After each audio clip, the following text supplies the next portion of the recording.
I'm sorry.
Am I on? Hey guys.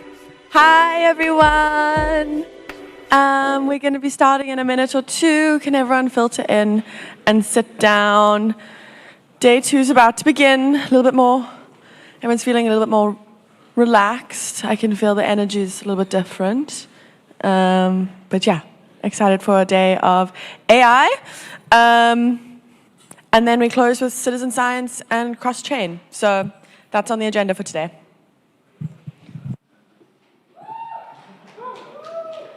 Woo! Thank you.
Okay, cool, everyone. I think let's kick off the program so that we don't run too late. It's day 2. Welcome back to our DeSci church. Yeah, Chris, can you close that kitchen door? Same house. Is anyone here that wasn't here yesterday? Hands. Okay, a couple. Oh, nice. Okay, so house rules are we've got the main space. There is quiet co-working areas up there, so there are little people that can live in the amphitheater. Bathrooms that way. We've got a bit of sunshine compared to the rain yesterday. And then, of course, we have West Berlin, where there are workshops upstairs. So if you go into West Berlin and go up the stairs, we're having a full day of workshops. So if you need a little change up, go to a workshop. And yeah, the themes for today are AI, and then we move into citizen science. We have a super packed schedule, lots of panels and stuff, which is great. And at the end of the day, which is very exciting, we have the bioagent AI Hackathon closing out. So I'm not sure if you guys have been keeping up with that, but that's been running for the past couple of months. And actually, to open the conference's proceedings, we have Sean, who's the head of AI at Bio, and he's been really spearheading the whole hackathon and has kind of been leading that charge. So yeah, we'll have him open up the conference. Woo! Take that one, yeah. Awesome, thank you, Ella. Yeah, my name's Sean Brennan. I'm the head of AI at Bio, and I've joined Bio in December, and we're building out a team. We're now up to 7 people on the AI team, and we're growing basically what it means. And so today, I just want to talk about like kind of the Web 2 space, do a little survey of what's happening in the world of AI back in Silicon Valley, SF, and then we'll talk about what Bio's doing to put AI on chain. And so one of the themes that we've seen is that with how easy it is to launch agents, many scientists can start to use agents either as a research assistant, or something that we want to do is actually train these agents to learn from the private notes, the private emails. Like basically they can learn the secret sauce of any scientist. And so we'll talk about that today.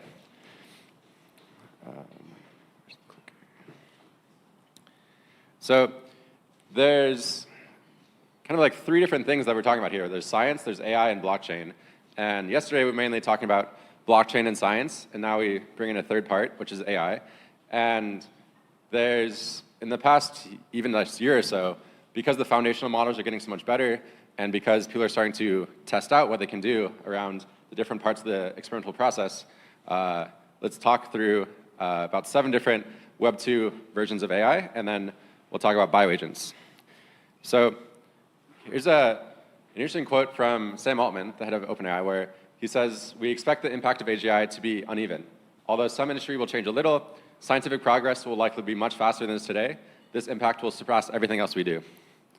Which, it's pretty crazy. Like OpenAI is now one of the fastest growing companies in the world, and yeah, like what they see internally is that their models are getting better and better at science, and once like there's basically 2 different scenarios. Either there's a breakaway exponential growth or a logarithmic growth in what these AIs are able to do as far as training these models. And so in either case, either it's exponential, they get smarter exponentially, where that's one scenario. I think it's a little more likely that we start to reach logarithm returns on how quickly these models increase, in which case, for every GPU, it's that incremental increase. You can either run it for training new models, or you can run it for running agents. And like once these agents with these foundational models are getting so smart, I think a lot more compute will be turned towards the different problems of the world, and turning basically, it's almost like the SETI Space Telescope or the Hubble telescope, where you have these amazing giant compute clusters that you can point to any problem you want, and pointing them towards science is what we'll see today. These are the 7 ones I'll briefly go over from Google. Some of these are closed source, specifically Google, OpenAI, and the Microsoft one's not out yet. The others are all open source. And so we're really, at Bio, we have a smaller team than these large companies, and so building on open source is really important to us, where we can take the best of what's out there and build upon it and add our own ideas and add on-chain parts to it.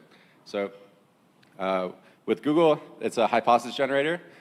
This is just a slide from their paper. They have multiple agents working under the hood to propose ideas, and then they have this pipeline where out of all the different ideas, they are put like head-to-head, almost like a competition. And it actually is a competition where each idea, could be hundreds or thousands, is put against another. And over time, the hypotheses are ranked. And so you get the best ideas. It's just basically a leaderboard of ideas. And people can read them and be like, hey, that's a really good idea. We should keep going with that, create an experiment plan, and actually test it. Sakana is an open source project out of Japan where it is a similar idea. It's checking whether things are novel, scoring them, and creating a research agenda. And one interesting thing about this is that something called ablation studies, where it's a term from neural networks, where if you have an output and you remove one node of that process, how does the output change? And so you can see in these neural networks how a particular node affects the outcome. And they actually do this for science as well, where you can train an AI and test it based on this, and then basically remove one idea from it and see how that changes the output. And you can see how basically the tree of knowledge affects the knowledge coming after it, which is put out here. Preliminary investigation, they tune these hyperparameters and then create a research agenda, and then study how changing different parts of that tree change the outcome. Really cool. Something that came out yesterday, OpenAI O3 Pro. Anyone here use O3 on a daily basis? Your show of hands. Daily basis, every day. That's a lot of people. And so you might have heard that this one that came out yesterday is much better than what you guys have been using. This is a few charts of, it's called like the 404 reliability, where it has even better responses sometimes for one shot, but then this is a chart of showing its results based on, is it going for 404? So like a 300-point upgrade in coding, much better at math, and it's only a little bit better at science than O1 Pro, but it's getting much better. And what's crazy about these models is that they run for a long time.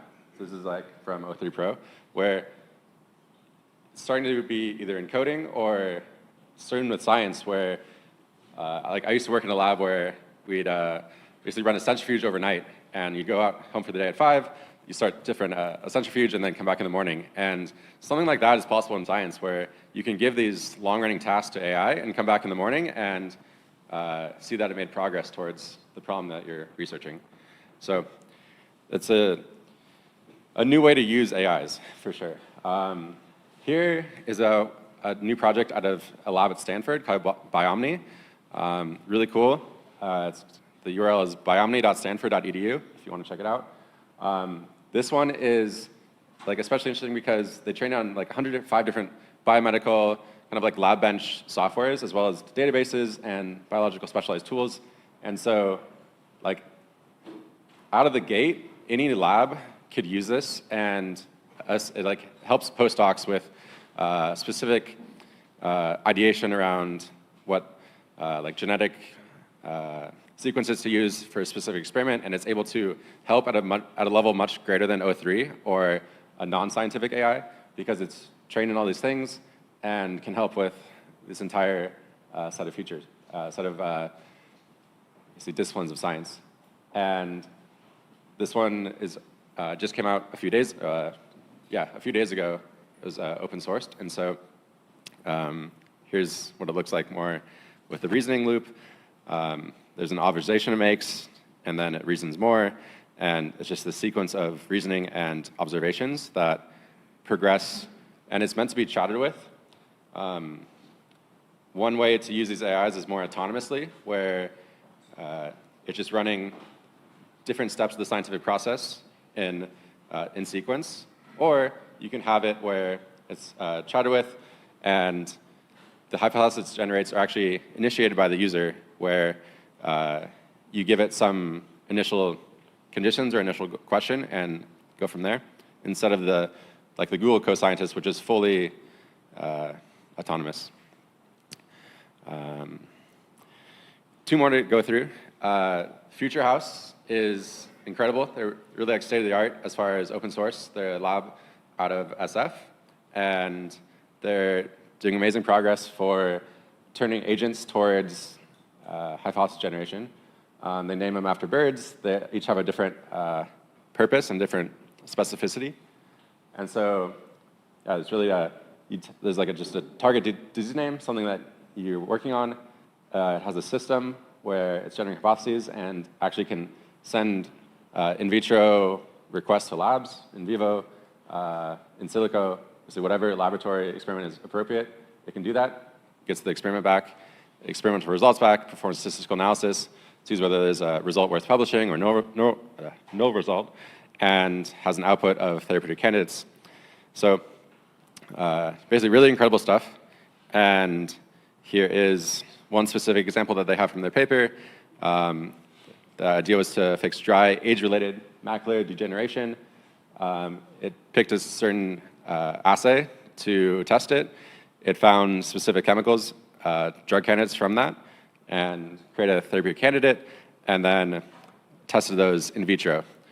So honestly, this is like world-changing stuff, where once this becomes more widespread, a lot more labs are not going to be gated by their ideas and not going to be gated by time, because you can, as long as you have some funding, like these are, in a sense, like micro-experiments, where as long as you have some funding for this purpose, then you can build up results and publish a paper. One other thing to note from them just came out last week. It's a scientific reasoning model called Ether0, not related to Ethereum, but it's able to, it's not for chatting with, it's basically accepting, it needs specific chemistry problems, and it outputs basically a response of how the chemical reaction will go. And this is an example from the paper where this is 3 different problems, and then the bottom one was like when it's more trained. But something interesting is that within different training runs, it actually invented names for chemicals it saw often, or molecules it saw often. So this thing called reductamol is a term invented by the agent, and it basically it saw it commonly enough where it felt it deserved a name and invented something, and now it's probably going to become part of the scientific text. One note, just also from 2 weeks ago, Microsoft is paying attention to this space. This is from their Build conference, and this is the more, of course, I'm sure people recognize the names on this this slide, but basically these giant pharma companies are paying attention to this space and experimenting. And the last project to shout out is a company called Arc Institute, or a nonprofit called Arc Institute, where they're putting out a series of tools and a series of models that help with machine learning and machine learning related to biomedical tools. And so this is one model where it's not a model like O3, where you can chat with it, but it's a genomic model that is an expert at the DNA around eukaryotes, prokaryotes, and see if you have a specific question, or if an AI has a specific question around genomics, it's better to use a model like this than to use O3. So that was a quick survey of some of the state-of-the-art in the space. And what we're doing is we're taking parts of that and saying, what does it look like if a scientist is able to chat with these agents, but the scientist has a wallet? What if the agent has a wallet? What if the agent has a treasury? What if the agent can fund its own microproposals? And so these bioagents are able to have even more capabilities and even more tools. Like these agents that we saw have their constrained to just chatting with the user, they're chatting with the scientist and helping them, but they aren't able to affect change in the greater world, which is what blockchain allows. So we're trying to say that we're pioneering agentic science over planetary scale compute. If you give a scientist one agent and is able to do things asynchronously, what's better than one agent is actually two agents. What's better than two agents is 10 agents. And so you can parallelize your thought processes and parallelize your task stream so that the scientist is able to remove more of the cognitive load and the burden of just being one person at one time, and you can set goals for longer. So this one term is like the throughput of thought is an interesting way to think about this, where more thought is happening in the world, that the more agents exist. And so I know I'm short on time, so basically this is just a synopsis of the experimental method, where an agent can be an expert at one specific step of this, and we're starting with the initial steps and getting better at the ones at the bottom. But once you're good at one step, you can start to chain steps together, where a scientist can start with a hypothesis, the agent helps with experiment design, the agent helps with sending it to a cloud lab or in silico validation, and eventually it leads back into IP NFTs and Molecule. So what I'd like you guys to think about today in hearing about different AIs and different projects is that what if the agent has a wallet? What if the agent has the ability to create a transaction or create an attestation, receive tokens, send tokens? And so that's what we're building with the BioAgent Launchpad, where scientists can add their own private data and their own knowledge to these AIs, which becomes the differentiating factor. Like, how is one AI different from another AI? Well, it's the private data that you add to it, the private prompting you give it. So like Ed Boyden might have many ideas that he hasn't yet shared with the world, but he could share it with his agent, and the agent is there to represent him in speaking with any scientist interested in his work. And yeah, I think that's it. We're building, there's multiple different AI agent frameworks. We're doing a workshop in actually just 1 hour after this in the other room. We're talking more about the actual code of how these are built. But they're pretty interesting, pretty complicated, and they have a lot going on, and there's a lot of room for them to grow. So I think I'm wrapping up here, and agentic science is a new field with increasing capabilities, and we're using open source frameworks to build bioagents that are producing high caliber knowledge work and building knowledge graphs on chain. And so with the Launchpad, anyone can fund a bioagent that is launched through Bio, and we'll scale the audience, the pupils, and the experimental results that a scientist can develop. And that's all. Thank you very much for being here in the morning. Awesome. Thank you so much. And so awkward that we showed up in matching outfits. Thank you so much. Okay, next up we have Martin. Martin is the co-initiator of Coordination Network and the founder of Lateral.io. Martin has also been one of sort of our long-standing friends at Molecule. We've worked a lot together. Martin actually has been in the space for ages now, actually. You're an old cap at this point. But yeah, he's going to be here talking about how AI can help researchers. Awesome. Thank you very much. Okay, so I anticipated that Sean was going to do a great job of introducing kind of some of the latest developments in AI and science, which is great because that tees me up for what I want to talk to you about today. So the topic that I want to talk about is kind of zooming out a little bit. So if we have these new AI scientists that can move a lot faster, Sean didn't directly mention this, but like with AI co-scientist, it was basically an 1800x speed up to arrive at a hypothesis. It's pretty dramatic. And so what I want to talk to you about today is what does that mean when we're then saying what futures we want to build, and how does on-chain infrastructure allow us to provide one of the most exciting opportunities for society to actually participate in this future and help decide on what futures we want to see. So that's why I called the talk Paths to Prosperity, because this is really an opportunity to introduce a new infrastructure layer for society to really harness this AI acceleration towards outcomes that we want to see. And I mentioned responsibly scaling them because the default outcome of these new capabilities is not necessarily an optimistic one, because there's the centralized dystopian future path that can also be taken, so that's just something to keep in mind. And the way that I want to frame this is essentially around, many of you, if you're familiar with the Ethereum ecosystem and so on, you've probably heard of this concept of onboarding the next billion. Now, I think in terms of this intersection that Sean also mentioned of AI, on-chain infra, and science, it really is right now the opportunity to present a pathway that could truly onboard the entire planet. And that can sound crazy, but I'll get into why we've actually made progress towards that. And the narrative behind that is really, how do we maximize the societal benefit of AI accelerated science?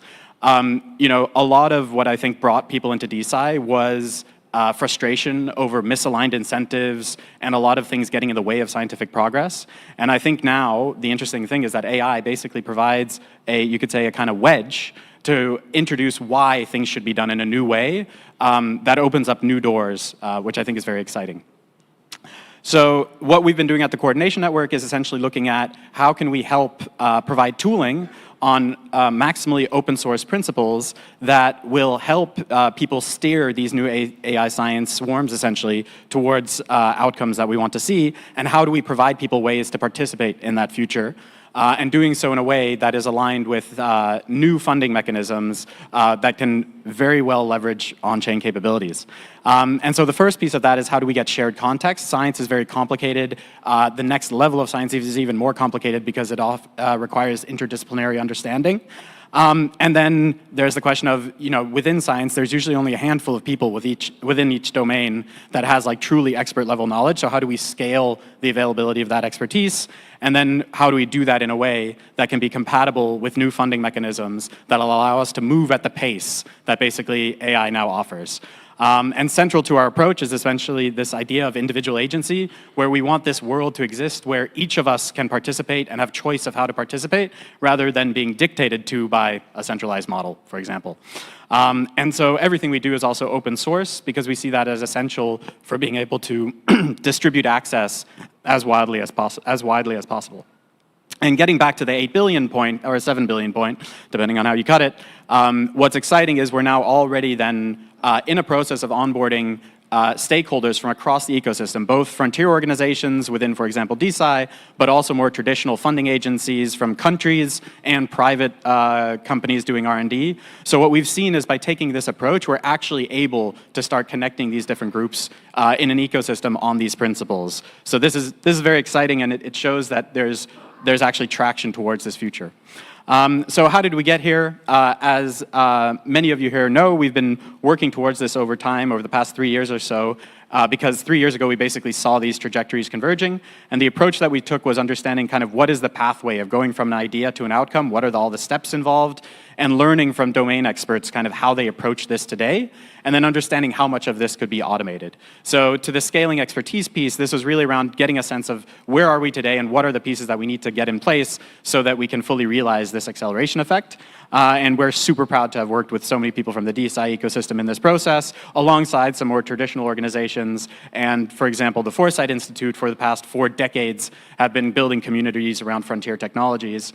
And they're an interesting example of kind of this AI effect taking shape, because they've spent 4 decades building communities around things around nanotech, around longevity, around neurotech, and now all of it is kind of moving into a next level of readiness. So it's interesting just to see those communities move into a new stage of, let's say, productionizing a lot of theory that's been going for a while.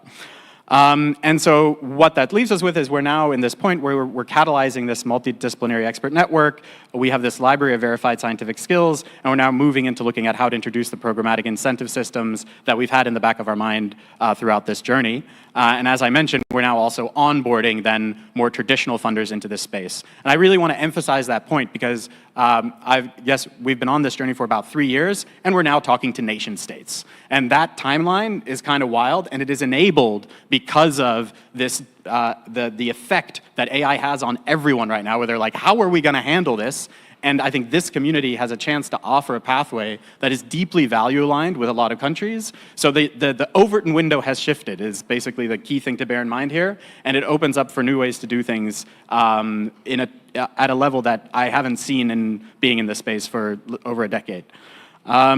So to give you a little bit more, give you a bit more concrete idea of what this looks like, one of the projects we've been working closely with the Foresight Institute on is tech trees. And this gets to this question of basically, if you have thousands, tens of thousands, millions, billions of these agents that are out there to be able to do what you want, how do we collectively say what we want? How do we speak to these systems? And tech trees are one way of articulating goals and getting consensus on pathways to take and allocating resources. So just simply breaking down a tech tree, essentially, if you've played video games, you might be familiar with the concept, but essentially in this context, it lets you take a long-term goal, break it into the necessary technical capabilities of achieving it, understanding what the open challenges are to achieving those technical capabilities, and then identifying potential solutions for those challenges. And this breakdown already shows you how quickly that expands if you try to go down one of these trees. And so this is just to say that doing this manually traditionally would take weeks or months. It basically is a non-starter to use it on an ongoing basis. But you can imagine if you're using AI tools to build these, you can reduce that time significantly, and I'll show you in a second how.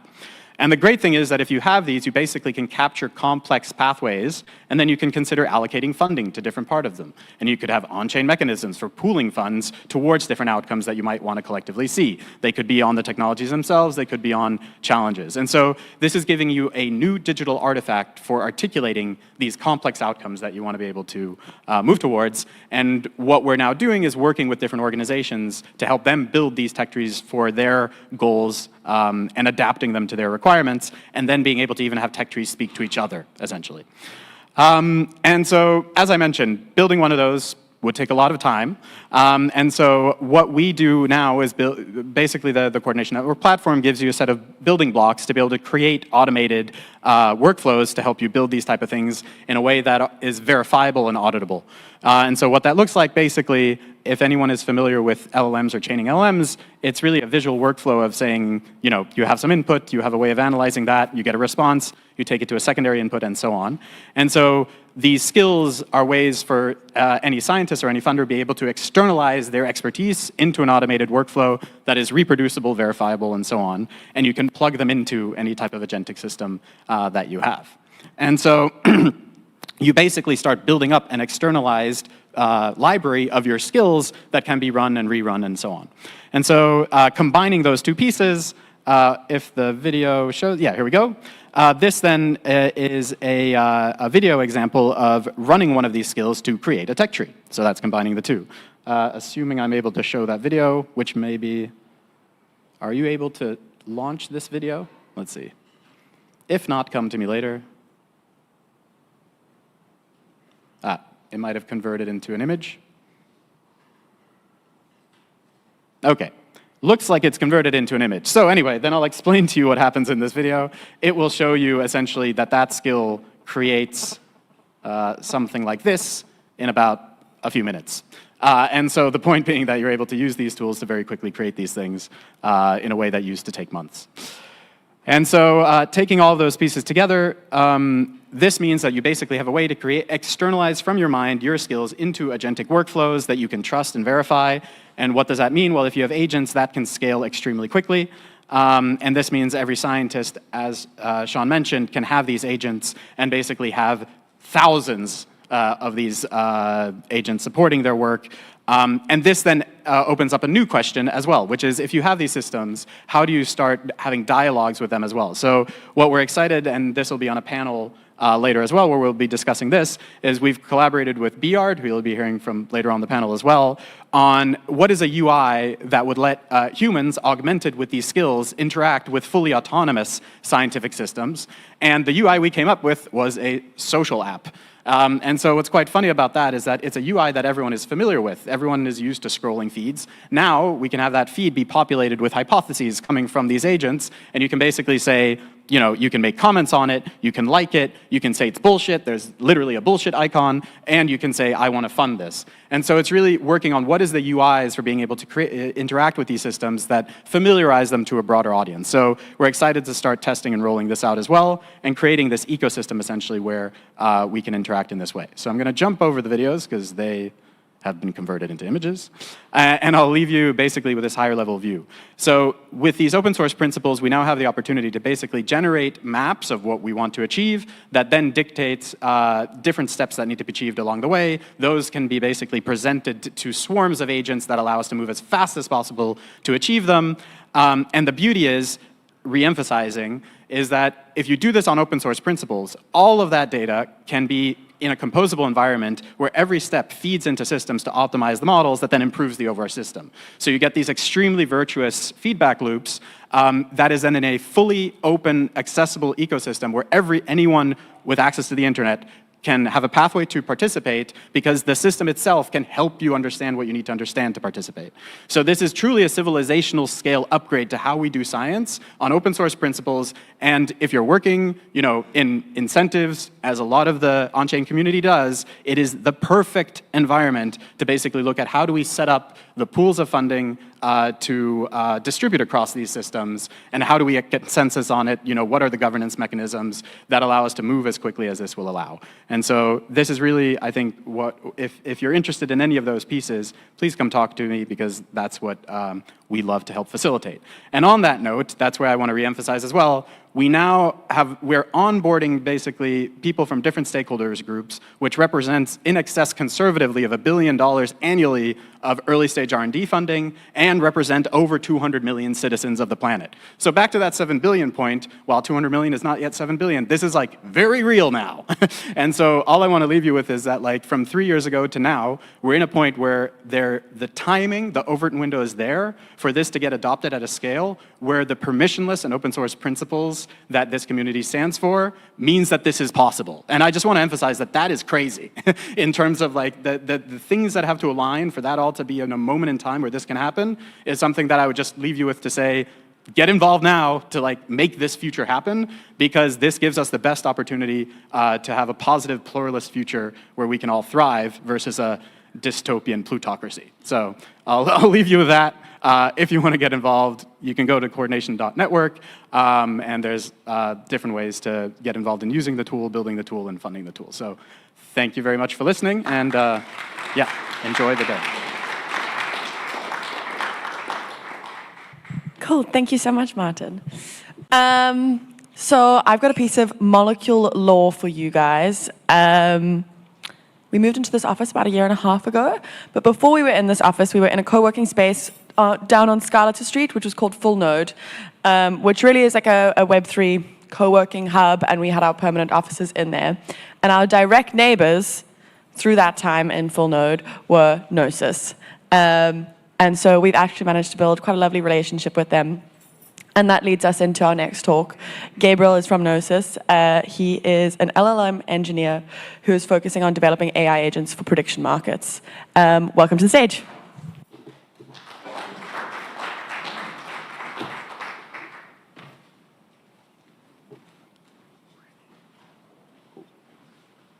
So hello, everyone.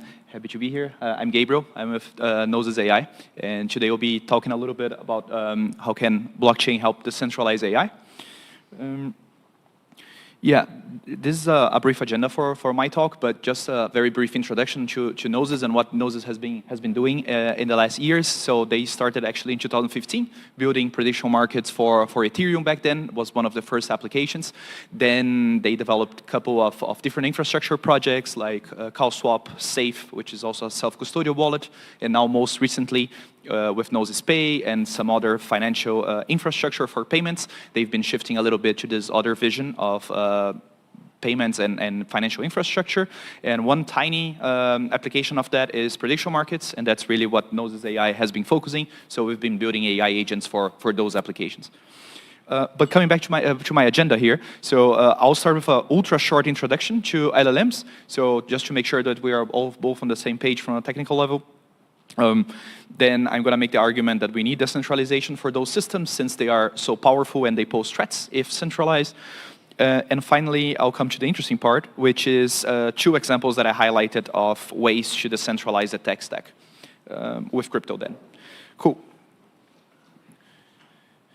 Yeah, so here it's not about really giving an overview of transformers or how they work, plenty of resources for that, but it's more about why now. So why have those models have become so popular? So what has enabled that? And mainly 2 things. So first one is really the transformer architecture with specifically the attention part, which allows the processing of data to be done massively parallel. So that has allowed the models to really increase a lot.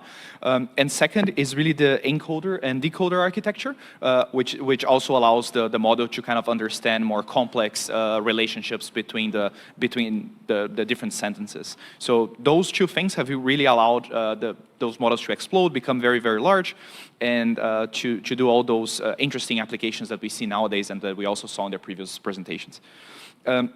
Also wanted to highlight one important thing for the rest of the presentation, of course, massive data used for training, so orders of trillions of tokens. And the second thing is really the way that those models are also using. Initially, text-to-text was really dominant, text summarization, generation, and so on, still very prominent, but now some other models like multimodal architectures are also readily available. Awesome. Then, the reason for needing decentralization. So don't really need to make this point that LLMs are extremely powerful these days, can do many tasks very, very well. So scientific articles being one of them, but also in my field, software engineering, we really can go away from that.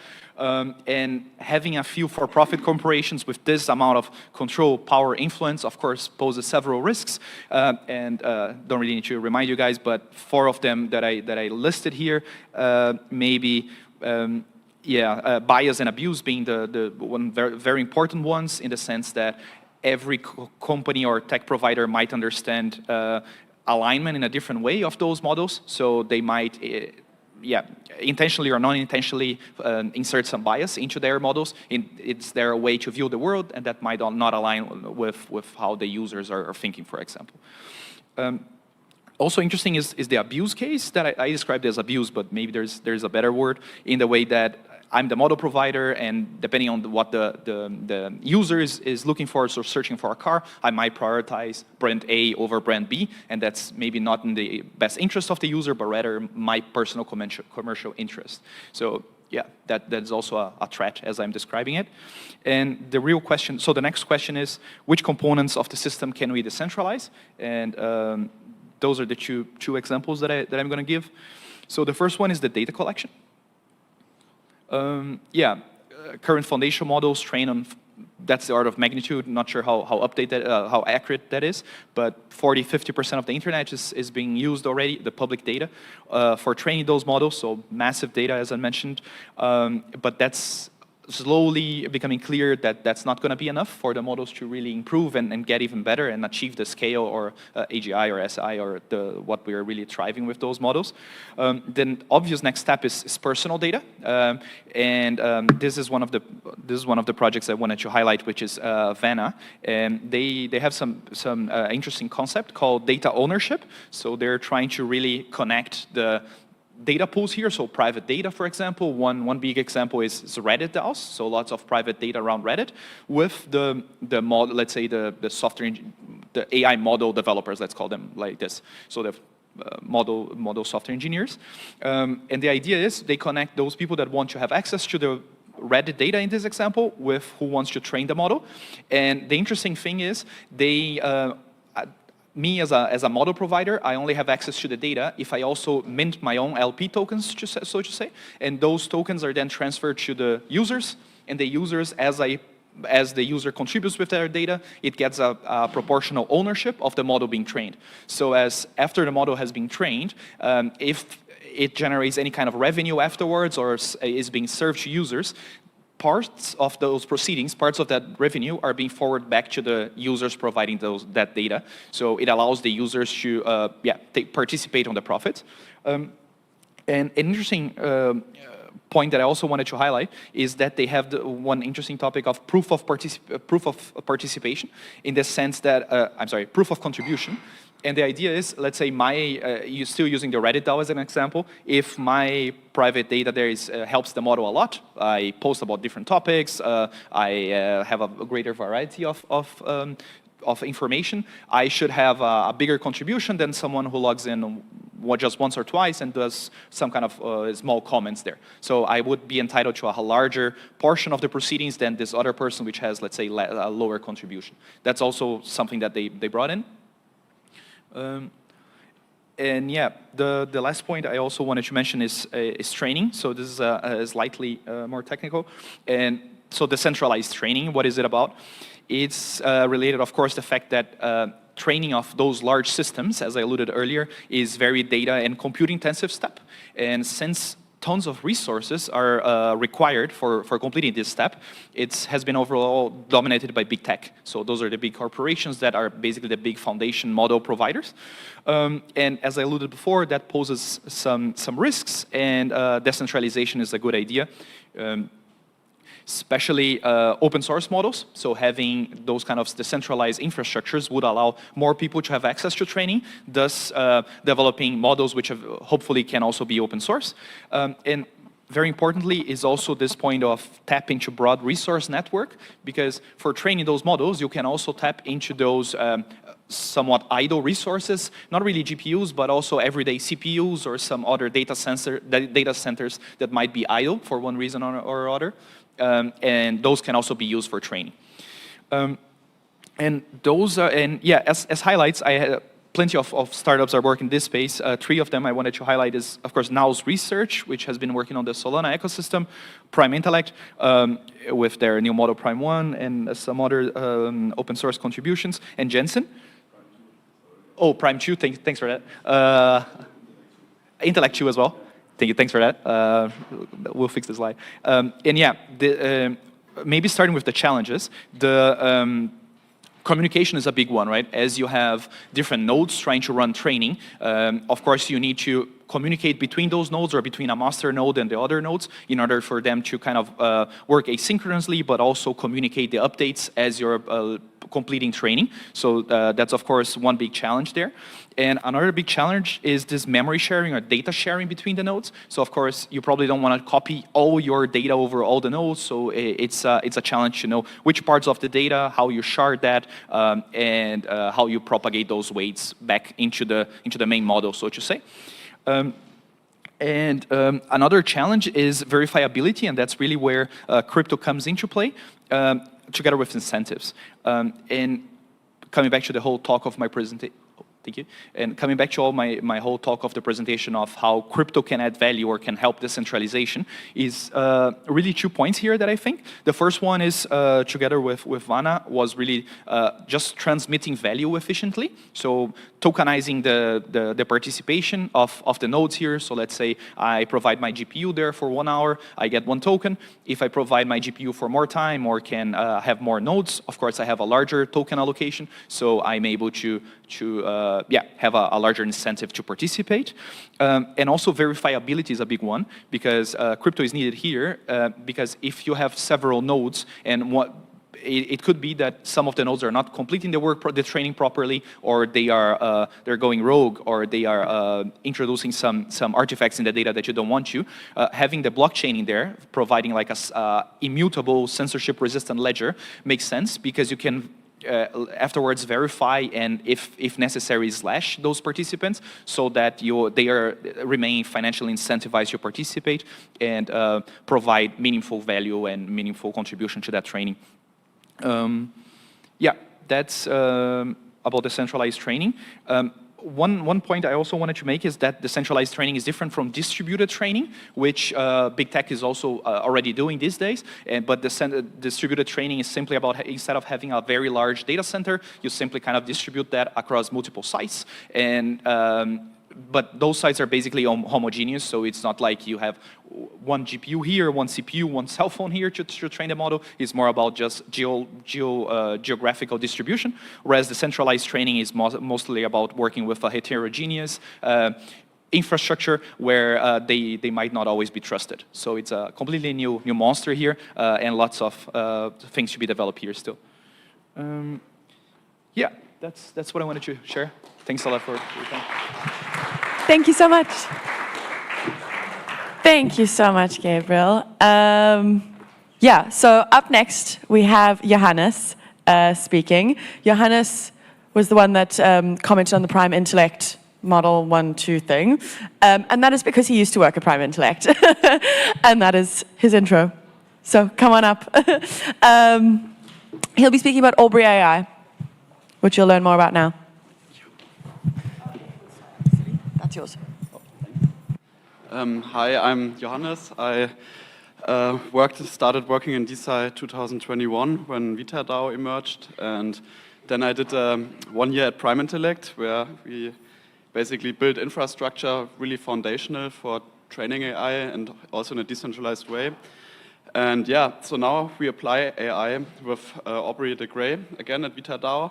And this is basically Aubrey de Grey on demand. Who are we, DeSci? What do we do? Science on chain. What are we excited about? AI agents doing science on chain.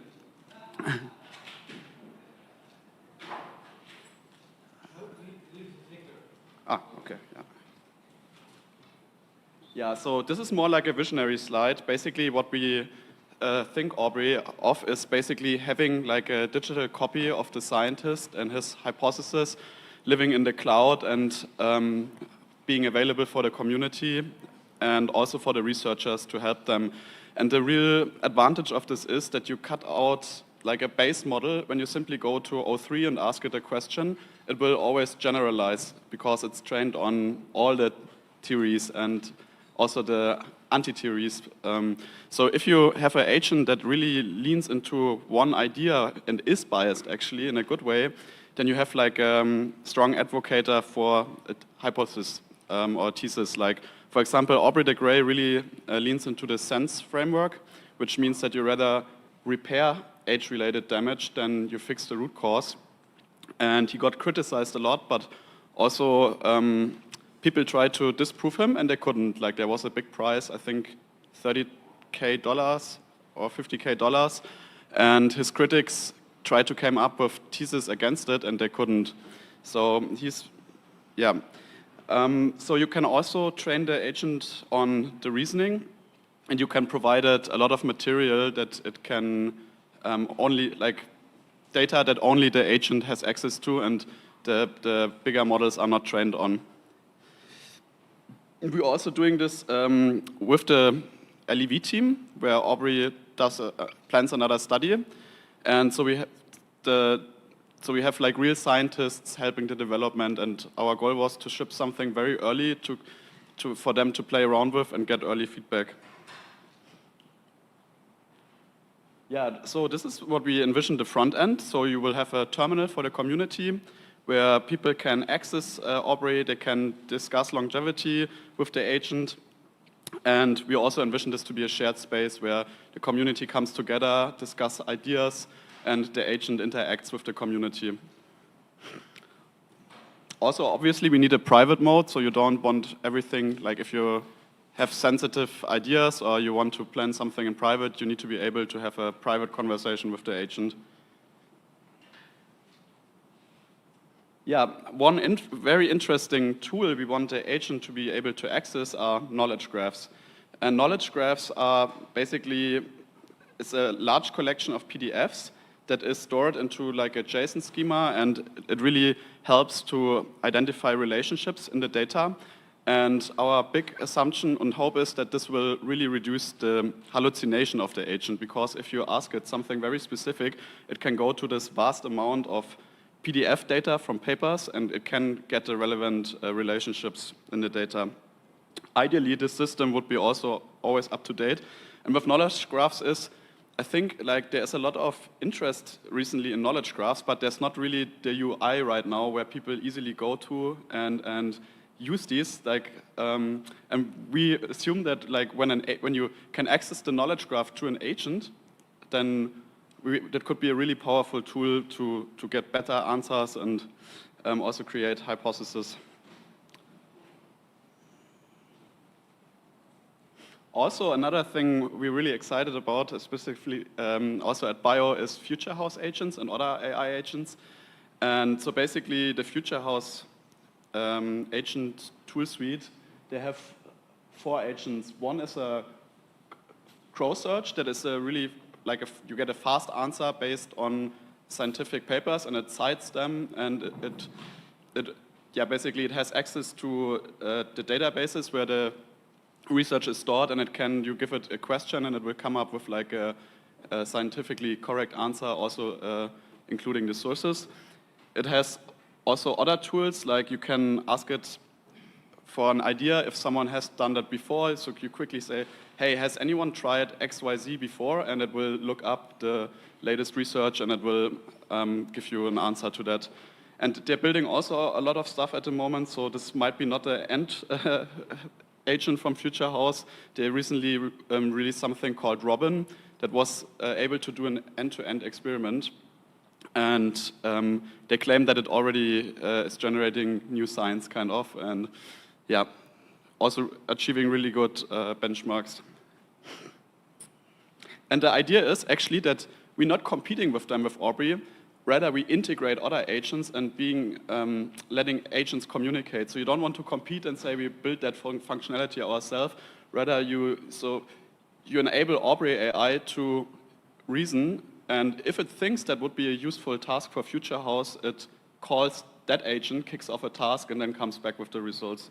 Already tested that, not live yet, but it's also a bit hard because their API just got released and we need to reverse engineer how they did it, but it's kind of working already. Yeah, so a bit of timeline. So basically at the Token 2049 conference in Dubai, late April, we had a proof of concept. We had Aubrey live in the cloud, so LEV could test it. Other people could test it in the Discord. They had a lot of feedback, and this was really helpful for us. In the next cycle, so until today, we implemented that feedback specifically around like, hey, Aubrey should have a British tone like the real Aubrey. It should use Cambridge English and feedback like that, but also obviously, hey, this is factual wrong. And Caitlin, she's the scientific director of LEV Foundation. She queried it a lot, and actually, yeah? 5 minutes, okay. So she's designing a new study, the RMR2 study, and she used Aubrey to help her designing that study, and she asked it. But that's on the next slide. But basically, this feedback is really helpful to create something useful that scientists will use, hopefully. And also the Bio AI team leaned in, and a lot of the things I presented, for example, Future House or the knowledge graphs, are ideas coming from the Bio AI team, and yeah, we're developing this together. So end of July, we hope we can launch a beta with 100 longevity enthusiasts. They're all testing the terminal and generating ideas and discussing ideas. And also we hope we have the knowledge graph integration live. So that would be the goal for end of July, to really get more feedback from people that are in the niche of longevity. Oh, there was one more slide. Yeah, that was basically, so what I wanted to say is that the research team from LEV is already testing it. There was one slide where you could see the Discord chat. So Caitlin was asking it about labs in Spain and what kind of services they offer, and if she could ship mice from A to B. That was really interesting to read that conversation. And last, we can ask Aubrey, want to demo something?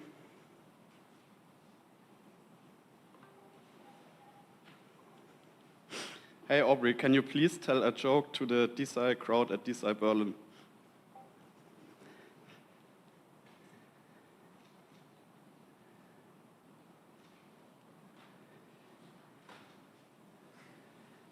It'll take some time.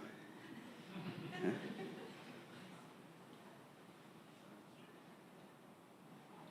DeSci Berlin You're the mRNA jab for fossilized grant committees, a few lines of code, colossal rejuvenation, and rolled out quicker than mitochondria can mutate. Keep injecting that energy and we'll be clinking steins at your 150th demo day. Yeah, that's it. Thank you, guys.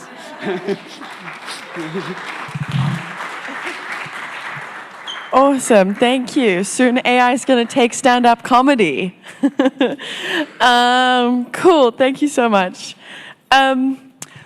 One of the best things about my job, so I work as a scientific communicator, and I also sort of branch out into product comms as well, but one of the best parts of my job is that I'm essentially being paid to learn about stuff, which is like, I don't know how I managed to wrangle that, but it's great.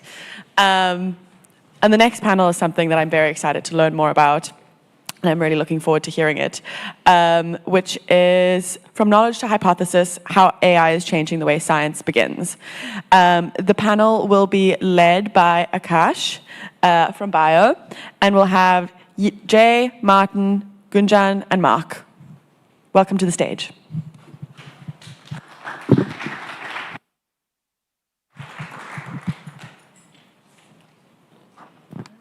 Thank you.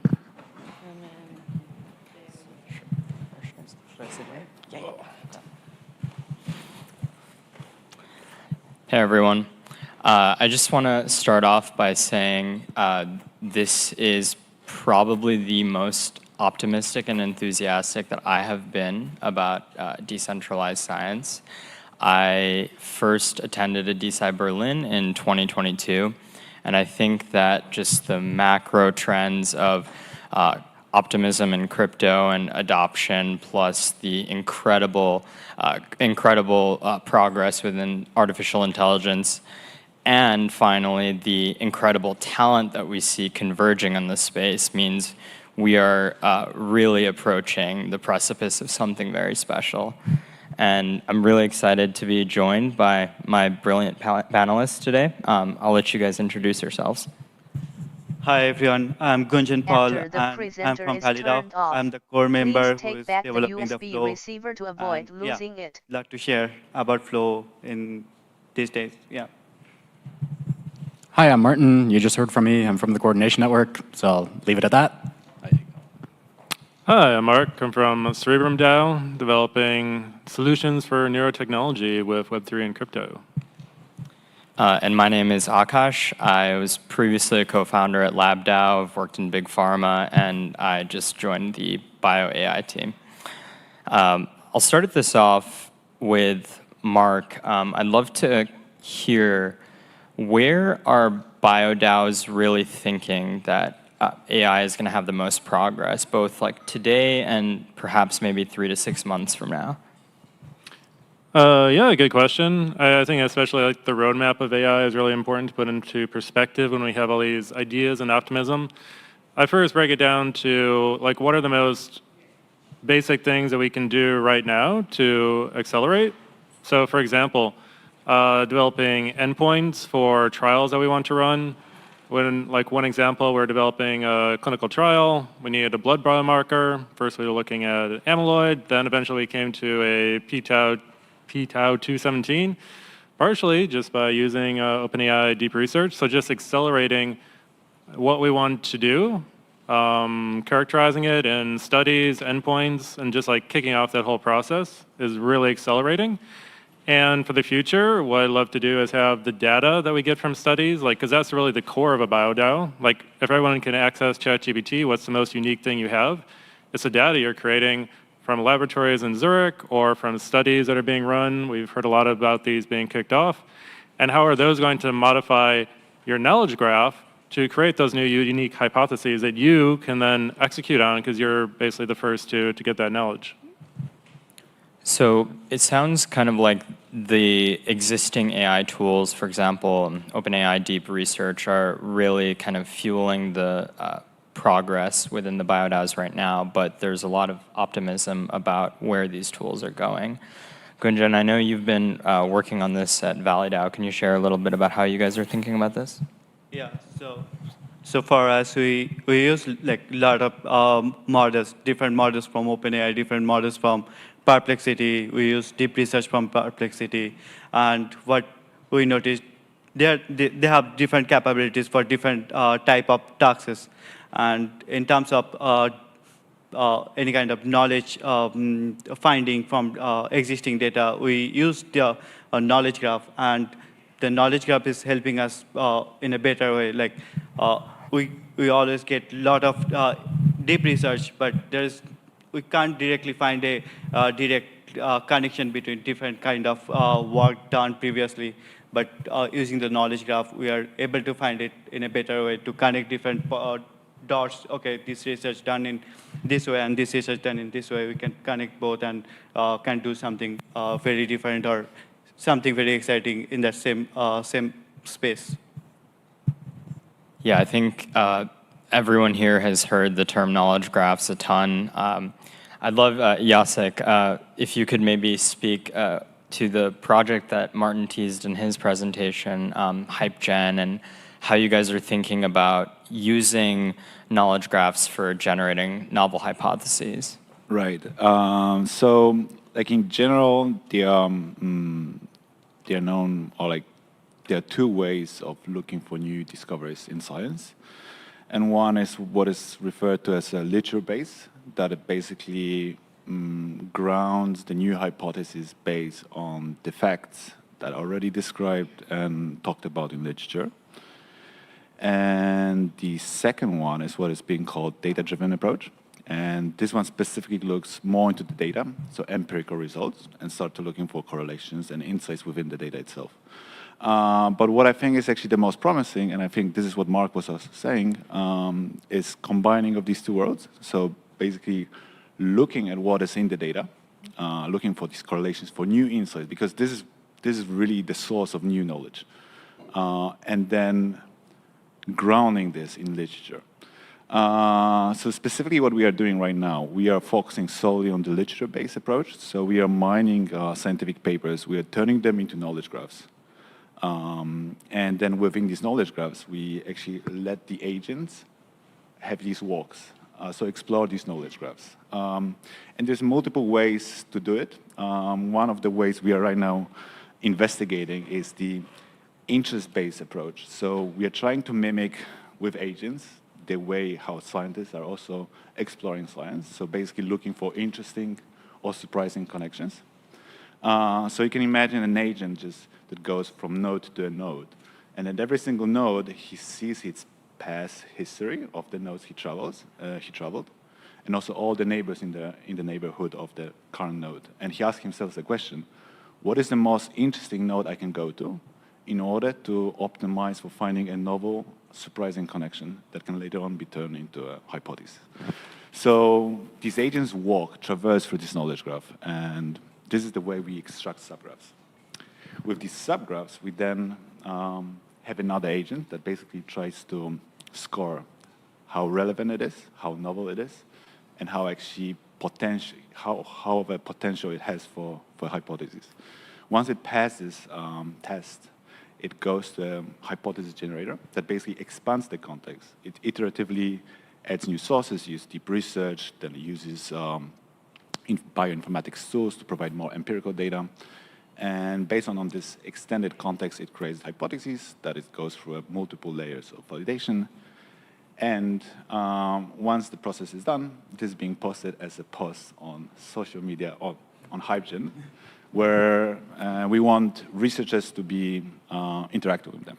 So I think the biggest problem with using AI for hypothesis generation is that it's just super cheap to create one, right? And they might not be really relevant, and we might be just overflooded with like gibberish, basically. So with HypeGen, we took a different approach because we want to bring as many interested parties into the system, so everyone can create with us their own knowledge graph.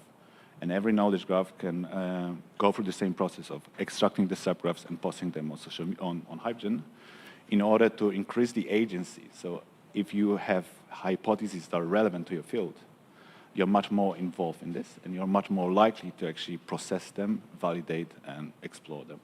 So this is what we are doing with HypeGen, and maybe Martin can also mention a few words.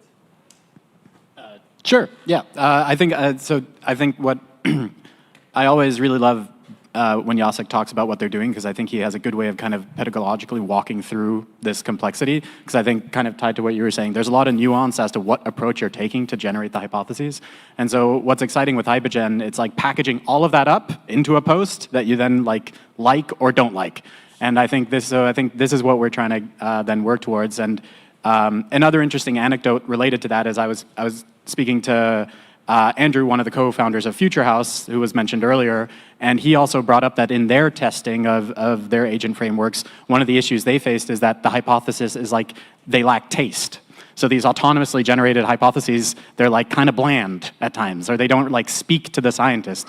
And so another element that we're trying to address by creating this social experience is that taste question, so that you can actually like very quickly give a sense of like beyond the thematic relevance, does it, excite you? And so speaking to Jacek's point on surprise, that's opened up a whole avenue of exploring like how do you incorporate this element of surprise and taste into the generation process. So I think that's maybe an element that I'd add, that it's the UI of how to then bring this to a broader audience can be just as much about those things as then kind of the scientific validity. And of course, you want both of those combined. So that's another element we're trying to have there to make this fun kind of gamified experience that then lets us both understand that this is high quality, but also that it's, engaging in a way. I'm wondering on the taste comment. Obviously, all of us have used ChatGPT, Claude, and whatnot. And one of my observations is that for things I have a high level of expertise in, it's not so helpful, but for new things, it can be quite helpful. And I'm wondering, maybe within the scientific literature, if you're trying to probe on a already well-trodden path, maybe these AIs do really need more refined taste. But if you think about, Ed Boyden presented yesterday, and he discussed this idea of how do we engineer serendipity? Optogenetics is a very interesting overlap between biology and physics. How can we maybe engineer these AI frameworks, these knowledge graphs in a way where we are actually engineering that serendipity? Mark, do you want to maybe take a stab at this? I guess I'm thinking more usually on the practical applications. Like, what do you mean by serendipity? What would be the... I guess, like, right now, a lot of the BioDAOs seem to be obviously focused on their particular therapeutic area or their particular field. Do we see a future where maybe Cerebrum DAO is collaborating with Microbiome DAO? Because obviously the gut-brain axis is a big thing. I guess how do we build both the social but also the technical foundations to facilitate that collaboration? Yeah, so that goes really in the direction of the knowledge graphs can exchange and talk with one another. Like, I imagine every BioDAO having its own API so that they can be interacted with. For Microbiome DAO especially, like we've been talking about setting up a collaborative study. I wrote up a quick summary of ChatGPT deep research, to kick it off. But that's really where we want to go. We have the different DAOs creating unique information about their particular domain areas of expertise. Knowledge graphs are vetted by, for example, in Cerebrum, the translational neuroscience team. And then we can get unique hypotheses by connecting these DAOs together, which I think we wouldn't normally have. So that's like the long-term goal that I see for sure. And I think like one thing we haven't really talked about, like there's hypothesis generation, but what I find super useful is when we bring in the data science tools to the large language models like you have with Julius AI. So if I run a quick POC study capturing EEG data, I can do a literature research. I can see what endpoint I'm probably looking for, like how the data should be changing with a different scenario. And then, basically just do the basic data science, graphing, create basic ML models from that data. And this is where I think we could really have some opportunities to integrate the backends of R and Python into the agents so that you can then really run your data, get your results, and then that should then feed back into the knowledge graph. And then I think that's where we start to get serendipity, especially when there's connections between the different DAOs and their unique studies and the unique data coming out of them. And Jacek, I know with HypeGen you were kind of describing the social media application. So right now, the hypothesis generation, as I understand, is pretty autonomous, but we still introduce, you guys still introduce the human in the loop with regards to like upvoting or downvoting these hypotheses. Are humans still here to stay, or are agents going to take over in 6 to 12 months? Well, I hope so. I mean, I think, so recently I was at the medical conference and they were showing results of one study. Basically, the performance on diagnostic task that was performed by 3 groups. One group was just medical doctors. The second group was medical doctors that use ChatGPT or some other Gen AI tool. And the third group was just generative AI tool that was just given the picture and the description and was supposed to give a prediction. And surprisingly to me, the worst performing group was doctors that use ChatGPT. And the best performing group was the ChatGPT itself. Like, it made me think, like, how come it is? I mean, doctors, they spend years on studying and having so much experience as well in the field. And I would imagine that combining these two forces, it can really accelerate and make the performance much better.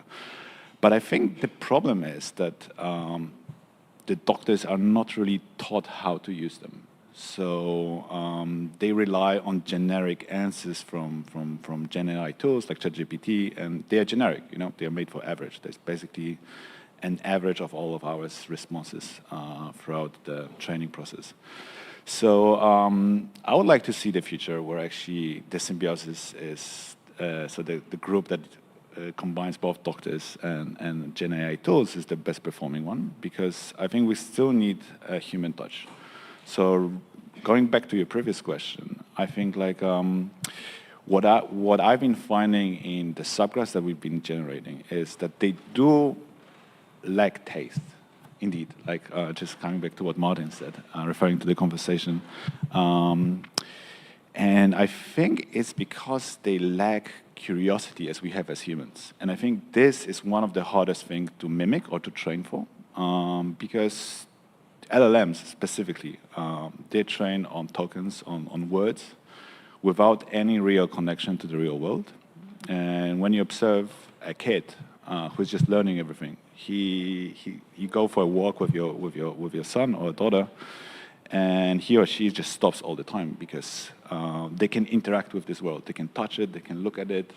And I mean, this itself just drives the curiosity. So I think how we can engineer this curiosity in AI is exactly by combining them with humans. So like we have a new pilot project that we expose knowledge graph in form of a more playful experience where everyone can interact and everyone can just start navigating.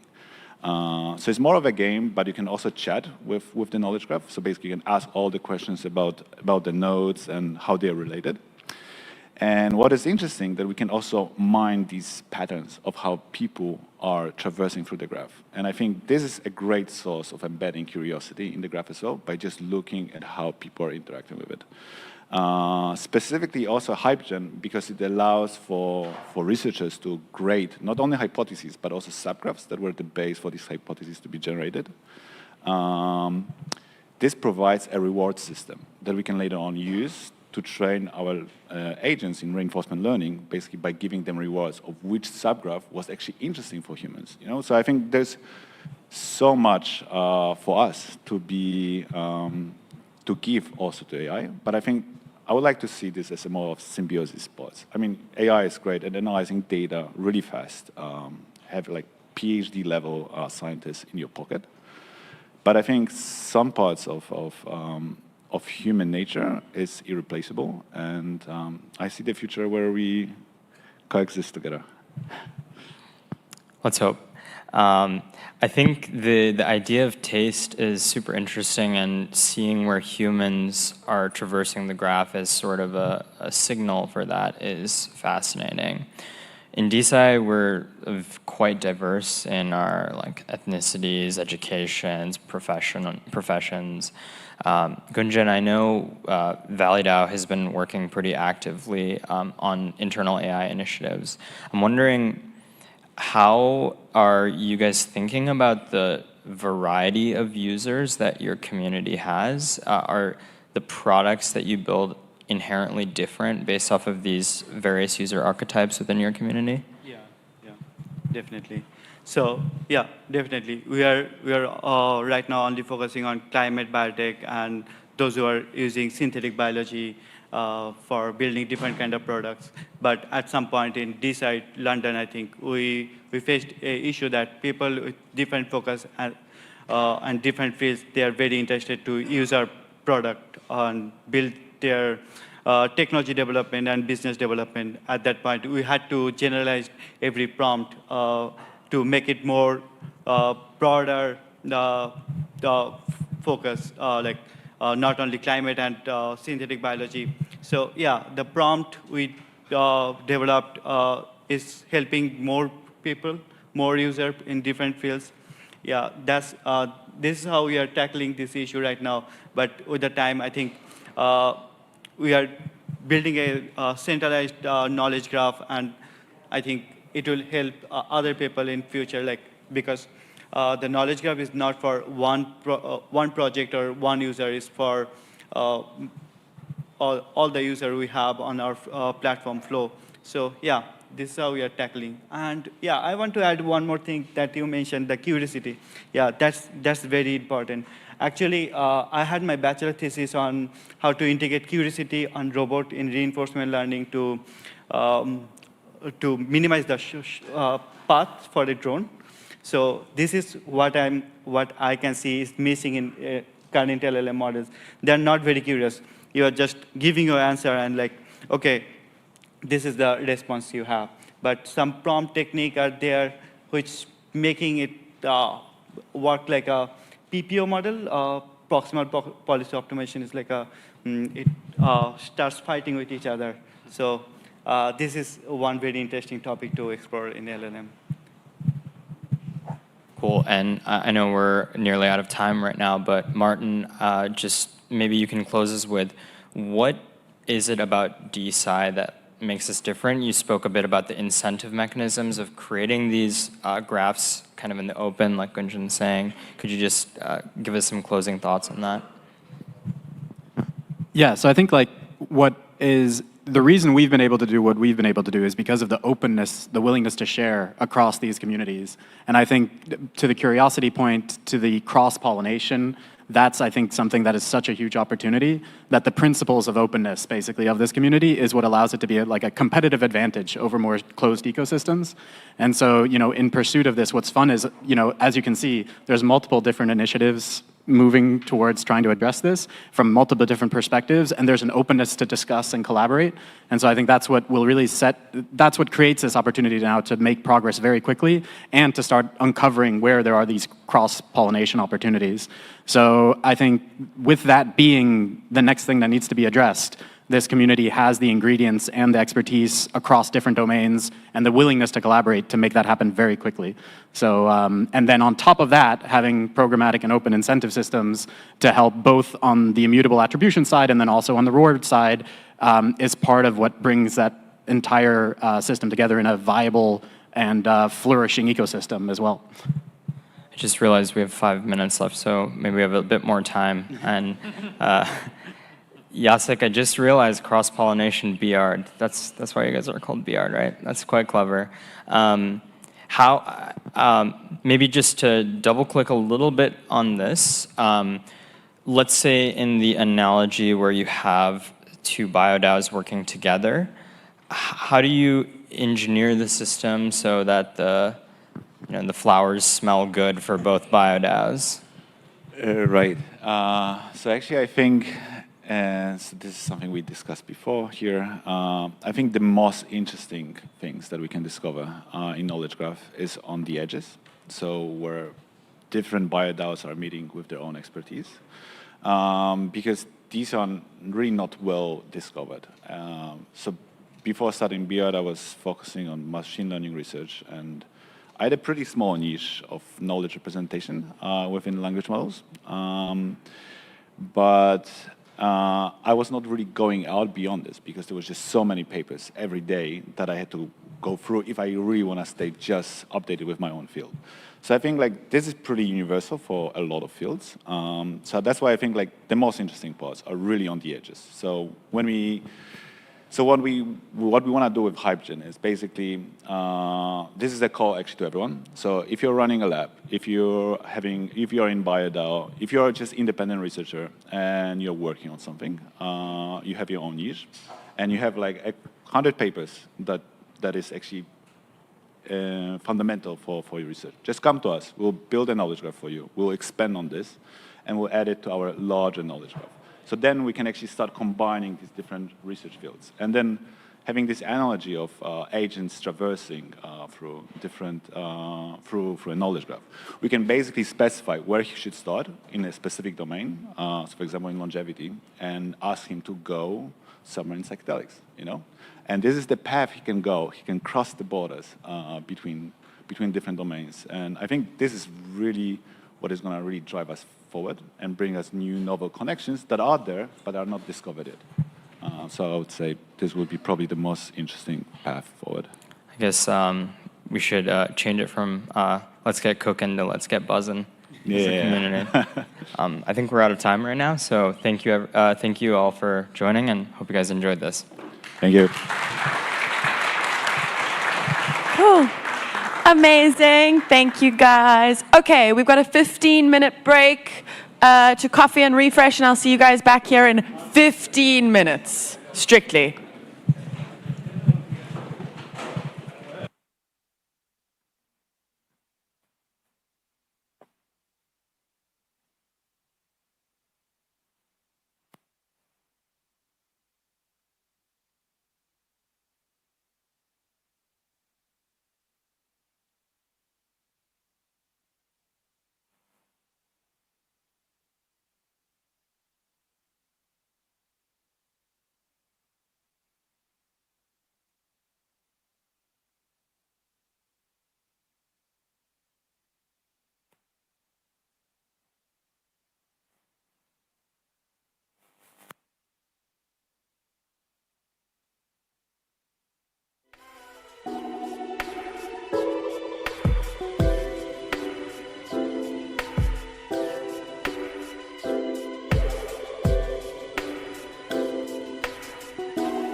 Hello, hello.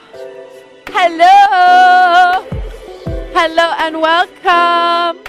Everyone, can you please sit down? Hi. Can we get one of the volunteers to tell the people outside and in the work, like in the cafe space? Jingwei, can you do it? Can you tell the people outside and in the cafe space that we're going to start again?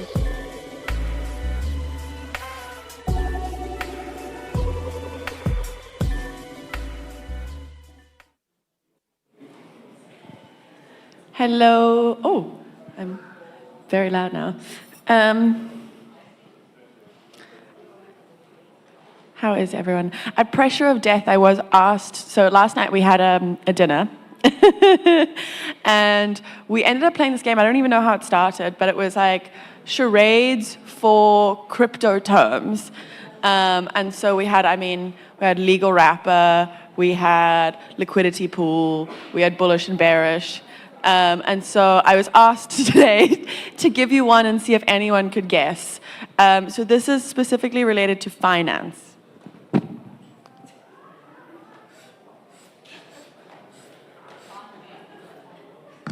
Any ideas?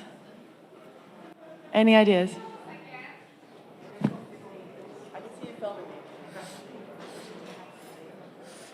What am I doing? I'm smoking. It's related to a safe wallet. Multi-sig! Hey! Thank you, everyone. Thank you. Okay, cool. Next up, we have Maria talking to us about Mira. So Maria is our lead product designer at Molecule, all-round fantastic person, and is going to be telling you a little bit about what we're building. Cool, thank you.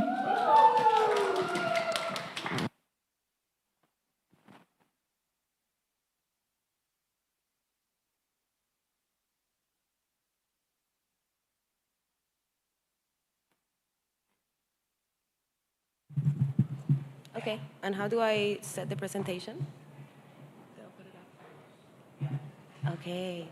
Hey, everyone. How are you? Welcome to day 2. I'm super happy to be here to see so many new faces. Also, it's really nice. Louder? Okay. So I am Maria. I am the lead product designer at Molecule. I've been a designer for over a decade and across several industries. I transitioned to Web3 in 2020, and I joined Molecule in 2022. And I gotta say that designing for DeSci and designing in this space has challenged all of my assumptions. Like, working for such a complex set of users and such a complex use case have really pushed the limits of my understanding of what product to human interaction is. The thing about DeSci is DeSci is trying to unite two opposing, in many cases, and very, very different communities and user groups. On one side, we have researchers, and in the other side, we have degens or PhD gens. And DeSci is trying to harness the power of the blockchain infrastructure to be able to give meaningful use cases to both of them for the benefit of science and also for the benefit of humanity as a whole. So at Molecule, and as a designer, we've been building products to basically help researchers do DeSci, and by doing so, reimagine how research is funded, how research is and science is owned, and how science is shared. We've developed products so people can register ideas on-chain, can also tokenize IP, fundraise and trade scientific assets, and also just now recently we launched a product so people can track and share progress about their projects. The one thing that all of these products have in common, because they are completely different for completely different audiences, for completely different use cases, is that until now, all of them require human intervention and human action. All of those products were for researchers, for DAOs, for funders to interact with and to take action and control on their own, and they were designed for human interaction. But now we're entering a completely different time. So now as a designer, we're integrating AI and designing with and for AI. So I'm just curious, how many of you feel like you guys are AI users, you guys use AI powered tool on daily basis, weekly basis? How many of you are AI builders? How many of you are AI lovers? How many of you are AI skeptics? Interesting. Okay, nice. So yeah, for me, I think it's a really beautiful time because we get to work and design with this completely new element and layer in between us. But at the same time, it's a time where we do need to rethink about interaction, about trust, about transparency, about control, and also about human identity, right? And I do think like in all of these cases, whenever we do use tools that are AI powered, we often need to think about the role that we play. Like as a designer, if all of a sudden I have a tool that takes all of the design tasks away from me, like what am I? So I'm also guessing like if researchers and science start, it's run by AI, then what's the identity of scientists and like what's the role that we play in it? So just like we are entering the AI era, DeSci is also entering its DeSci era. And although we've been like super busy building molecule labs, we save some time to play with AI and LLMs. And I am here to present, a very humble, very, very primitive version of Mira. Mira stands for Molecule Insights and Researcher Assistant. It's just a humble tool for researchers and people that are coming into DeSci to learn about the space, onboard, discover products, and just resolve their most basic questions. And I just want to share like a couple of insights while building this tool that I just wasn't aware before building anything that has to do with AI. We made her aware of her flaws. Like at the beginning, she was like super confident, was taking context from all over the place and give it very inaccurate answers about what is DeSci, what our products do, and what you can do with them. So we make sure that we had some tools and monitoring in place to make sure that the context she's using is accurate and it's been curated and it's actually useful for people. The other element is that we wanted her to be aware and conscious that she does not have always an answer. So whenever she doesn't have the right context or the answer, she's going to literally direct you to one of our team members, likely Rafa and Yingwei. So we wanted her to be like just a simple tool to then reach to our team instead of like hallucinating and inventing like a random response. And and thirdly, like we just want this to be like the beginning of like a new set of products that we're going to deliver. This is now an assistant to help you resolve some basic questions, but in the future, we imagine that she might help you, interact directly with some of our products and our primitives. So I invite you all to test it out, and just get back to me with whatever feedback and ideas you have about it. Thank you.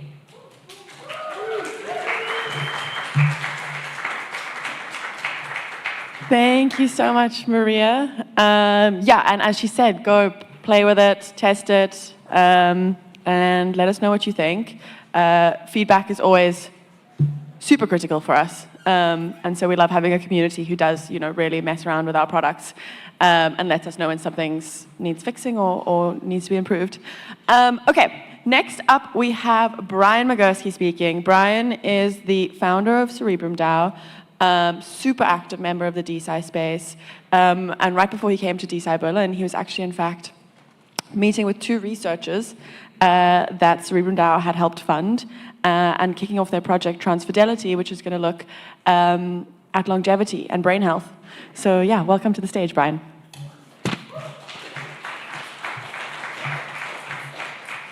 Hey, everybody. So DeSci Berlin is becoming like a milestone point for Cerebrum DAO, so like a checkpoint to see how we've been doing. And so I'm going to give a little bit of a retrospective to see what we've developed over the past 2 years. I remember back at DeSci Berlin 2023, I believe, we were just getting started. So it's been an interesting journey, and then I really want to talk about the road ahead because I feel like with how do I move this? Do you know how I move this forward? Clicker. Okay, cool. Let's click it. Awesome. Okay, cool. With DeSci Berlin, I feel like, and with DeSci in general, we're constantly just proving ourselves. And so we go from one proof point to the next proof point to the next proof point. And it's really remarkable how fast things have developed even over this short period of 2 years. So Cerebrum DAO, yes, we're envisioning a world without brain diseases. So we're targeting and seeking to end all brain diseases for everybody. So all your brains in the audience here can hopefully thank us one day. We've been on quite a journey. So 2023 DeSci Berlin, we were doing community activation, just like let's see if we can get people to follow us. And one of our core team members, Yatan, he runs operations. I met him at this conference in 2023. He has a family member that's dealing with a brain illness, and this meant something to him, and now he's an active part of doing something about it, which is absolutely fantastic. A year later, if you fast forward, we launched our token, the Neuron token, on the Bio Launchpad. We raised $2 million in total through private pre-sales as well as the live auction. In order to kind of build confidence, we had to attract top-tier neuroscientists and drug developers to actually show that our community is probably going to get something done if we raise the money. And so we were able to do that and really pull in people from outside of DeSci in the dozens with real deep expertise. Next, we had to prove, can we actually build a pipeline of interesting projects and opportunities that otherwise would not get funded, and have promise for becoming actual therapeutics for humans like us. So we were successful. We filtered through 150 plus projects. We identified 3 that we wanted to invest. We invested in the IP. We successfully outsourced some of that IP from top tier universities, and we minted 3 IP NFTs over that period. And then we had to prove, could we actually take these projects and manage them effectively and move things forward and achieve some proof points. And out of those 3 projects, we've advanced 2 past their first milestone. We did follow-on financing through Molecule's platform for an IP token. We raised $450,000 of additional capital into 2 projects. And those projects are well underway, and one of those is actually going into first-in-human trials very shortly, like within weeks. We just submitted last 3 weeks ago to the IRB, so we're expecting to start those trials within the next 3-4 weeks. And we just minted our 4th IP NFT as well. I'll talk about that in a second. So here's our portfolio really quickly. Percepta is the one that's going into human trials. Fission, we hit our first milestone. We did in silico screening of billions of compounds, did AI optimization on it. We've identified 50 molecules targeting mitochondrial dysfunction. Those are now being synthesized and going into the next phase of work there. So really fantastic progress. And we did kick off transfidelity at the University of Basel yesterday, or 2 days ago, sorry. We minted this yesterday. I did it right here at DeSci Berlin. It's a project that took 1.5 years. We out-licensed it with 3 university tech transfer offices. Actually crazy. It was the first project I identified when we got started, and it took the longest, but we got it done. And it's really promising. It's based on a therapeutic that did make its way into phase 2 trials. So we're incredibly hopeful on the safety profile of this. And the researchers have patentable IP that made it 100 times more effective.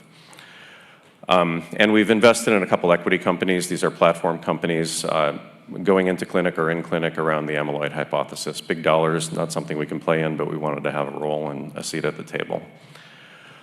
So that's tremendous. That's all happened in 2 years, which is really mind-blowing, because my thought with DeSci was, is anybody going to care? Is anybody going to come?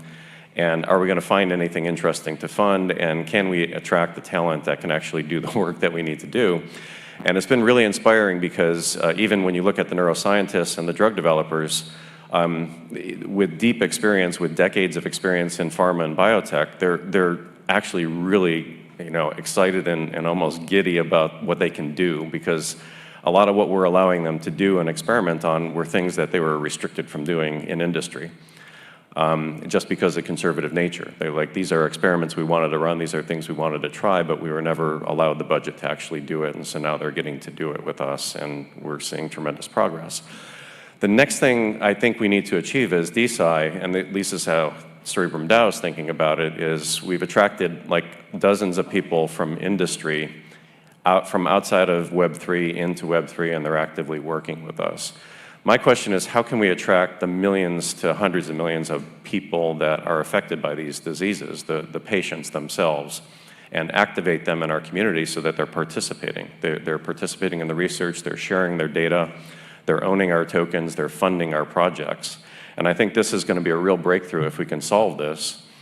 And I think the way you do this is not expect them to come to you. You need to go deep into the communities where they live today and speak to them about something that's critically important to them, and show them something that's different, that is going to engage them and pull them in.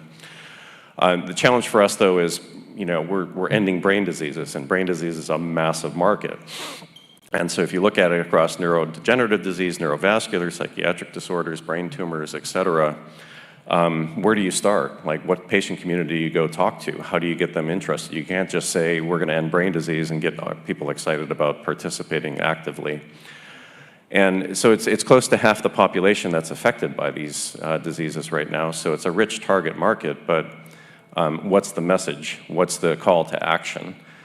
And so we drilled down and we said, okay, let's go look deeper into this and say, well, let's not look at brain diseases. What if we looked at neurodegenerative diseases? Well, each of these, there are many of these, and each of these has many of different types and communities. And so let's look at Alzheimer's. And we call Alzheimer's disease, but it's not a single disease. It's many diseases with many different profiles. And so you can look at it everything from high risk, not determinative, like sporadic APOE4. Familial Alzheimer's is determinative. If you have these mutations, you will get Alzheimer's today, unfortunately, because we don't have therapeutics yet.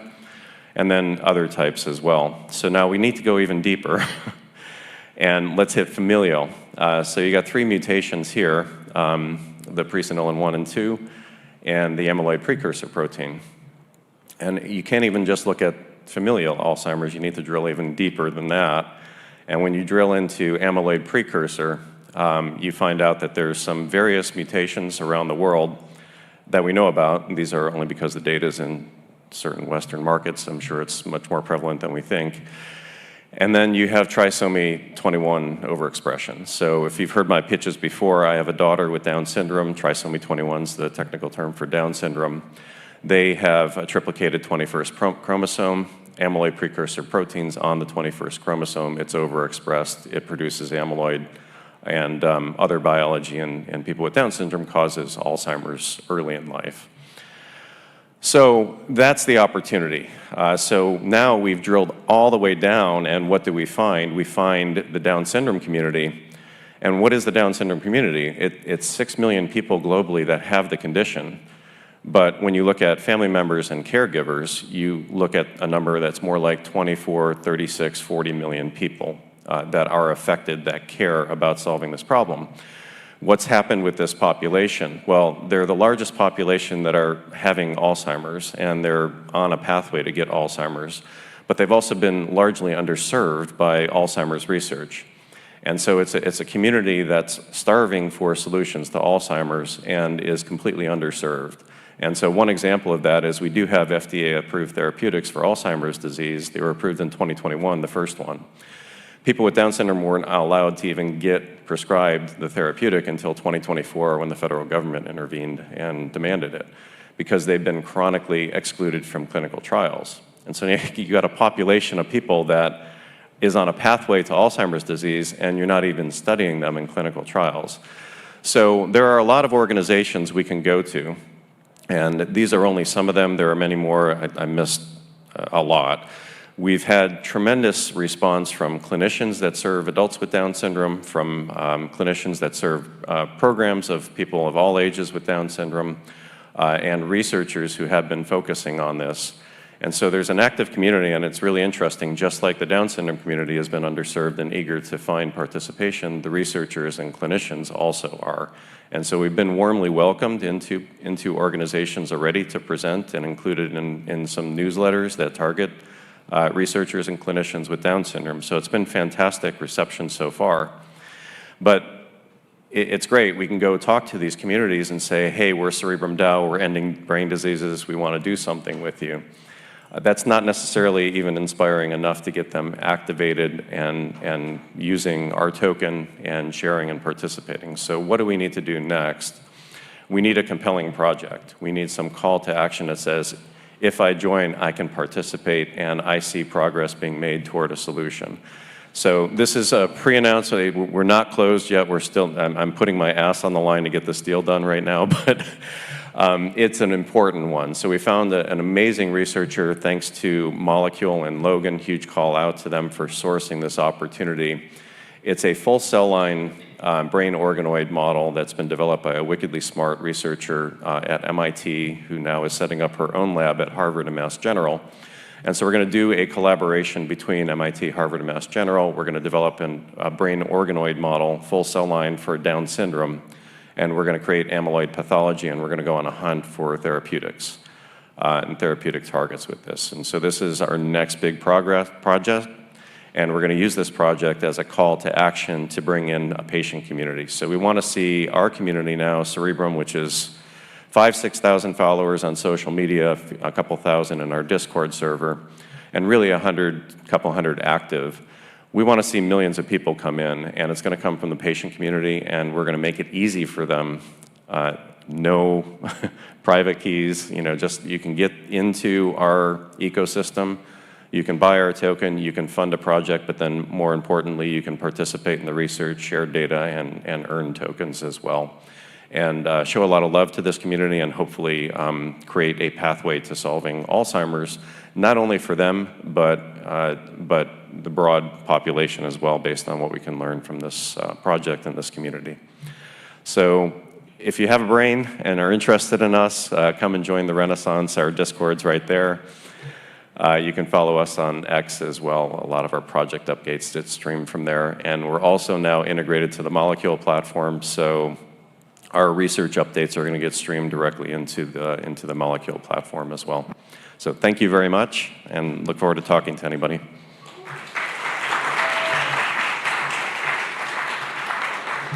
Cool. Thank you so much, Brian.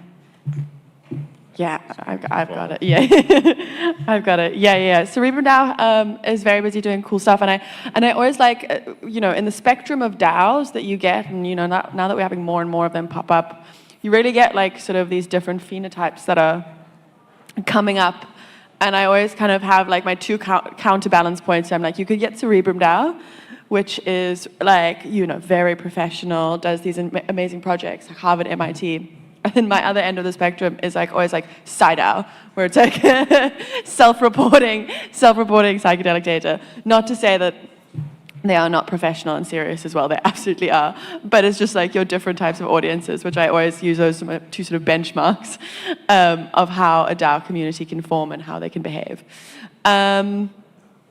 Without further ado, our next speaker is Stefan. Where is Stefan? Is he here? Stefan?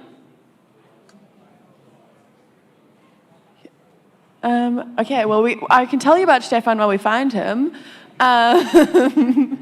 Stefan he worked with Molecule for ages, was a developer here, kind of was deeply involved in building out the IP NFT, IPT Launchpad, the Bio Launchpad as well, proof of invention, kind of essentially everything we've done.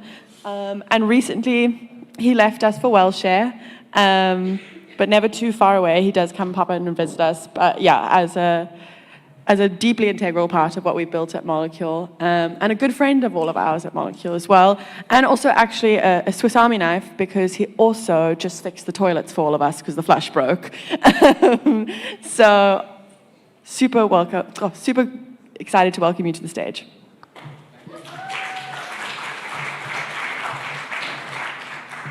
Hello, everybody. Everybody still doing good? That's great. Okay, I think so I've been at the front talking with my panelists that I'm going to join in 15 minutes. This is the talk that's going to prepare the panel.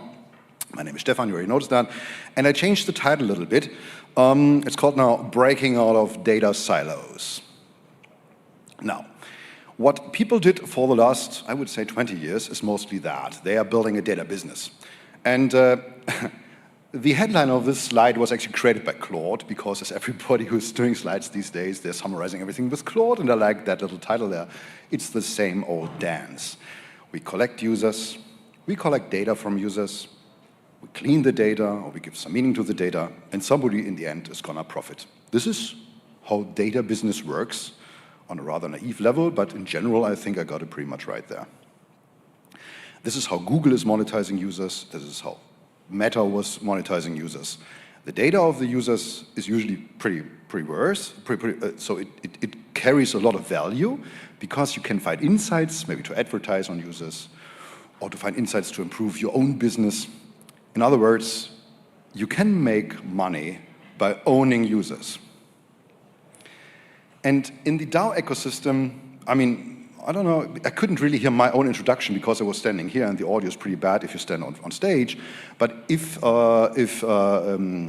Ella was introducing me, I was building the IPNFT stuff for Molecule, so I'm in that space for 2.5 years. And during the time at Molecule, I was also a little bit involved with what HairDAO built 2 years ago. And they built something like a patient portal. And this is a screenshot of it, how it looks today, and I hope I got the right screenshot there. But they allow people to upload pictures of their head. This is HairDAO, right? So they're caring about your head and about your hair growth, and this is their upload form. Now, if you look at Biohacker DAO, I don't know if anybody of the guys is here today, they do more or less the same. They ask you to please get an Aura token, copy-paste your personal Aura token into their little web form, and then they can access your Aura data. Then we have Long COVID Labs. Long COVID Labs had a type form on the website that said, if you want to onboard to our DAO, you can please fill out a form. Do you feel bad? Do you have fatigue? Do you actually are suffering from ME, CFS, and so on? They are collecting data using type form. We have Reflex DAO, which are building their own variables, which are storing data on Ocean Protocol. But in the end, they're also building up their own users. We have Sleep Fun, which is a Vanna data DAO, right? Data DAOs are a very own concept of how you can actually put data into buckets that are not controlled by one single entity. But, well, in the end, you mostly connect the user, you get data out of the user, you store data somewhere, and if you look at the Vanna protocol, this data it's actually not even defined where the data is stored. Each data DAO individually decides where they store the data. This is an example of Asterisk DAO. This is an example of Spine DAO. I just found the same thing in their documentation. This is something a little bit more old, is Evidation. They say, okay, if you just send data to us, you get some points, and if you earned enough points, you will get $10 reward. I think I started in March sending every day all the data I have, and this is how far I came, so I'm still not 30% on my $10. We have Reputable Health, which will join me on stage in just 10 minutes. And then we have WellShare. We tried the same. Before I joined the team, it was mostly the same thing. They built an app, they connected your Aura Ring, they connected to CGM devices, we collected data, we put the data in a database, profit. What I want to say is, wouldn't it be better if not everybody would collect the data on their own? Let me just pose one thing, and this is why I put this slide here. This also doesn't work. Let's just all in this room get together and say, let's agree on one data profile standard. All the users put their data into that standard, and so all the problems are solved. The problem with that is quite similar to this one. If you would try that, I can promise you, we just end up with yet another standard that nobody agreed on, because everybody thinks they can build better standards. Now, the great opportunity, and I don't really know a good way out of that. I only know that the more open you design a system and the more encryption you put into the system, the more likely it is that people will adapt it, because I'm not owning your data. I'm not owning your user. Nobody owns the user. The user owns their own data. This is the whole goal of decentralized data profiling. And so the outcome of that is, if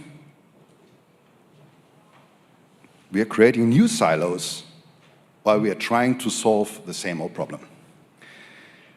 Particularly in the Web3 and DAO space, everybody, or all the DAOs, maybe, I don't know, if they want to simplify the login situation for the users, they create their own Privy account. Now, every user has a different account in all those DAOs. Now, you can use some technology to combine them again, whatever. But everybody's now building up their own user buckets again. And one of the reasons why most applications don't really want to provide their user base to other applications are those points.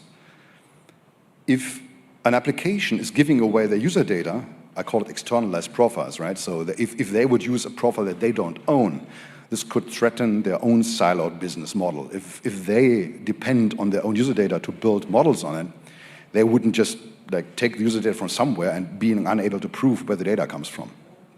Many of them are afraid that maintainers who build some kind of centralized system could profit from the collective data volume, right? If I just say, yeah, just give me all user data, I promise, this is cool, and then you don't know if I maybe profit far more than you do from this collected data. the takeaway there is, or maybe one very important point, those data stores, if we would agree on one common data profile that we all can use for all of our users, this still very likely has to comply with regulations, right, with HIPAA or GDPR in Germany and all those regulations. So the point that we try to figure out, or how we try to approach it at Wildshare is, we say that a fully user-controlled health profile must be permissionless, useful for the users, and usable by the users. So why do we need user-controlled health profiles? In the long term, and I think we heard quite a lot of talks today already about that topic, and this is another headline that Claude built for me actually, AI agents will start hunting for data and they will do so autonomously. So how do AI agents learn something about the great mass of users? Where do they discover them? How do those agents ask for permission if a user wants to share their data with them?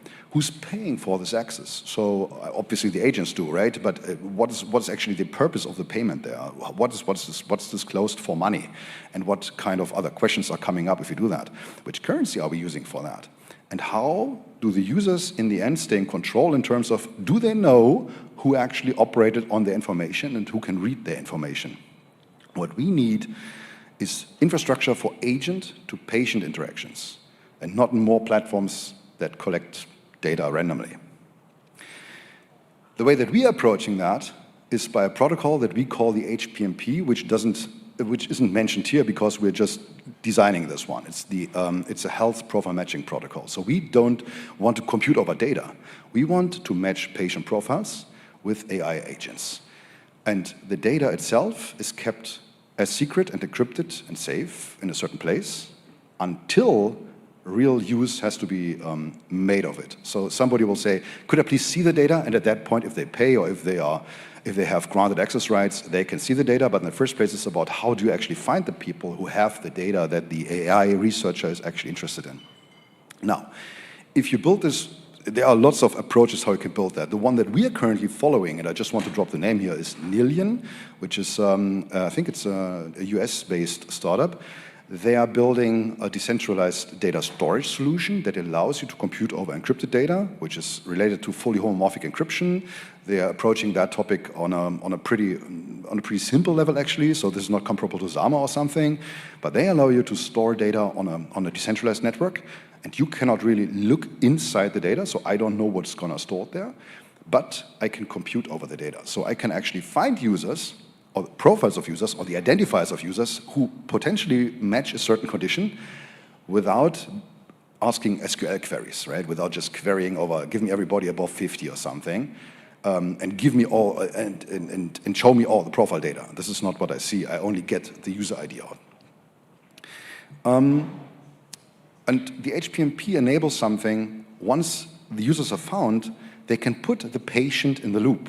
So if agents actually come up with hypotheses that go in towards the directions, for example, in mental health space, that they would like to interact with users and ask them questions, saying, okay, what's happening if you start behaving differently, when you sleep longer, when you reduce your calorie intake? Because I know the conditions you suffer from without seeing a real profile. Can you tell me what changes in your life? This is what the HPMP is going to enable. And what also is possible there, if a user identifier is privately linked to an address of the user, you can even send tokens to them as an incentive. This is nothing that Wellshare puts in front, because we actually don't believe that users are going to be, like Evidation, you've seen the example, are going to be incentivized with money for data. This is something that's, I guess, leading to a little bit wrong path. But if you feel like you want to onboard the users into your ecosystem, you can still send tokens to them, because you will have an address that is ready to accept those tokens. The way that we are currently designing it is with an integration based on MCP, the Model Context Protocol, so agents completely, without any known API, can actually start discovering users on the MCP, and they pay with X402, which is a payment standard based on HTTP protocols by Coinbase. This is more or less how that flow would look like, right? So everybody in that ecosystem could profit from everybody else. And this is part of our pitch deck, but what's not part of the pitch deck is the yellow line. At the top, you see that some researchers could pay with stable money, with fiat money, with stable coins, to actually put value inside the system, and that value can trickle down during the different participants. Health applications can profit from that, and in the very end, if you think this is useful, also the users who put data into it can profit from it. And how much time do I have, actually? Are you taking time? 5 minutes. Let's stay on the previous slide. Don't have a timer here. The question that we were asked when we were building that old data collection application was mostly, okay, but where are your users coming from? We call this the GTM problem. How do you collect the users? How do the users get into the system? And mostly they say, yeah, you can, I don't know, give them money, evitation, right? So if you put lots of money on the user, they will just share the data with you. Users usually don't want to be incentivized with money if it's about their health or if it's about their well-being, right? I think the money is more or less just a side effect, or maybe the monetary incentive. It's mostly about creating new hope and new opportunities and personalized health offerings. So if you ask yourself as a user, why do you wear an Oura ring, right? So you wake up every morning, you look at how did you sleep, you feel not good, okay, you didn't sleep well, you already know that. So it's quite pointless to use the Oura ring itself. But now, Aura launched this private health agent, I don't know what it's called actually, but it's helping you every day, like to improve your sleep, your well-being. And I think this was the 5-minute sign. So it's like still 5 minutes? No, are you waving? It's still 5 minutes, okay. Around 5 minutes, yeah, okay. Wait, stop here. So, no, I lost it because you were showing me the 5 minutes. If the user, exactly, so the most interesting thing for the user is finding out if they are suffering from a certain condition, and I think long COVID labs has a very good point on that, like ME/CFS is a completely under-researched kind of condition, I'd say. Like many people would agree on that. Every person who suffers from ME/CFS, from the illness that COVID obviously could cause in the long run, you would be quite interested in providing your own information to researchers who at least try to help you, right? This is the only incentive you really have. I think it doesn't help if I promise you, okay, if you share your sleep data with me, you get $100. This doesn't really make sense. And what we are currently building, and this is also why I put some papers somewhere with improved UI, we have a little demo there, which is a reflex game. So it asks you to click a button. Very simple, it's vibe coded, took me like 3 minutes to build that. This is not the interesting part of the application. This application will upload or will actually create a data set out of your reaction times that we are storing on Nillion, and it's linked to a health profile. You're gonna see that when you're using the app. And the application cannot see your identity. It sees a session key that you are using. On my side, I can actually correlate your session key you use on the application with your account. So we can drop tokens on you, but that weird vibe-coded press a button application doesn't see your account. So it's actually decoupling the account or your account you have on that little button app from the actual health profile account you use to collect all your health data. You can also see the data you uploaded, and you can even win some money. I put the rules on that paper. It's not really secret, so please don't share anything really meaningful with it. But we are definitely continuing improving that along with what Nillion is building. And in a good Steve Jobs tradition, I would like to end with one more thing. How could you actually add information to decentralized user profiles, if you're a service, without coupling tightly to it, right? So we will, in a minute, I will be joined by Reputable Health on stage. And I was tasked with how can we actually build a system where people can take part in clinical studies or clinical trials, and how can we put the information, what happened there, in their health profile if you don't know Reputable Health? No, luckily I know them, but I don't want to make their lives hard. I don't want them to integrate. I don't want them to I don't know, create crypto wallets or anything. So they should ideally only disclose very little information to each user. And with that information, users can actually create proofs that they participated in a clinical trial. And then they can put that information into their shared user profile. So the user profile now knows in a decentralized and zero-knowledge proven way that the user participated in a certain clinical trial that maybe dealt with Alzheimer's.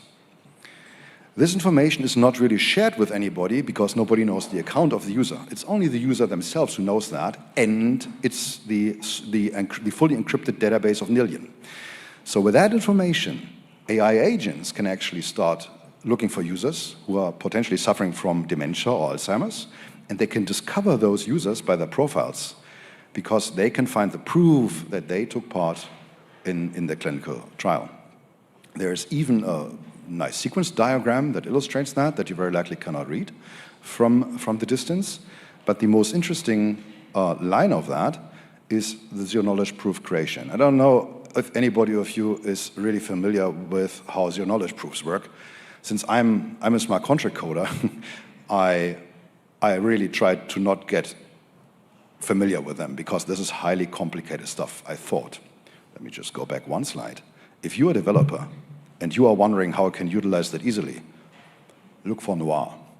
So with that language, with that framework, creating zero-knowledge proofs of anything is a piece of cake, honestly. And this is why it's not really rocket science building zero-knowledge proofs in this kind of flow.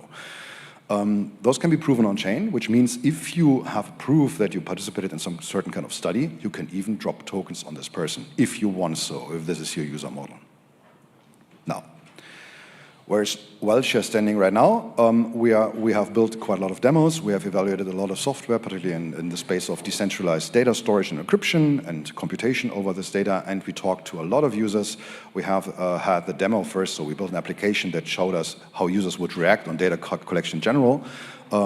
What we are building next is actually this health profile base schema that would allow everybody who's building health applications to use this profile data, to put data in it, and to get data out, if it's the data that they provided themselves. So the major benefit of that is you don't have to build your own user profiles. You can just use the completely decentralized user profile that's already there.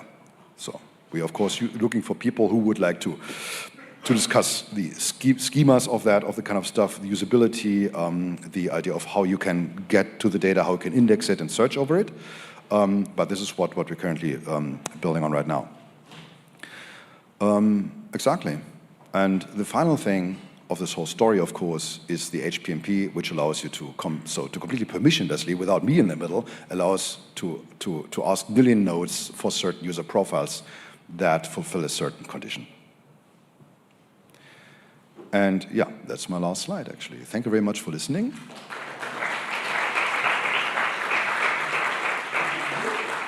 And don't forget to scan the QR code of that little paper there. It's also there, and it's also there in the phone booth. You can win some money, but as I said, never about the money, yet you can put data on your profile, and it's sufficiently safe, I would say. Thank you very much. Cool, thank you so much, Stefan. You can actually just go and sit on the couch because you're on the panel. Yeah, but I don't want to skip the... Okay, cool, everyone. We are going to have a little panel, and then we'll break for lunch.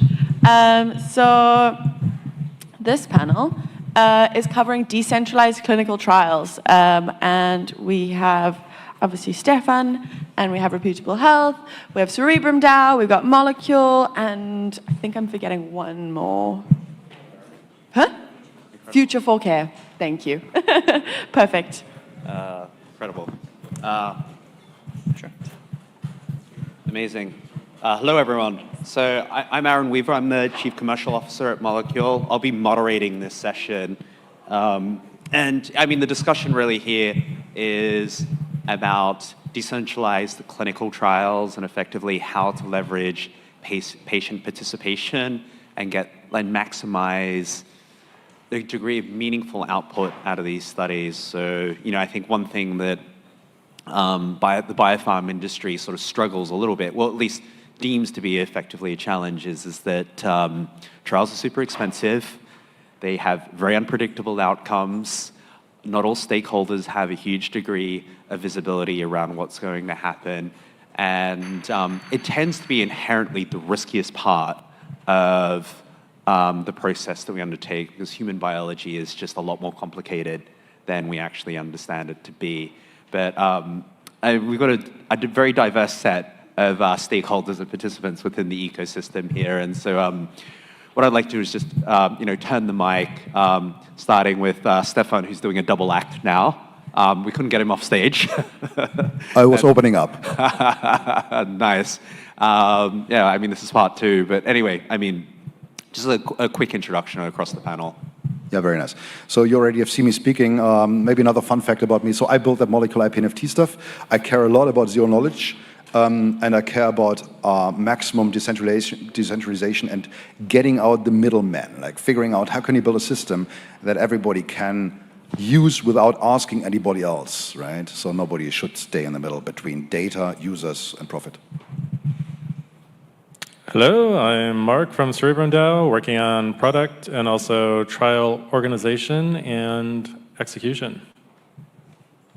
Hi, my name is Nia Escobar-Kalla, and I work for Future for Care, together with pharma CROs and startups, bringing them together for innovation. Hi, I'm Kyle, Reputable Health. We actually started as a DAO. We were on that landscape that you saw yesterday back in 2022.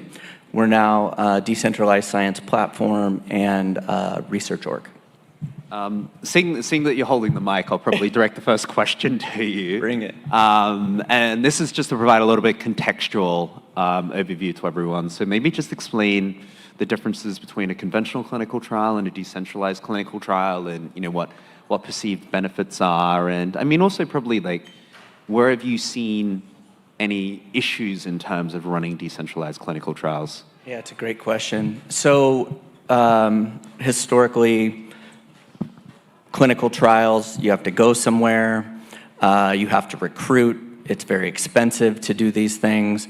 I've heard numbers in the US of 5,000 to 50,000 per participant, which is insane and probably not really reasonable for DAOs. In decentralized trials, people can do it in their home. Who has wearables? Oura Rings, Apple, right? We all have them. We're all generating data. So how can we harness that data and actually make that data meaningful? So decentralized trials can do that. There's at-home labs, all these sort of things that make it a lot easier. And I think to your point on benefits, I would say cost, right? Out the gate is a big one. We can get that down to a few $100s per participant. Maybe I'll just sort of step in here and I can sort of turn questions over. And if anyone has a conflicting view or anything that they'd like to add on top, please let me know around that. But I mean, it was relatively uncontentious what you effectively said.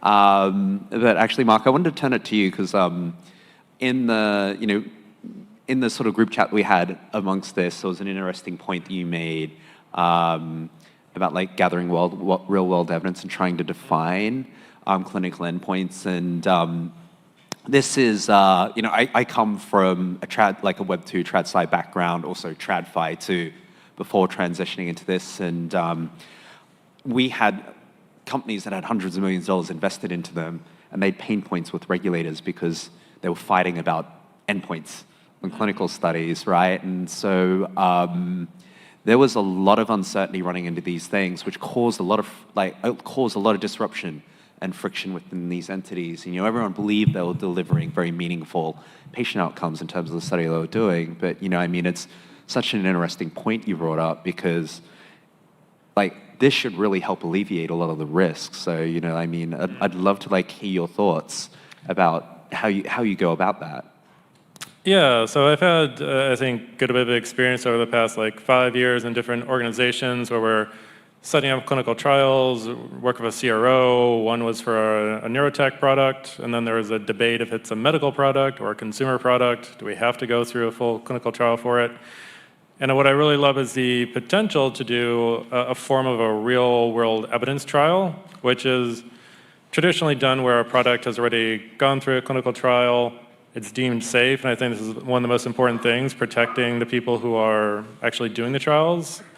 But I think if DAOs can have a model which is approved by regulators, where we use wearables on a wide scale, also with our different cognitive assessments for Cerebrum, or Microbiome DAO, for example, doing their data collection.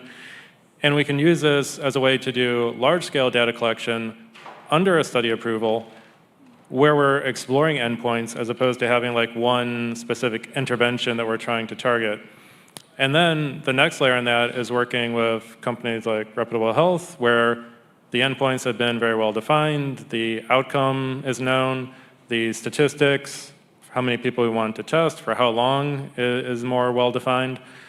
I think this is like, it really makes sense also when you hear about like what the NIH is talking about right now, where they want to have more data, they want to use AI into establishing new ways to develop drugs.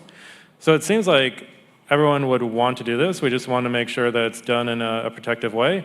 And the incentive system where we can then bring in the tokenomics for individual DAOs to be the incentive for those real world trials, I think is really important. Because you also have incentives for running your decentralized trials, Kyle. And it makes sense that that's the way it's being done right now. But I think we can add this other layer so that they work together to improve the overall drug and intervention development pipelines. Maybe just a follow-on question to this, and this is just sort of poking at one of the pain points. I was speaking with the head of regulatory of a big pharma company, who was sort of telling me about how painful it is to run a study in the United States because of the dropout rates and other compliance-related issues. So, you know, I'm curious, I hadn't sort of experienced this recently, but there's a concept of a professional patient. It really turns up in neuropsychiatry studies where they say they've got depression. They don't necessarily do.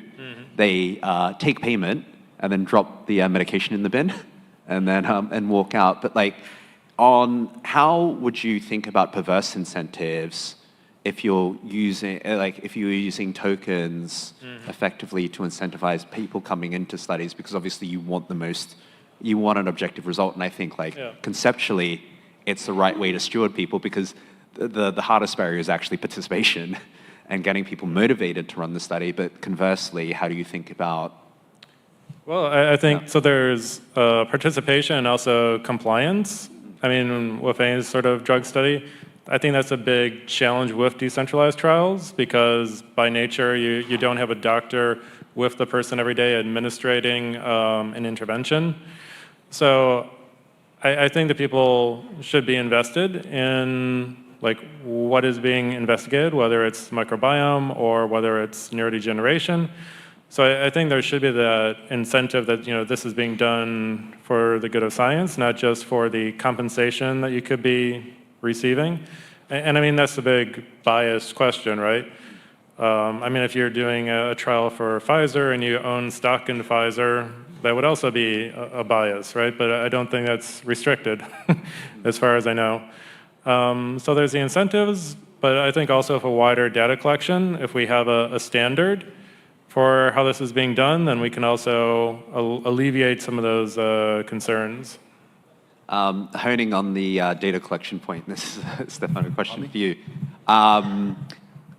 You know, discussing data health, health data sovereignty, right? And it's pretty topical at the moment because of the like 23andMe bankruptcy and, you know, things sort of floating around the web about like, you know, deconsent your data so that like people don't get it, etc.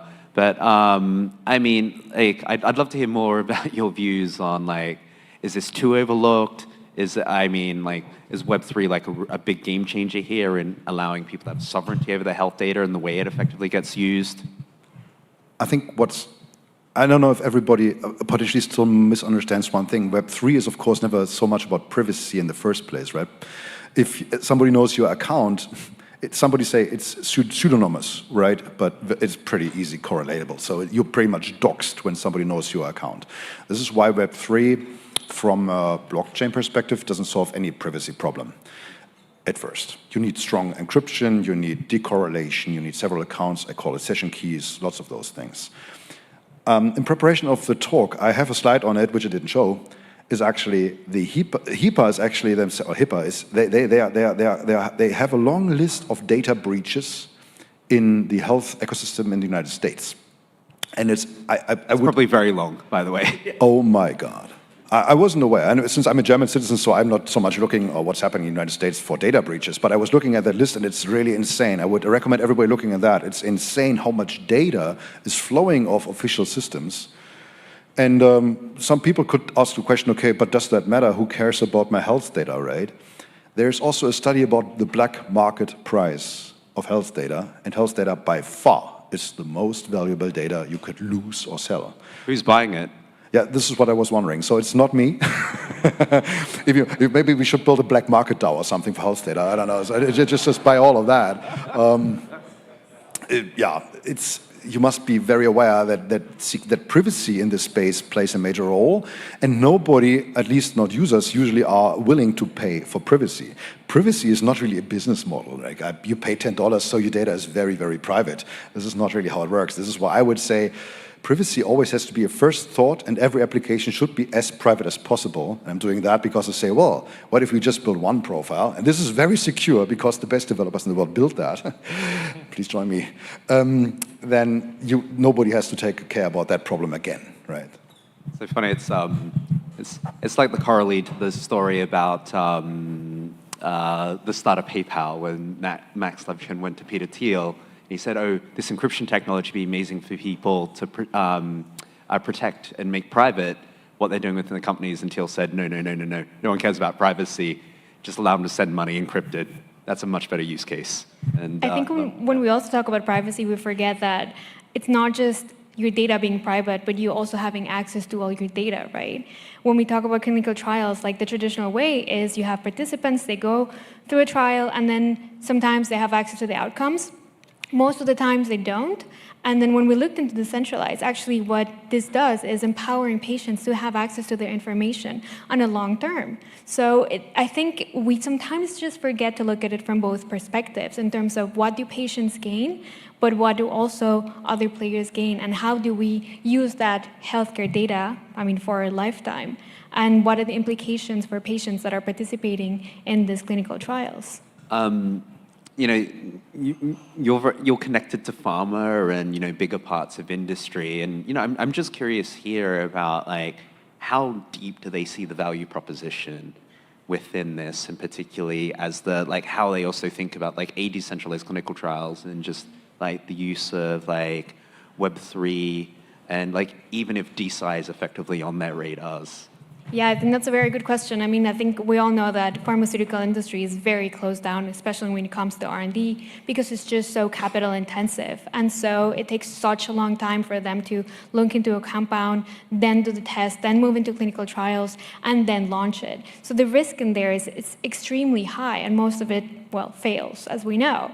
So when you come to pharmaceutical industry and then you say, hey, we have this new way of having a different perspective, having more diversity in participants for the trials, of course, it's really appealing, but it actually increases the risk. So we have to make sure that the use cases we're bringing to the pharmaceutical industry are actually very compelling and reduce that risk. So I know that there are initiatives in Europe and in the US from pharmaceutical industries and CROs, like IQVIA, for example, where they do have, let's say, working groups, or they do have initiatives that support decentralized trials. However, that's still a bit like a side business, like a speedboat when you have the tanker. Some pharmaceutical companies are more invested, but I think it's hard sometimes for us to consider that it might not be fully integrated into the traditional R&D perspective. What's the friction? Why is it just because it's a tanker and it's just set up that way, and they don't want to move? They don't want to move in that direction, or is it they're worried about the risk of execution and people being non-compliant in studies? What makes it so difficult on their part to lean into this? I think I would say there are three key factors when it comes to, let's say, integrating decentralized tools into traditional R&D in pharmaceutical industry. First one is the human component. R&D has been done in a way that we know it for decades. It has changed, of course. We have AI, we have tech, we have everything coming in, but still the processes remain the same, and people just know how to work the way they work. It's just like riding a horse when everyone's driving by you in a Model T Ford. Exactly. It's like, why do I have to learn how to drive a car if I have a horse? It works. It takes you places. The effectiveness, different story. But human component is definitely one thing.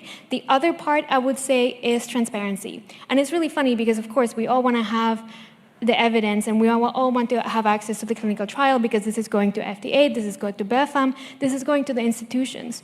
But sometimes some results in clinical trials are not really convenient to publish, especially when there is failure, especially when there are some side effects that, they're not the most attractive to be disclosed. So it's this fear of risk and reputational risk. And I would say the third part is definitely patients. So pharmaceutical companies are just very used to having patients in the studies, and then that's it, that's over. But, and like you said, acquiring a patient is 5 to 50,000. So there's like a whole industry that is also sustaining the traditional business model that is interested in keeping it the way it is.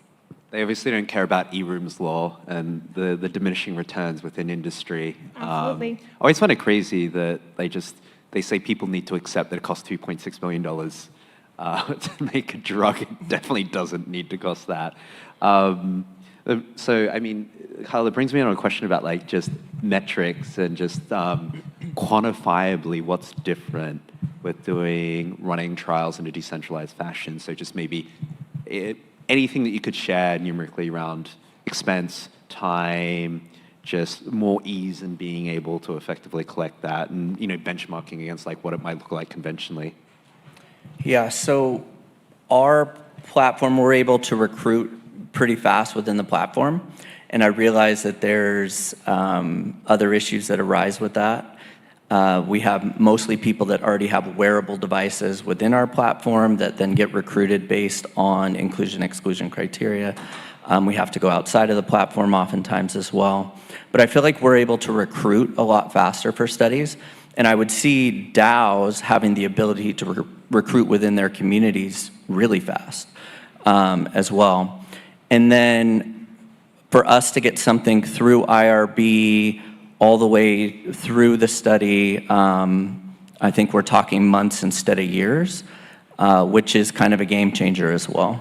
So those are some of the timeframes. And then in terms of cost,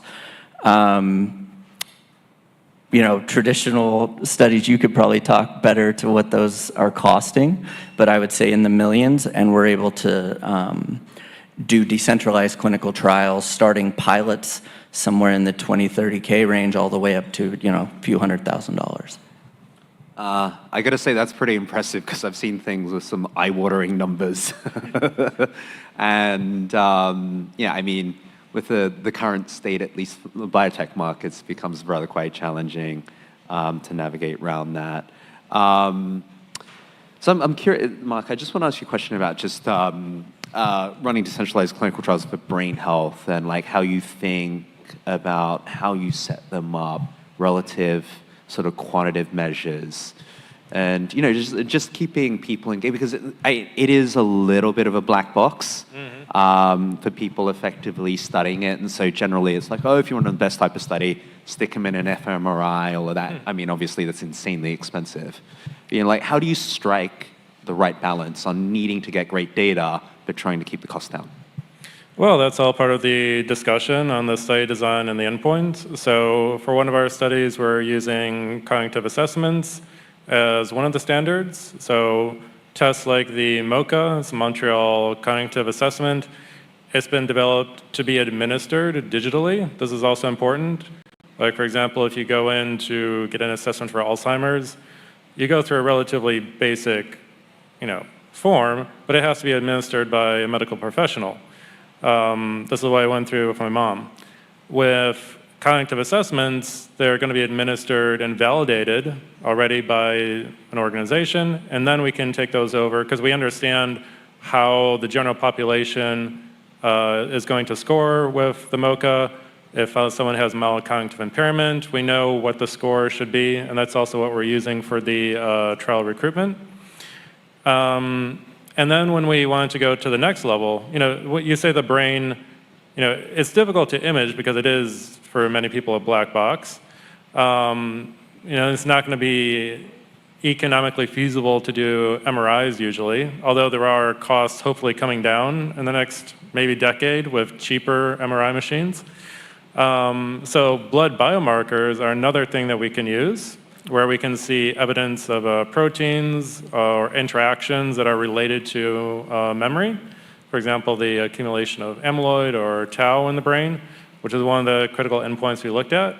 So we found that we could do a dried blood spot test, which means a person can get a kit, they basically get some blood from their arm, and then they can just mail that in, which means they don't have to go in for a fluid biomarker blood draw, like into a hospital. What I'm really excited about, though, for the future is the ability to also bring in more neurotechnology products, either things that are based on like FNIRS or EEG, either EEG earbuds or smaller devices where we can do assessments, which would be related to understanding also how cognition is changing over time with different brain signals. So I think if you then take a step back and say, okay, there's cognitive assessments, there's traditional wearables, there will be new cognitive wearables coming up, there's blood biomarkers that are easier to capture, then you see you can actually capture quite a bit of data with a decentralized trial. You won't get the MRI unless you're paying a lot more money, but you really can understand what's happening in the study with the participants relative to the healthy populations. And that's really what we capture with a clinical trial. So I was actually impressed that we could actually pull so much together into the current trial design, but it was an evolution, and now it's acting as a benchmark or a template for future trials. So if we raise another IPT for another indication, it's going to be a lot easier and faster to set up the next trial. And I think that's the really cool thing going forward. It's an incredible flywheel, because it's like you also want to point at, like, I just keep on saying this, like point at the cost effectiveness of being able to do this and sort of say, and demonstrate that you've got like real quality like data output around it. So I'm sort of running up against time here. So one last question to all the panelists. So over the last few years, there's been a little bit of a breakdown in trust between scientific experts, public health authorities, and the general public. And so like the one thing I think is like really exciting about the prospects of DeSci is to be able to bridge that gap in trust, and it's to be able to make science visible, transparent, and also bring people up at least to the trust of the education curve in a way that, I guess the question here to, I'd ask all of you to answer one at a time is, what do you think the role DeSci, DAOs, and decentralized clinical trials have in like reinstituting that gap in trust? I would like to second what Paul usually says. It's all about capital formation, right? It's like getting... Let's make money. Yeah, exactly. It's all about the money. Silly. But this is really, I think we are on, and also this is a very known phrase now, we are on the way or on the path to citizen science, right? Or stadium science is also another big catchphrase. Pump Science is going to present in 2-3 hours. I think we are moving towards a future where science is not something that's done exclusively in some kind of ivory tower, right? And now you have to ask the question, how do you participate in that whole movement, and how can you profit from it, and how can everybody just contribute their little piece? And I think decentralized or Web3 technologies are just a nice way of taking out friction technology, right? So you can I don't know, use wallets to identify users. You can use all the cryptographic primitives to make that consistent. It's breaking up technology friction, I would say. This is my point on it. Besides that, DAOs redefine the way how communities work a little bit, right? Because you also have a token aspect on it. Everything more or less works in a standard way. And I think once you know how a DAO works, you can actually build DAOs on very specific problems. This is why I love this BioXYZ ecosystem idea. Yeah, so I think DAOs are there to empower the people who want to get a better outcome from participating. So if you look at all the people in the core team at Cerebrum, like Yatan, Brian, myself, we all have stories about brain health and neurodegeneration, where we thought, okay, we can contribute to this organization to create a framework for getting the data, creating interventions, and bring them through the full development pipeline. And we want to extend that story to other patient groups, to other foundations and organizations to bring more people in. For me, that's the idea. Change the science economy just from mainly publication to data creation from the ground up, so we can have a better understanding and empowerment for ourselves, the patients, and then translate that to the next level of development. I think having been a member of a couple of DAOs in the past, what I find really interesting when we're talking about clinical trials and patient empowerment is how can we actually create a more equal equation in terms of pharma, science, and patients. And this comes with a couple of questions that I think it's hard for us to like cover through, and also I think pharma doesn't have the answer either. This comes from replicability to patient diversity to following outcomes, access to the data. But I think DAOs actually have the possibility to answer some of those questions in the long term. So I'm really looking forward to see how those communities can be embraced by pharma and how we can move forward.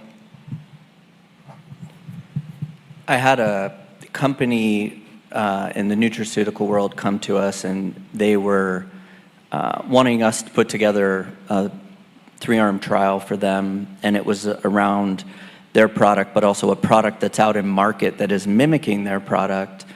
And his words floored me because he said, I want to agree to publish before we ever get the results, even if our results aren't good. And they're a multi-million-dollar company. And he's like, I'd rather burn the thing to the ground than let people get harmed by this product that's out in market. And it brought me back to why you guys are all involved in your DAOs. Like, you want transparency. You want radical transparency, even if it doesn't work, right? Let's know that. Let's iterate. Let's get better.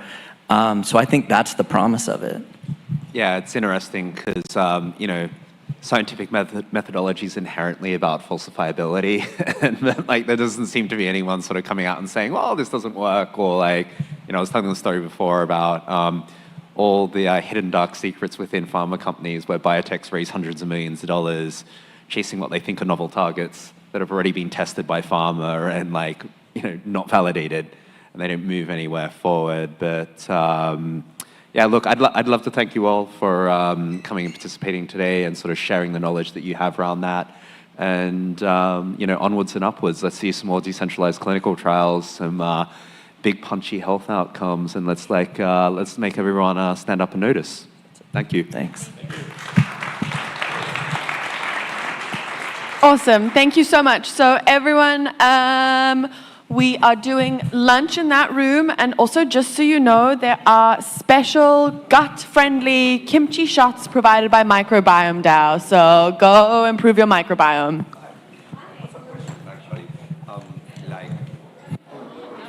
Yes, sure. I tried to talk.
Hello, hello, everyone. We will be beginning again, so please take your seats, and we need to bring people from outside. Give me a second.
I swear half of this job is just people wrangling.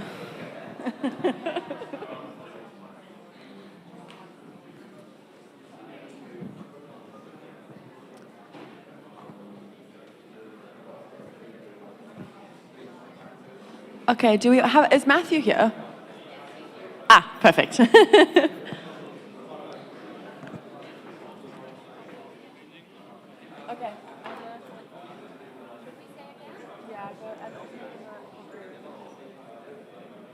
Cool.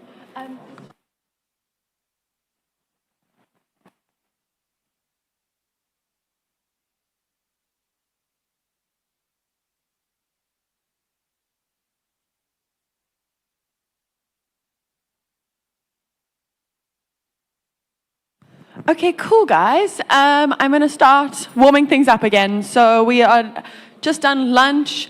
I had one of the kimchi shots. It surprisingly tasted like kimchi, which did surprise me, actually. I should have put that together. But yeah, to open up our afternoon proceedings, we have Matthew Bloomberg. So Matthew Bloomberg works in the field of network computing and large stage collaboration. He is also working on Dahlia DAO, which is going to be a neglected disease DAO. And yeah, we're super excited to have him here.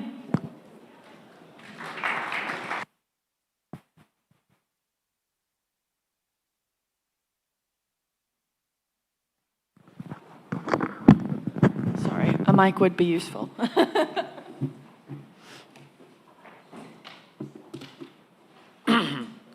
Hi, everybody. A few more people coming in the door here.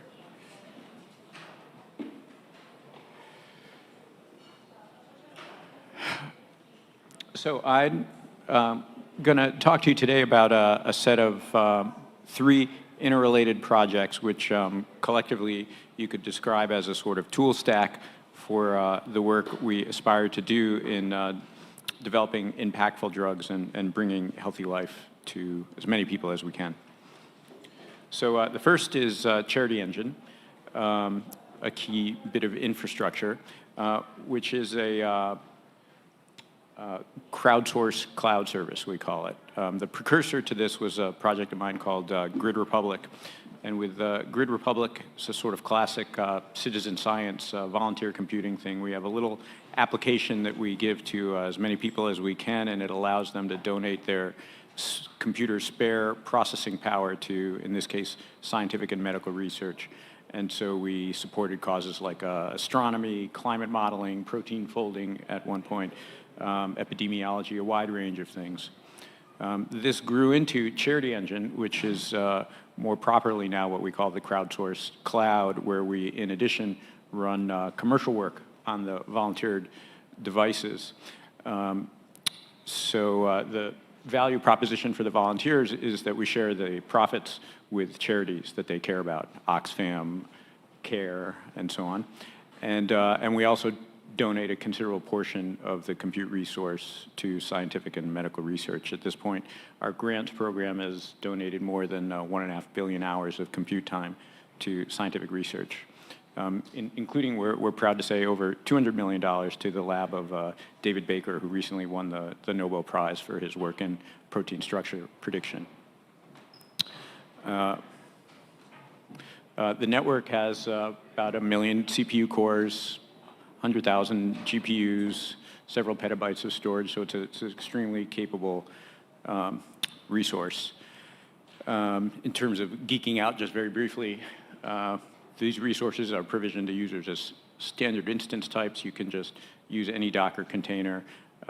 There's simple interfaces like an API, a CLI, a web UI. You can run your compute jobs through a smart contract, although nobody actually ever has.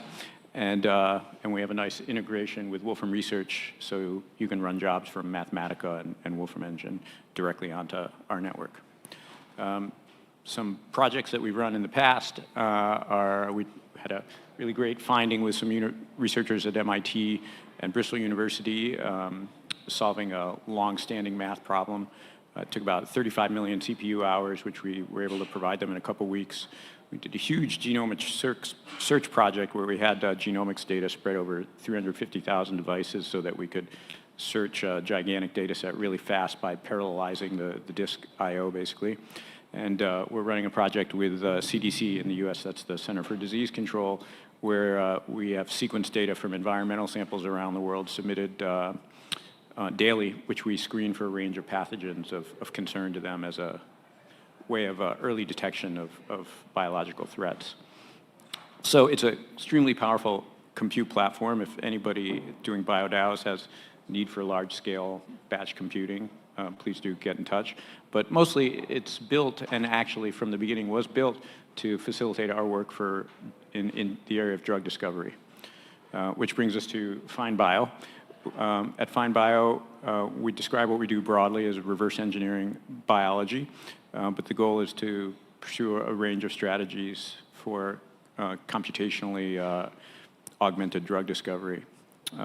So in order to explain how that works, I want to just take a step back and explain what drug discovery, what biology looks like from the point of view of structural biology. So the basic idea is that a cell is sort of a fantastically complicated but fantastically tiny machine in which all the parts are substantially made out of proteins. So you have little protein gears and little protein motors and things like this. And this is actually not a metaphor, like literally there are little protein gears, and this is a rendering. This next one is DNA replication at the molecular scale, right? There are these little mechanisms at work in your body, and they're super tiny, and there's just huge, colossal numbers of them. And the basic idea is that a disease is a malfunction of the machine. So those proteins, the parts of the cell, the parts of the machine, their function is determined by their shape. So if one gets misshapen or it's missing, then it can cause a cascade of events that are manifest at the large scale as a disease or a pathology. So when you want to fix a broken machine, the first thing you have to do is, well, you figure out what's broken, like what part is broken. And then you can try and fix it. And typically drugs, this is what they do. Drugs are basically either they try and fix a pathological change, or equally, maybe more often, they just try and break it completely. And that interrupts the pathology, kills that cell, and a healthy cell tends to replace it. But again, if before you can try and fix it or break it, you need to know what part is at issue. So virtual drug screening is a method of drug discovery. It starts, in this case, when you've already determined a drug target. So for instance, there's a wide range for diseases you might be interested in. Early stage research is all about figuring out what's broken. And they'll typically name a protein that's fundamental to the pathology, and they'll call that a drug target, by which they mean this is something you should, when you're developing a drug, the thing you're trying to target. So you might have, when you're trying to undertake such a discovery program, different amount of knowledge that you're starting with. You might already know some compounds that interact with your target, in which case this is really great because now you're in an area where you're just trying to optimize them in various ways. You might know enough about the target to know where on the target you want to be interacting, or you might only know that this is the target you want to address. So in what I'm going to talk about moving forward here, we're going to focus on the second case, because if you're in the first case and you already have some known compounds, you're well ahead of the road. There's still some fascinating things you can do to optimize it computationally. And if you're in the third case and you know just the target, there's some preliminary work that you would do that's reasonably straightforward that would get you to number 2. So this is sort of like the base case for virtual screening. So virtual screening uses a method called molecular docking. And what that means is the process of taking very large libraries of compounds one at a time and testing them against your target to see which one will bind effectively. So by way of illustration, we have here illustration of a protein target. And you might search through, sometimes it's just described as like a lock and a key. The protein is a lock and the small molecule is a key. So you're searching through trying to find a molecule that will fit. Look at, there's one.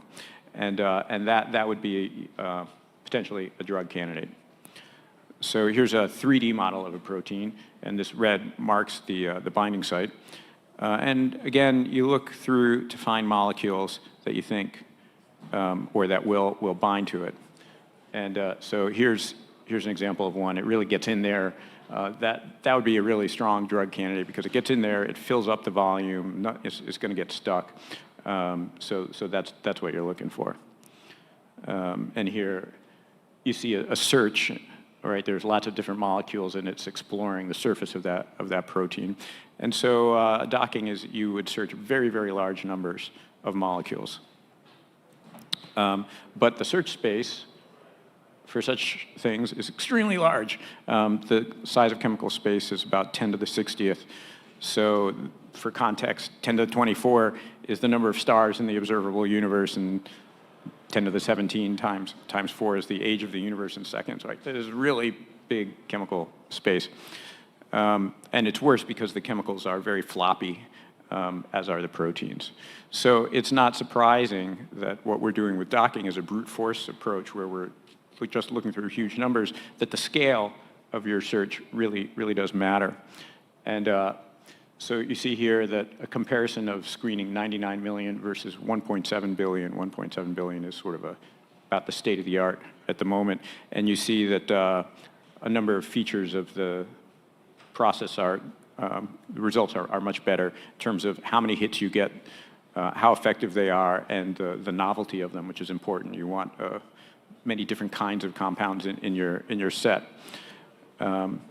So here, going back to the earlier conversation about Charity Engine, our compute network gives us the ability to screen around 10 billion compounds, which is 5 times more than the state of the art, which can be expected because of the higher resolution of the screen of chemical space to get us really best-in-class results for our drug screens.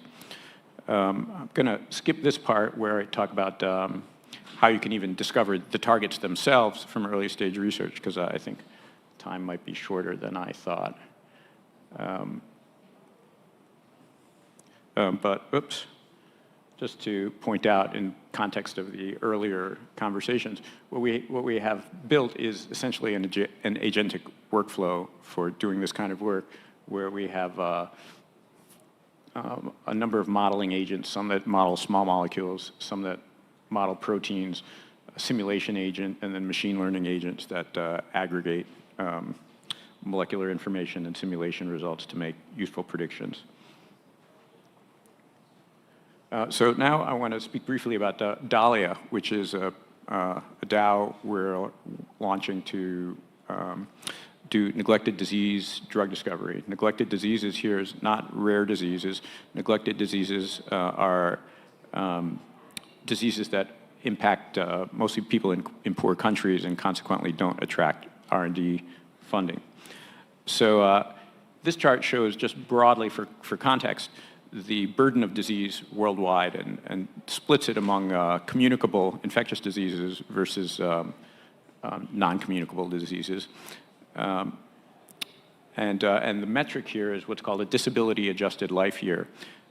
Years of healthy life that are lost due to disease. And so one DALI is one lost year of healthy life or productive life.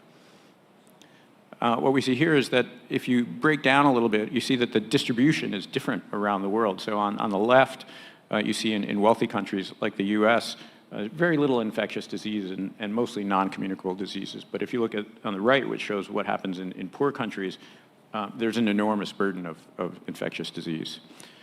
And if you drill down a bit further, here you see particular categories of diseases. You see that on the right, basically 1 in 5 DALIs lost worldwide every year are in these 4 causes on the right, and they barely appear on the left. If we reformat that in a different way, some of the earlier chart, on the left, you see the poorest billion, again, getting a high proportion, the others were absolute numbers, of infectious disease, and on the right, high-income countries, it's mostly non-communicable. And now if you look over here, and you look at the proportion of drugs that have been developed in any phase of clinical development from 1995, you see it looks almost exactly like the proportion of the disease for the rich countries, which is to say that the pharma industry is serving their wealthy clients and nobody else. So it's to the extreme that only 1% of the drugs developed since 1995 have been for neglected diseases which affect 2 billion people a year, and they have had almost no drugs since 1995. It's like embarrassing. It's I mean, the scale of the crisis compared to the amount of the research establishment's attention to this is completely out of whack. So the question is why? You know, like, well, there's a lot of people, why isn't anybody making drugs for them? And the answer is because the pharma business is a business, and management has an obligation to maximize return to their shareholders, and so they would get fired if they develop drugs for poor people, not because they're bad people, but that's because how our economy works. They have to make money for their shareholders. So we're introducing Dahlia, and we want to try and leverage the power of crypto to create a different kind of economy. So we say at Dahlia, our currency is time, and by that we mean that we're going to value our portfolio of drugs not by the revenues they produce, but by the years of healthy life which they save. And so when you buy a Dahlia token, you're saying a year of healthy life has value, and I believe that, and I'm going to put down some money on that conviction, and we will try and maximize the years of healthy life that we can deliver. So broadly, a regular pharma company will value its portfolio by taking the addressable market of each of its drugs, and at various stages saying, what's the probability of success of this drug? And they'll claim a percentage of the addressable market based on what they think their success probability is and how much time they have. We're going to do the same thing, but we're going to express our addressable market in years of healthy life. And as we de-risk our assets moving forward, the years of healthy life we can claim on our balance sheet should go up. And as long as our community continues to believe that a year of healthy life has value, then the value of our treasury should increase and give us the means to continue developing our drugs. So that's Dahlia in a whirlwind. Thank you all very much.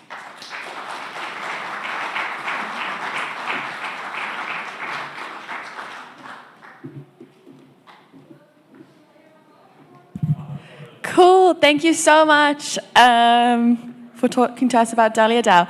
Okay, we also just realized we've got 32,000 live streamers on Bio's Twitter page, so hi to all the people watching.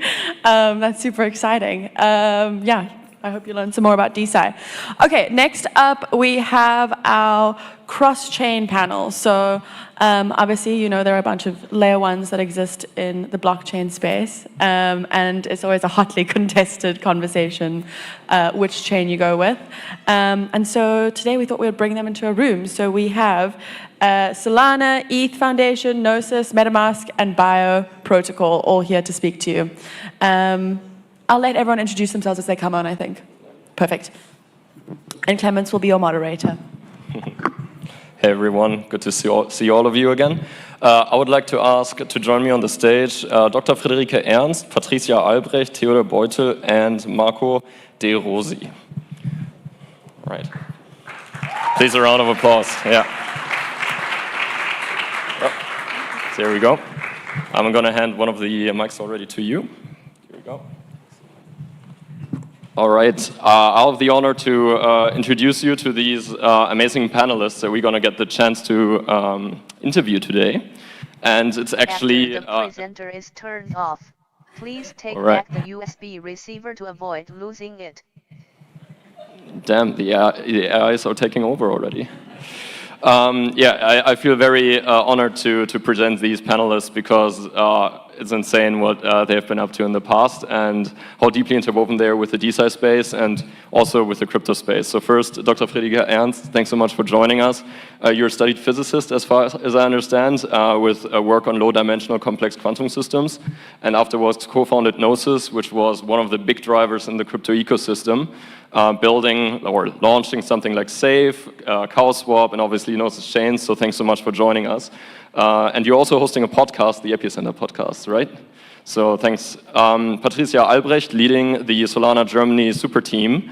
The super team is basically bringing the smartest people in Solana together to build the ecosystem. Also, as far as I understand, here in Berlin, they have the V3 hub that they're usually on Fridays taking over. So if you're around, make sure to visit them there. And in the past, she also founded Park Adventures and worked with the European Commission as a contractor to evaluate startup ideas and distribute funding. So if you have great startup ideas, make sure to speak to her as well.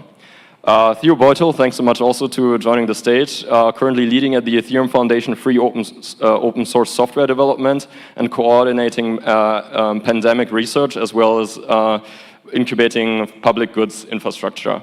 In the past, he has worked with VitaDAO as well as with the Safe team, and it's very impressive to have someone who's been continuously researching decentralized decision-making in DAOs with us here, which will probably give us a good feeling for like what works and what doesn't in DAOs. And lastly, Marco De Rosi, last but not least, thank you so much for joining us. You're an expert in AI, leading it at MetaMask as Director of Product. And previously, you founded HAL XYZ that was acquired by Consensus in 2023. And that is now the backbone of the automation and data infrastructure that Consensus and MetaMask is using. And also as someone who deeply cares about education, you've been for 20 years helping Italy with innovative schooling and education projects with your project WeSchool. So big rounds of applause. These are amazing people. And we're going to jump in straight. So, all right, first question, and I think that is something that likes to get forgotten, but is like, why actually bring science on chain? Like, why are we all here? Why do we think this infrastructure is relevant? And I would like to start with you, Friederike. You have the bridge between the sciences and the blockchain. Why do you think this is important? Yeah, absolutely. So if you look at scientists, by and large, they are a really idealistic bunch, right? They're not in it for the bucks. They're kind of in it because they want to contribute to humanity in some sense. And I think what translates really poorly is the level of incentive for humanity as a whole to the level of incentive of the individual scientists. So kind of in principle, kind of if you had an ideally designed system, whatever kind of the scientist is incentivized to do should be good for society as a large. And kind of what we actually see is that it's a really cumbersome, clunky system that often has huge misalignments between what's good for each individual scientist and what's actually good for society as a whole.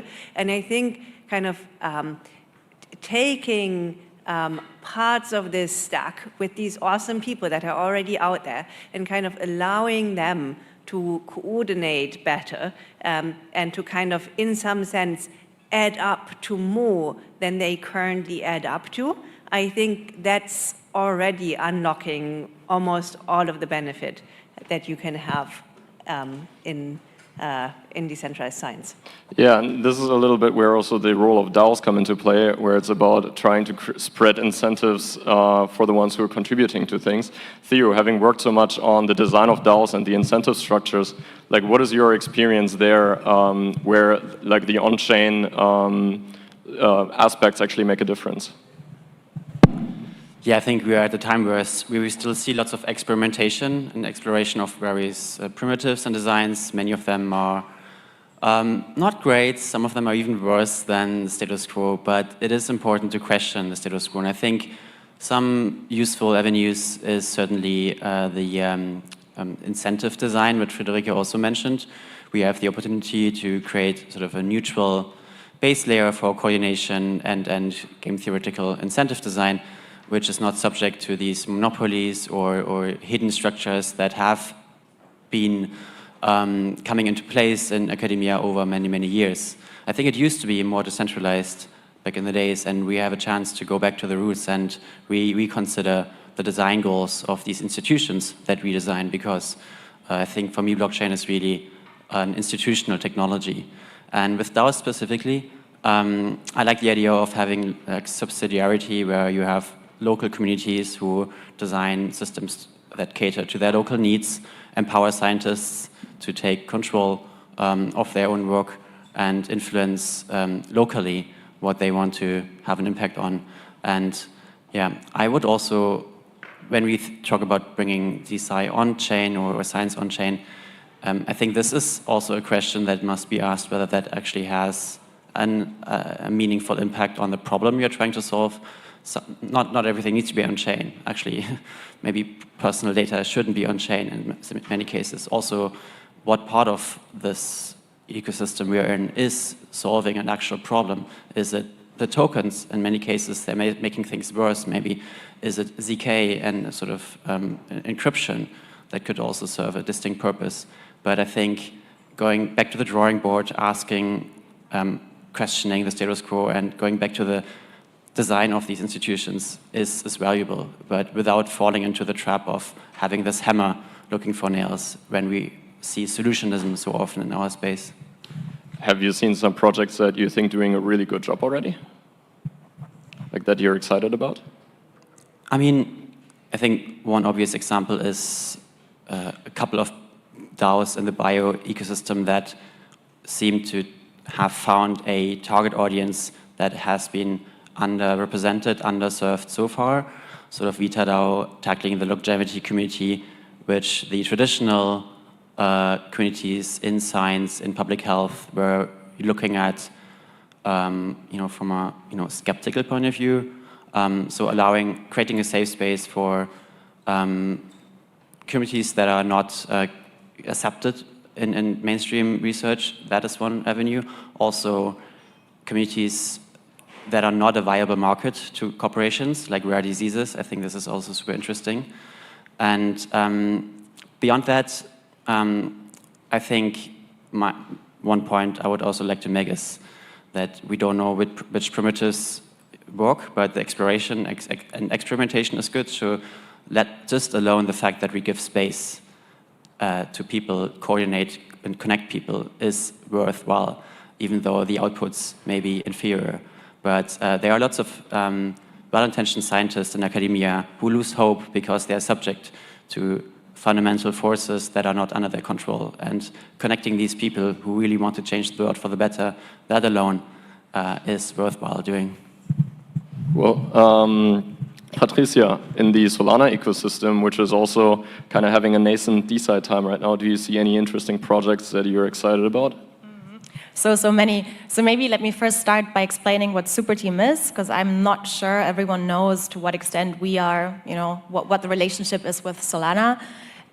So I used to work in Polkadot, and when I came to Solana, it was very, very special the way they do ecosystem building.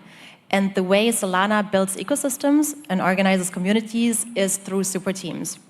And that's, by now, something that's actually getting copied by other chains around the world. But this far, super teams are country-wide organizations, almost DAOs. We have a couple of community members here. I see one in the back. Hi, Lucas. This is the way we organize the ecosystem. So we have developers, we have founders, we have creatives that are part of, for example, the German super team, which is what I lead. And then we have this equivalent in now over 20 countries worldwide. So if you are a founder and you're building on Solana, the very, very first step would be to go to your local super team and see what kind of support you can get, right? And there's so much when it comes to capital, when it comes to education, when it comes to network and distribution. Imagine you want to launch in almost any other country in the world. Their local super team is, for me, one message away, right? And I'm happy to tell you more about this, but this is basically one of the secret superpowers, not so secret actually, one of the superpowers of Solana, that they have this amazingly structured organization in super teams. Maybe to linger on this point a little bit, what could DAOs learn from this structure? If they wanted to replicate being like a knowledge center in a certain space, like how should they structure themselves? DAOs, you ask, so I am very, very skeptical towards DAOs, but maybe also because some of the experiences I had are rocky at best, right? So for example, the DAO that I know in Polkadot, the governance works in a way so that your voting rights are proportionate to the amount of tokens you hold, right? So not every vote is equal. And I'm no expert in, governance systems, but this is quite difficult because we saw so many proposals getting aid or getting accepted because 2 whales were saying yes. So Solana is differently organized. We have one core team that is quite well-versed in whatever local geography or local topic we are working in. And I do believe that this helps you take certain decisions more effectively and quicker. But again, DAO, I'm very, very happy to discuss and see what kind of advantages there also are versus a more centralized structure when it comes to, for example, supporting startups through acceleration programs. Thanks for elaborating. So I think you raised a good point, and that is the DAOs in like the last 5 to 10 years had some obvious pitfalls. And the question obviously were around organizing people, getting things done, as well as like informing everyone to have a good voice. One question obviously that's on top of everybody's mind, how might these structures change with AI? So Marco, now having worked so much in AI, how do you see organizations and also ecosystems that are more or less decentralized or working to be decentralized being influenced by these AI systems? So the fact that in 10 years, many researchers will be AIs acting as assistant researchers or lead researchers changes everything.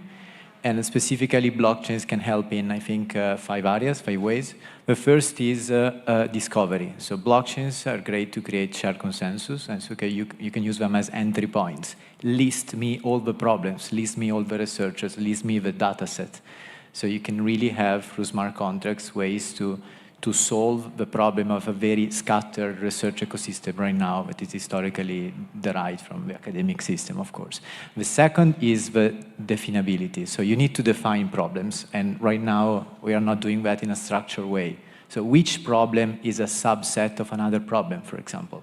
And so the fact of having AI agents to the table will force us to start structuring by far more than when we are whatever we are doing, which data set, which problems, which researcher. Structured data, I mean literally with JSON, with XML, literally. The third area is the reproducibility. So we know that this is a strong issue because the 70%, we read percentage everywhere, I don't know which one is reliable, of experiments are not really doable. And so you can't, as a researcher, leverage from that to improve research. How can blockchain, and actually crypto in general, not blockchain specifically, help? Of course, saving on blockchains the commitment to the data set that you are using. Many are discussing this. But also with hardware security mechanism. We talk a lot in crypto about trusted execution environment, TEs, which are, if you're not familiar with that, the idea of having your chip that sign the output that you're, the output of a computation. So instead of zero knowledge proof, where you are proving the correctness of a computation, you are just proving that that chip has done the computation. And so if you trust the hardware producer, you can be fine. This is great for science because it means that everything in a lab that has a digital output could start signing the output, and the commitment can be posted on chain. So this is great. The fourth area is privacy. So homomorphic encryption will enable. Homomorphic encryption has a lot yet of technical difficulties. It's not here yet completely, but it has improved a lot in the last 5 years. And it's the idea of doing computation around data that remain encrypted. This changes completely medicine because, as you know, in medicine, the problem is collecting the data. People don't want to share their data. You need agreement to do that depending on the system. If you're in the US, it's slightly easier. In Europe, it's very difficult. With homomorphic encryption, you can just keep the data encrypted. So I can calculate the average of the height of the people in this room without having the decrypted height of each of you, just knowing the encrypted height. And finally, the fifth area is incentives. We have talked also today and in this conference in general a lot about funding mechanism, which could be programmable, with matching, which are transparent, and we have already discussed that a lot, but also incentive in the sense of giving money in the chain of value to the agent supporting the research process itself. So Coinbase just launched X402, which is a payment system for agents. Projects like Virtuals are creating protocols for agents to assign tasks. And so in general, and this can be multi-hop, so I can assign you to do something and you can reassign that to somebody else. So we really have a programmable system of incentive to facilitate the entire ecosystem. So in a nutshell, I'm very excited. We will have more brains, better brains, more money. So it's, I think we should build here, also because if you're not at the table, you are in the menu, so that's it. You touched upon a lot of amazing Legos that are being developed there that can be used in scientific research, in aggregating data. You talked about like homomorphic encryption, and zero knowledge proofs have been also already mentioned. Friederike, as like someone who is leading Gnosis Chain, a chain that is obviously trying to capture in the future also the interest and of many of these applications that are being built. How are you thinking about these Legos? Which are you most interested in and also see like most helpful for scientists in the future? That's an excellent question, because I do actually see them as Legos, right? So kind of, I think, in a way, talking about the tooling first is not doing us any favors. So kind of, in a way, I think people who are building these sorts of applications, they have to ask themselves, what's the problem they're tackling, and not just how can they make an individual scientist's life easier, but also kind of change the way that science is viewed in that respect. Because individual scientists don't make the rules, right? Kind of like you're kind of a small cogwheel in a larger machine. So kind of not only do you have to solve a tangible problem, so for instance, I mean, we can talk about any number of things, right? Kind of like how publishing works is broken, kind of, we see the data reproducibility crisis, kind of barriers kind of to entry in science are humongous. And kind of like once you're out, you're out. And I think kind of like collecting more valuable brain time from different individuals who've kind of embarked on different paths is super valuable. In a way, kind of science currently precludes that from happening. So kind of, I think we have all of the Legos. So I think in principle, the Legos are out there. Now kind of it's on us to actually build something that's usable and useful and can kind of shift the narrative. And I think kind of like we've talked about, we've kind of become complacent or lazy in some sense, in that we say like, oh, the user experience is not there yet and so on. But really it is. Kind of like in principle, kind of like the user experience can be there if you know exactly what you want to build. You can build it, and you can build it such that, I'm not going to say your grandmother, but kind of like your non-crypto friends can use it. So I think sometimes what Theo said about kind of the hammer and the nail, I think this rings very true to me. So decentralization in itself is not a virtue, right? Kind of like things are not inherently better because they're decentralized. So kind of like you have to think about what's the actual tangible problem that people have, solve it, and solve it in a way that kind of allows a movement within science. So you touched upon there a very important topic, and that is like, what problem are we actually trying to solve, right? And we heard already about from amazing DAO founders here that are trying to solve these many different rare diseases, and create like increase in life quality for a lot of these people. And from the L1 perspective, which is really a tooling and therefore a Legos perspective, a question is often that I'm asking myself, what are the things that would enable these teams to be more efficient, faster? Is it like a better user journey on contributing data? Where should that data live? Who gets access to it, right? These are all tooling questions that I think the non-technical will always be asking themselves. And I feel like we're not there yet from the tech stack, but I'm happy to be taught otherwise. Yeah. Yeah. So I think kind of like that's the thing that kind of like we've been telling ourselves kind of like for the longest time, kind of like why hasn't this kind of garnered traction yet? It's because the user experience is not there yet, but it is. So kind of like we can abstract away the seed phrases. We can make everything fully self-custodial without you actually having to hold any seed phrases. Kind of like in principle we can do that. I think kind of like if you look at the kind of problems that we can solve with decentralized infrastructure, for me, they cluster in 3 areas. So kind of the first one is funding. And I think kind of like decentralized science has actually tackled that pretty well. So we've seen that you can raise money for things that in traditional science are extremely difficult to raise for. So VitaDAO is a very good example here. Mm-hmm. And then but I mean, in principle, that's a very simple use case, right? Kind of like, it's kind of like money here. And then the second use case is kind of like decentralized collaboration. That's a really tough nut to crack. So I think kind of like doing things on decentralized infrastructure. So kind of like, why do you want to do it in decentralized infrastructure? Because kind of like something that doesn't belong to anyone in particular kind of belongs to everyone, right? Kind of that's the promise behind decentralized infrastructure, kind of like not having this sort of platform risk that often you have. And I think this applies to publishing, this applies to kind of how clinical trials are set up, and kind of like how you can kind of integrate outside researchers into your trials. This applies to kind of simple collaboration tools. So things like Google Docs or Fileverse, for instance, is a fantastic example of this. And then the third area is kind of data. So kind of data storage, data provenance, data integrity, and kind of that's kind of the third cluster where I see kind of decentralized platforms excel.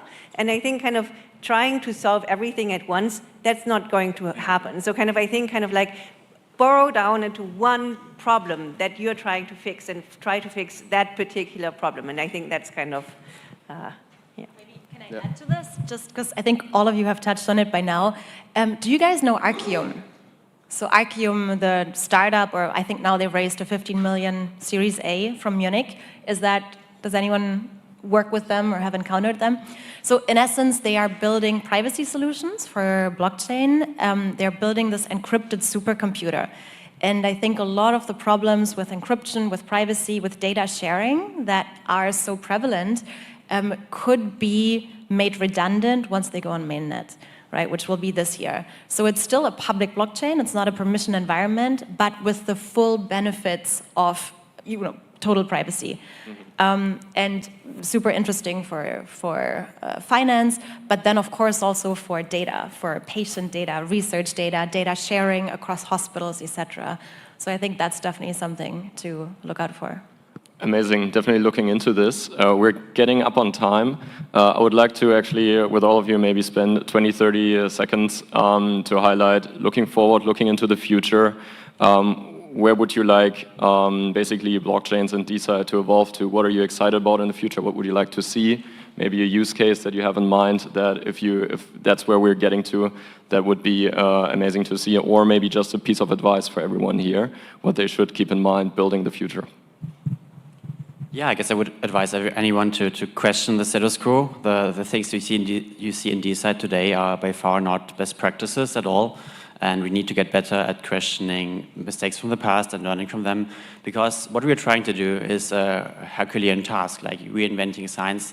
This is not done in like a day or even in 10 years. So don't take anything for granted, question everything.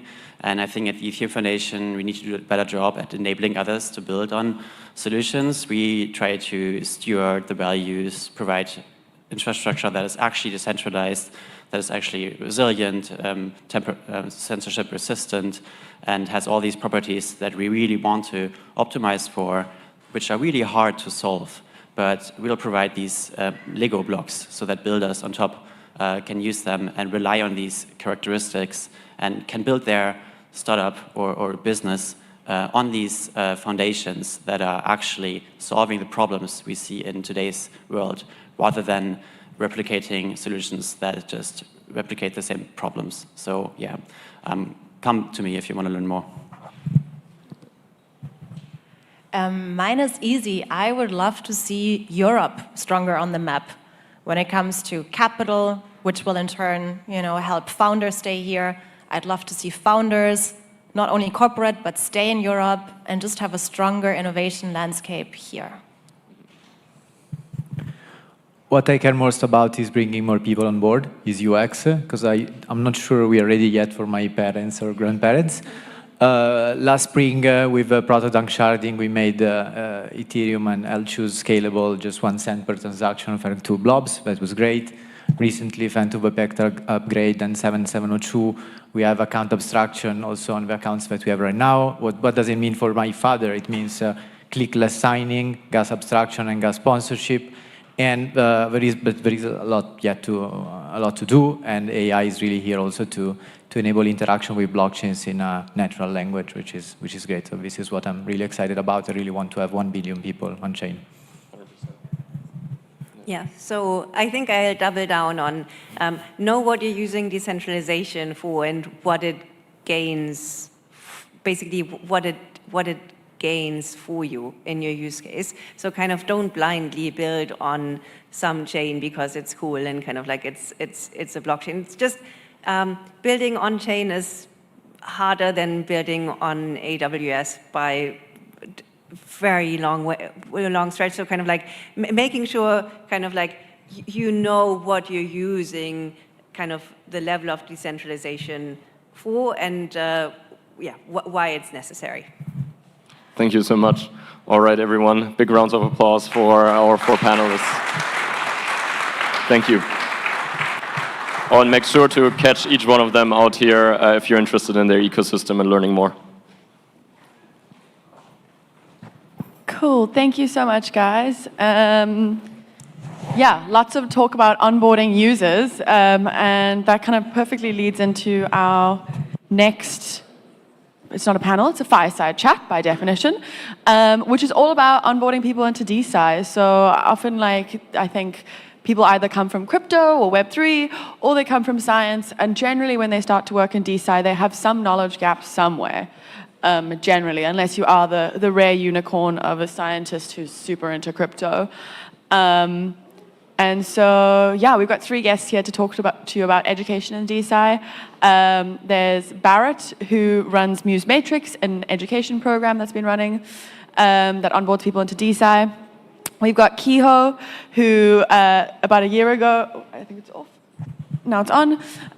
Kehoe about a year ago got onboarded into DeSci through a course and has now, started his own DAO. And then lastly, Andrew, who's gone through our 10-week DeSci ADU program, which just closed out, I think, about 2 weeks ago. So yeah, super excited to hear what you guys have got to say. Thank you, Emma. Yeah. So GM. I want to start this. So how we planned this is it's an ad hoc fireside chat. We haven't prepared any questions. the idea was to share like an anecdotal experience of how DeSci was for us, like since we got into DeSci and how and where it is now, and what was our journey like, and where do we want to see the future of DeSci to go. And this, we hope, would help new people who are looking to get into DeSci to understand where this can fit in your career path, or like what sort of value you can bring to the ecosystem. So if you would get to somehow unlock a bit of that, I think it's a good panel, right? So I want to start with a quick intro. I'm Kiho. I joined Molecule as a venture fellow last year, and I went through a series of educational program with a bunch of fellows. Ella was one of my mentors, and we have Lucas and Logan. So this was sort of a 0 to 100 journey for me, because when I came into the space, I didn't have much like understanding about either Web3 or how blockchain works in any of this, right? Like, but now you see, like I started with GMGM, which is a term that I picked a few months ago, right? Which I never heard of, like, because I don't come from that world. But I would say, like, I'm getting into the decent territory right now, getting into Web3, like exploring all different parts of it. And in 1 year, I'm currently building a microbiome DAO, a DAO for gut health. You might have seen my talk yesterday. So this is like, the ecosystem has a lot to offer if you have the courage and focus to build. That's what it wants. And so before we start, this is what DeSci gave me, but I also want to see from perspective of Andrew and Bharat. Like Bharat started building way back, like I think from 2020, 22? 22, yeah. So let's hear it from Bharat, like who is from Newsmetrics and Causality Net building in DeSci for a long time, part of DeSci London. And we have Andrew, who is also part of SciDAO, and he recently graduated out of the DeSci EDU course that Molecule conducted. So you could have this sort of contrasting view from both of them to see like what is DeSci in their perspective. So enough of me. Why don't you give an introduction about yourself, Bharat? Thank you very much. So yeah, my name is Barrett. Nice to meet everyone. By background, I used to be a doctor, so I went through medical school, trained as a doctor, worked as a doctor, and I did not like it. I don't know if you guys are aware about the NHS in the UK. It's not the greatest system to work for. So yeah, I got kind of tired with that. Went into academia. This was even worse than working as a doctor. So then I quit academia. Went into tech and a variety of different things, med tech, and then got into some fintech startups, and then I got deeply crypto pilled. Started as it usually does when the market's at the top, you buy then and then it goes down. So 2017 was when I got deeply crypto pilled and ended up working on a startup doing digital fashion for metaverse avatars. Maybe having a midlife crisis at that time, I don't know. But I got really deep into crypto, the crypto ideology, the kind of decentralization, removing middlemen, etc. And like I really liked it. And then heard early murmurings of like DeSci. And I think my first actual IRL event was 3 years ago at DeSci Berlin, 2022. And I thought, okay, this makes far more sense than this weird digital fashion thing I'm doing. My background, expertise was science, and I liked the ideology of crypto, and these were merging. So I literally quit the startup on that day, ran my co-founder. I was like, look, I'm out. And I think he completely understood. So yeah, been full-time in DeSci since then. Should I go into what I'm doing, or leave that for a bit later? Probably we'll go in the next round. Yeah, a bit later. Yeah, thank you. So my background, honestly, started in undergrad when I started to get involved in like psychedelic communities. I was studying neuroscience and biological engineering, and my interests weren't really quite being met by those like really cool sounding majors, and so I wanted to study something that was across multiple disciplines, and sought out some mentors at the university, at Ohio State University in Columbus, Ohio, who introduced me to this ability to create my own curriculum. So I made this entheogenic science, entheogen meaning a plant used oftentimes for spiritual or religious purposes. So very psychedelic. And so took coursework across the whole university, multidisciplinary coursework, had some great mentors at the university, and that was probably in those communities where I first heard about crypto in general. And I was like, all right, well, I'm already in a fringe community. I don't know if I want to double down necessarily. But that was the beginning of it. Ended up then kind of starting professional life and moving to New York City, doing sales, business development, and then, probably getting into maybe the next part, but hearing about SciDAO and the types of work that was being done there and how they're utilizing cryptocurrencies and blockchain technology really, I think, brought it all together. It was almost like before when I was trying to put my psychedelic exploration in terms of Web 2, it was like a software that was really, really new and fully updated, but on like an old iPhone or an old piece of hardware. And then this new technology really made it like, wow, we can really do something really, really magical here and really powerful. So that's how I got started. Awesome. I just want to quickly get a understanding from you guys when you first heard of the term DeSci, and what was it for you, right? Like looking from outside when you was an outsider. And then when you got into it, like once it starts to make sense and the promises that DeSci offers, right? It is kind of enticing, and you might feel like a revolutionary to get into it, do these good work and all of that. But then slowly there comes like reality, right? Like what is achievable in the near future. And then once you get like your foot deep into it, you'll start to see like, things that are not working, what could be better, what could be improved, and all of this. So if you could like walk us through your journey, like both of you, through how was it before DeSci, and how was it when you started into it, and how is it now because you're deep into it, and what do you wish for it in the future? Probably you could go ahead first. Yeah, I mean, a year ago, I had never even heard of the term DeSci. So when DeSci Berlin was happening in 2024, I was completely ignorant to this community. So it definitely has been like a quick on-ramp for me, starting in SciDAO and then kind of seeing this broader ecosystem with a lot of these different DAOs that are designed and these like vibrant communities that are existing. It was intimidating, honestly, in the beginning. It was very intimidating, especially not like from a master's or PhD level science background. I thought it was just going to be a room full of doctors and PhD students and postdocs. But then the DeSci EDU course from Molecule is where I really started to learn the tech and kind of start to put these principles together that I loosely felt like I understood, and started to like kind of knit them together into this deeper understanding. So I think that through that course, like this 10-week course that really just ended a couple weeks ago, I was able to learn a lot in a very quick amount of time, and learn that there kind of is space for a lot of different backgrounds in this space. I think, for example, one of the biggest challenges that a lot of DAOs are experiencing right now is these like shorter cycle revenue generation ideas. And that's something from my business development background I feel like I can contribute in. And so, instead of maybe necessarily being super active in the science working group, I found myself very active in the community and communications working group and trying to find these like shorter cycle revenue generating things while the intellectual property becomes valuable through the research. So now sitting here at the conference kind of on a post level, I understand more than half of the things that people are talking about, which is like huge and new to me. So that's really good. I feel like I actually have a good grasp of what's going on at these talks.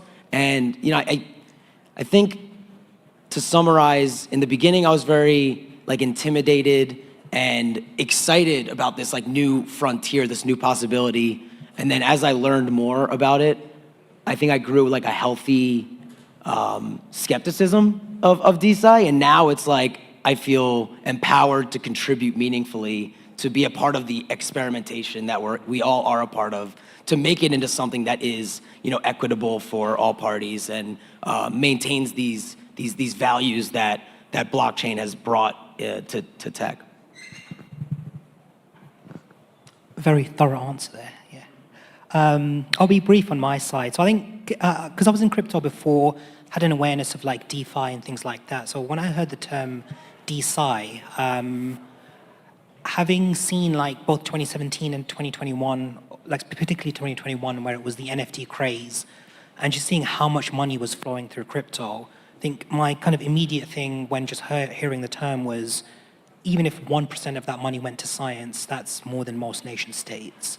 So from the beginning, I was like very, very optimistic. And even if you were hypercritical, if you were to say, even if like the worst version of DeSci where every project is a scam, if that money is actually going towards science, is better than almost anything in crypto. So that's what really made me very bullish and kind of pilled me on DeSci. Awesome.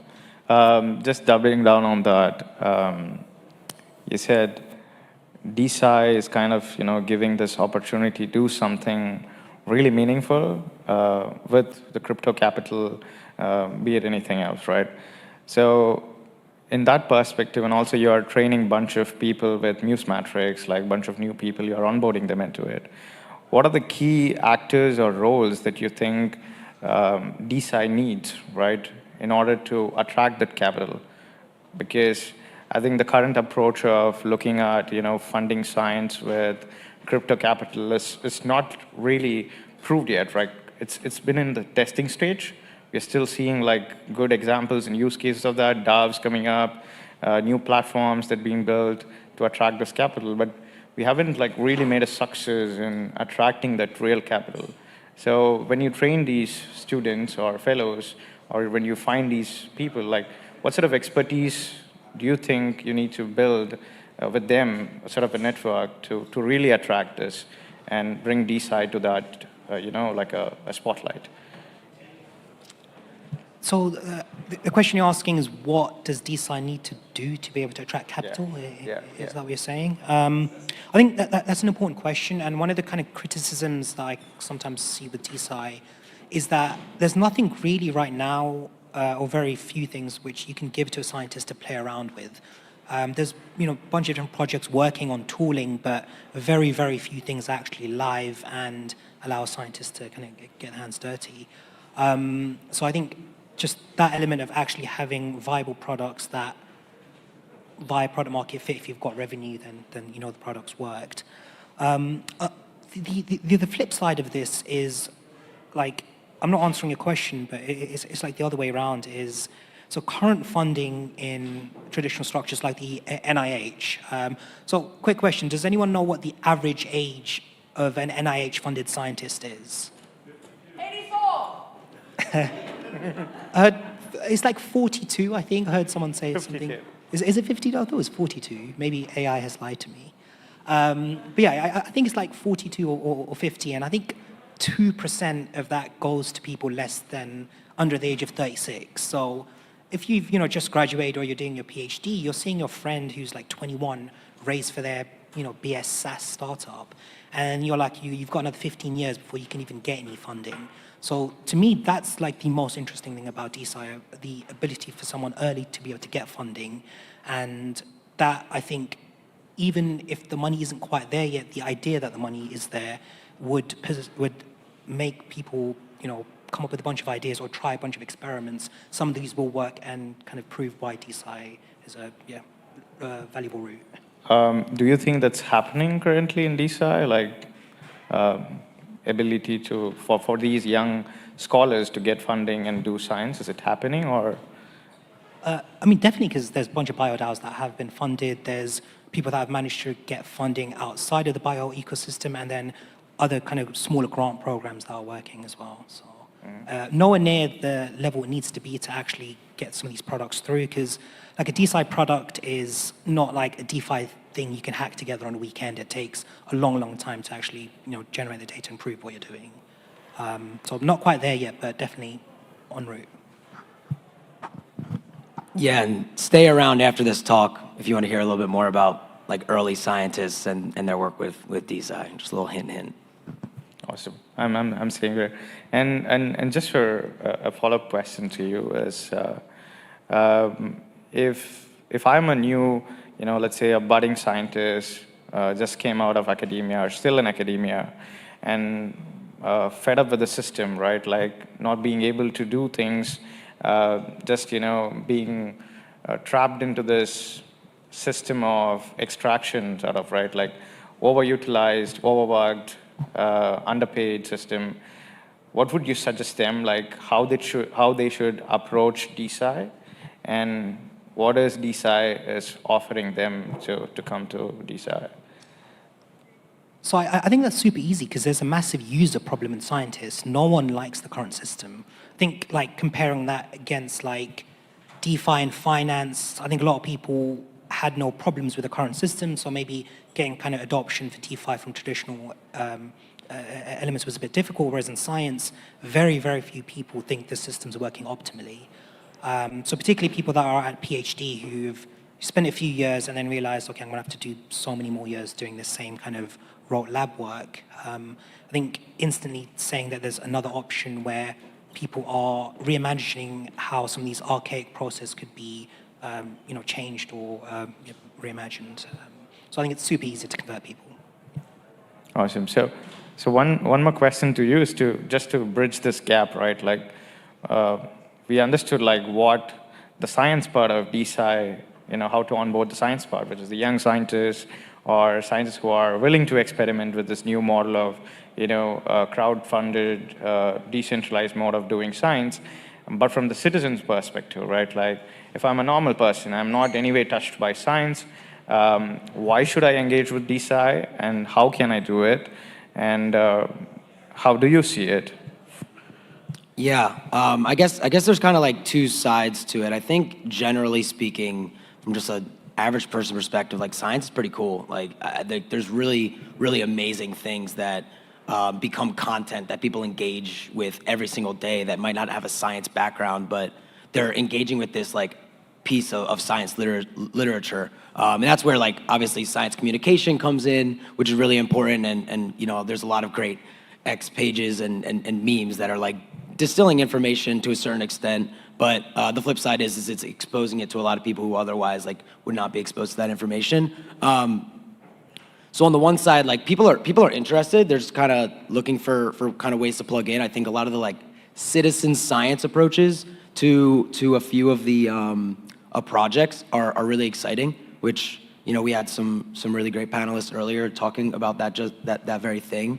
And then the other side of it is becoming like a contributor to a DAO just means engaging in the community. Like it doesn't mean like having some sort of position or responsibility that like adds much on your plate from a day-to-day perspective. Like it just means interfacing with the community in a way and sharing your ideas and thoughts, and they don't even have to be fleshed out. I remember when I first joined the DeSci Discord, there were these, if you guys are in any Discord chats, there's these like pseudonyms that you see that are responding to you, and you don't know who these people are on the other side of this group chat, but I found just so much information by just asking questions. And the community generally seems very receptive to that, and being able to answer a lot of those questions as well. So yeah, I think that's the two sides of it. If you want to contribute, just engage in the community, and then find other ways to engage in like citizen science, because that's just cool to contribute to something for the greater good or something bigger than ourselves. And how easy was it like when you first joined DeSci, the Discord server and all of that? Like if you're coming outside this circle, right? Like not being used with Discord or any platform where such discourse happens, was it daunting for you to get into this? Or like even if you like see any DAOs on Discord or any organizations on Discord, how do you approach? Because for much people, I think it is a daunting task to go in and first, like multiple channels, a lot of chats going on. I don't know what to do there. So how did you come around this? Like when you first encountered DeSci DAOs on Discord or Telegram, wherever it is? So Discord was originally for gamers, and I'm not much of a gamer, so I never used Discord before. So I downloaded Discord really just through the link on the DeSci website. And I don't know. I mean, I think there's a lot of talk about like how hard it is to use and stuff, but like one of my favorite phrases, especially in sales, is FITFO. If you don't know what that means, it's figure it the F out. Like, it's really easy to figure it the F out. We got so many resources. Ask your ChatGPT how to figure it out. But like engaging in the Discord, find the chat, ask questions, and then the rest you'll be able to be guided to. So yeah, I don't think it was that hard. All right. So the last bit I just want to explore, right? Looking at the current ecosystem, if you would give like a couple of advice to DeSci projects, you can either give it for a DeSci DAO, or you can give it for any DeSci organizations, generally either working on the infrastructure part or the funding part or the publishing part. What would be like a positive criticism that you want to give, like, you know, hey, look at this. This is a real problem you need to fix to go to the next stage. And if you have such, you know, critical points for DAOs to build on, for any DeSci organization, or in general, the DeSci ecosystem to move to the next stage, what would it be? So I'm gonna do the flip side of that first, which is, I think Ella said that there's like, how many people on the live stream? Like 32,000. Like if anybody's out there like looking at the live stream and want to become a part of this community and already are, just like interface in whatever way you can, because like from the flip side of it, it's like it's up to people to kind of interface with the DAOs, and then for the DAOs to be receptive of it from there on. So then on the flip side, when you're talking about the DAOs or the other organizations that are, you know, piloting this ecosystem in their different communities and their different groups, just being receptive as much as possible. And you know, any type of bounty board that you can put on would be great, or any types of like actionable things that you're looking for in your community, whether it be content related, biz dev related, science related, whatever it is. Like it's always good to have in a public forum. But I think just maintaining authenticity in these different communities comes from the grassroots level. So the more that the community is engaged, the better off they'll be. What was the question? So you were saying advice to current projects about what might make it easier to onboard scientists, or where the criticism? No, it's more to like, what can be, what is one positive criticism that you want to make so that they address that issue so that they can move to the next level? Yeah, I'll be honest, I don't even know what that question means, so I'm just going to answer whatever I think it means. Yeah, so it can be for the entire DeSci ecosystem, yeah, right? So like crypto's already got a really bad rep, rightfully so, because there's a bunch of scammers. Obviously, we all here actually believe it. And scientists are inherently very skeptical, so there's a bit of a conversion process when you're trying to convince them into certain things within DeSci. And particularly the question that comes up every time is, why does this need a token? And I hear that time and again for many, many different projects, and very rarely do I have a coherent, clear answer. You know, I can speak about governance and things like that, but that rarely seems to get through, and it requires kind of multiple attempts for people to realize that there are some useful elements with having a token. So I think having like a really clear, I guess, you know, utility is like the buzzword for that, but something in and around that makes it very clear and quickly to someone, okay, why this actually needs a token. Yeah, that really makes sense, I think. So what I understood from this is the key is transparency, right? Like being transparent and creating that trust and engagement with the communities, right? Like putting the community first is kind of very important for any DeSci project to succeed. Yeah, I think we're on time, and thanks for joining us on the stage. I think this will be helpful for new people who wants to build on DeSci. Of course, like one key thing that I would suggest, which I learned from my mentors, is to be self-critical of whatever you're learning about, whatever it is, like not just about DeSci. So with that, I end this panel. Do your own reading. Yeah, cool. Thank you very much. And yes, so if anyone is wanting to get into DeSci, we do have some more fellowship programs coming up, both for scientists and developers. So just follow us on Twitter. Yeah, and I plugged the DeSci EDU course from Molecule as well. Definitely helped a lot.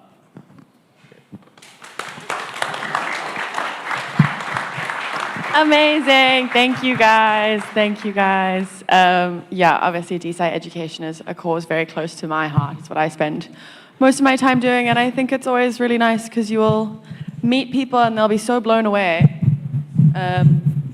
by DeSci, and kind of it feels like a whole new beginning for them, which is great to see. Okay, next up we have Zeus, who is a researcher who works with SciDAO, and he will be giving a talk titled Exploring the Ineffable, DMXE Research at SciDAO. Welcome to the stage. Thank you so much. Hello, everybody. How's it going? Can I take this off? Does this come out? Yes. Hello, everybody. How's everybody doing out there? You guys good? Yeah? All right. Let me take these glasses off because I can't talk in these glasses. They do look really nice. But yeah, guys, everyone talking about AI and crypto. I'm here to talk about something else, brains and drugs. Ooh, drugs. Drugs? So I do research. Oh. Clicker, yes. Oh, yeah, it's right here. So I do research in Holland. Right there, we research a little bit of everything. Ecstasy, LSD, DMT, kratom. Those are my people over there, guys. And of course, I research DMT, the effects of DMT on the V2, V3, and V4, and the parietal lobe. That's Danielle with the HTC XR Elite VR headset, tripping as well. That's what it looks like. Got some brain info there, Oxy up top. But we're gonna look at, oh yeah, has anyone out there tried DMT? You have. All right, we'll take a pic of this, guys, because we're conducting research, and I want you guys to take this, get some QR action going down. Chris, what's up?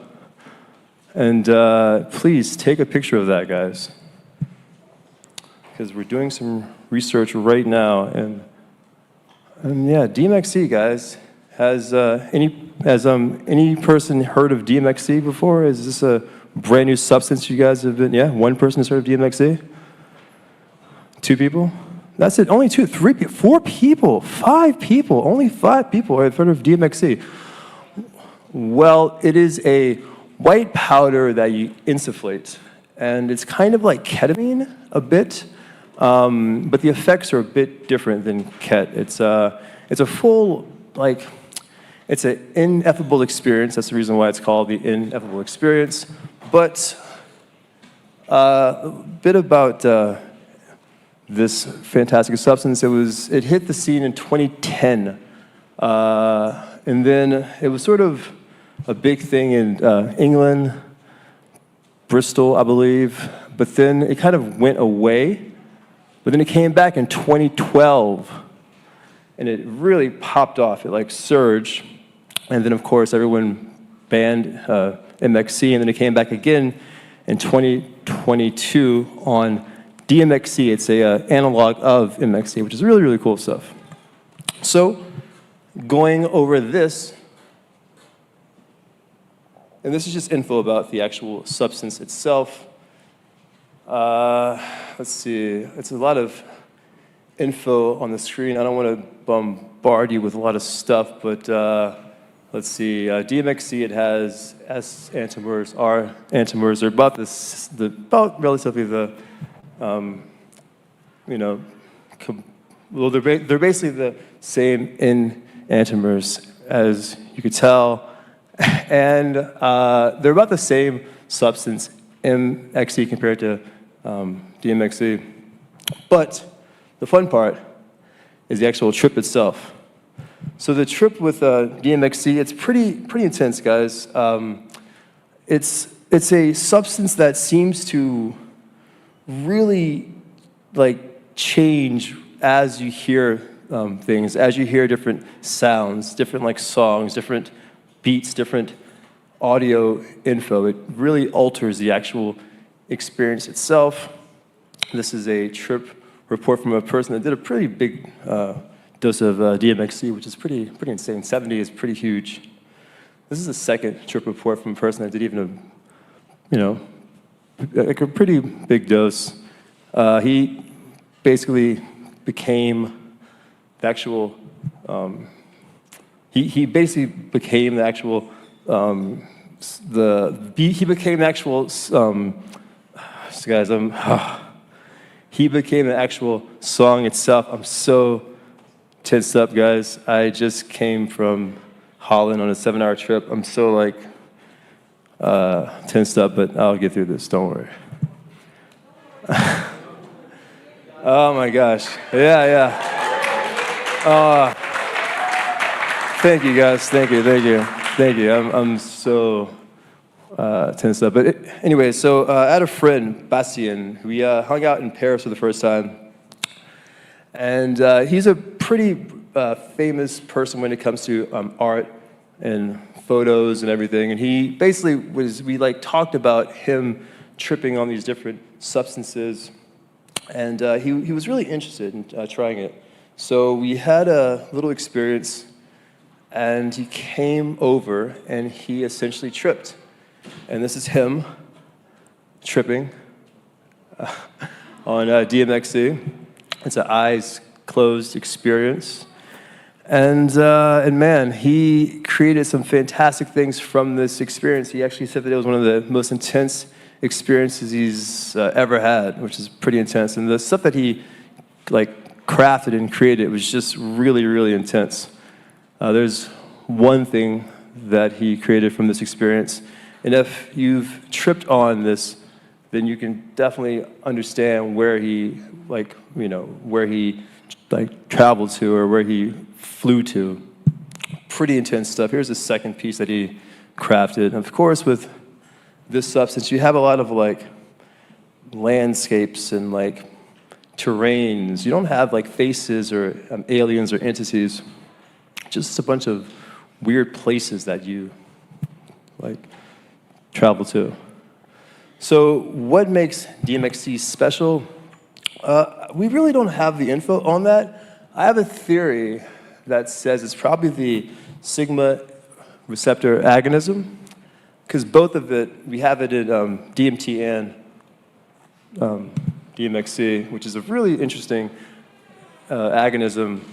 We can really get deep into that, but it'll take a bit of time to talk about it. Essentially, sigma is important in ischemic cell activity. Let's say you hit your head or something and your brain has a lack of oxygen.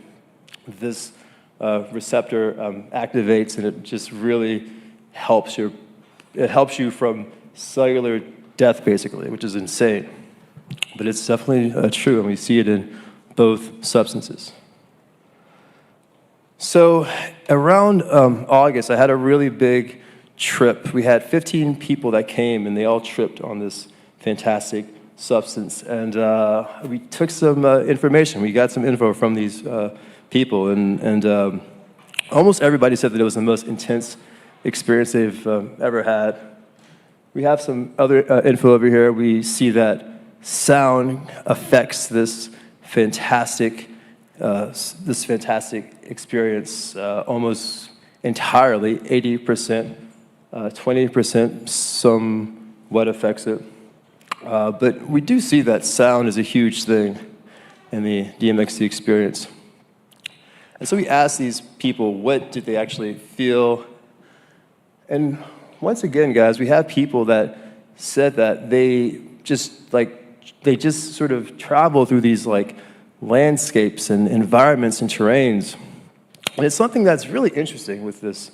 We don't have any sort of, alien or interstellar or all of these sort of faces that appear in DMT, LSD. It's all terrains, all sort of earthy-like experiences.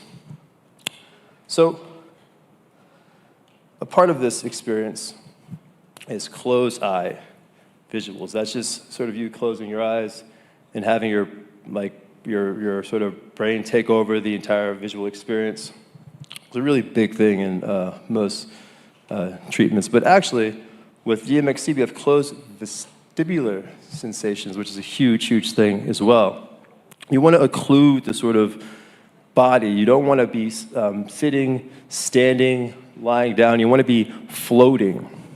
So you sort of want to occlude your vestibular sensations, which is really, really interesting. Now, the vestibular system, what is it? It's our sense of like place, our like sort of placement, balance, our sense of self inside of a certain space, I guess you would call it. And the vestibular system runs through the ears, the organs of the ears, which is the only sense that actually runs through the actual ears.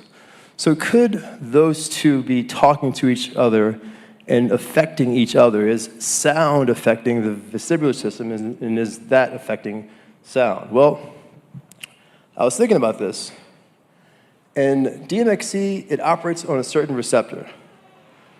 And I'm thinking to myself, well, there are receptors in the brain, yes, for sure, obviously. But are there receptors in the ear? I mean, it was something that I didn't really have an answer for, but I found an answer. In actuality, there are receptors in the ear. So we do see that this could be affecting the way we perceive sound and also how we perceive our sense of place through sound. So with that said, I wanted to really take a big, deep plunge into this whole vestibular receptor thing that's in the ear. So I found that there was an article or a paper that came out in 2007 that found that like out-of-body experiences, they found that it accidentally happened when they were trying to give a person treatment for some like inner ear infection or inner ear problem. And they found that by activating the right side of the brain, the parietal, the visual cortex, by activating it, they could essentially place a person outside of their actual body, or it felt like they were outside of their own body. So I looked into that, and I found these actual areas of the brain, the places that they were really like looking for. This is the same areas that we were looking for in DMXC, the MT, V4, parietal, the angular, all this stuff. So I said, okay, well, let me just look at that with my own equipment. And so we actually looked at that, and you can see the areas right there on the right side. Some infrared spectroscopy right here. And we found that there is activity, there is action that's happening. And this is for my DMT research, but I am going to be applying the same thing in my DMXC research. But I believe that there is a sort of connection when it comes to this out-of-body experience that is implored whenever you do this, and this area of the brain. And I think it's almost like a sensory type of thing that happens. So what's going to happen in the future of the research? Well, this is what we have planned, guys. Currently, we're talking to people that have done this. We've talked to 12 people so far, and we're trying to understand what this substance is and what the actual experience is, trying to sort of understand like any sort of connections when it comes to having these appearances of like landscapes and these like terrains. Like, what is that? Why is that? And especially how is that happening? And we also have a preclinical ramped up. We're talking to a lab in Prague, which I just got an email from them today. They're really ready to rock and roll with that. And then we're going to go to the human research, which is going to happen in 2026. That's going to be like a safety research just to make sure that everything's fine with DMXC. Maybe we'll throw some brain things in there, but mostly just like safety, behavioral. And then we plan on doing the fun things, the acoustic thing, the vestibular stuff. And that's going to be a little bit bigger. That's going to take about 2 or 3 years. It's going to be really deep. We're going to probably employ a lot of fMRI, maybe EEG.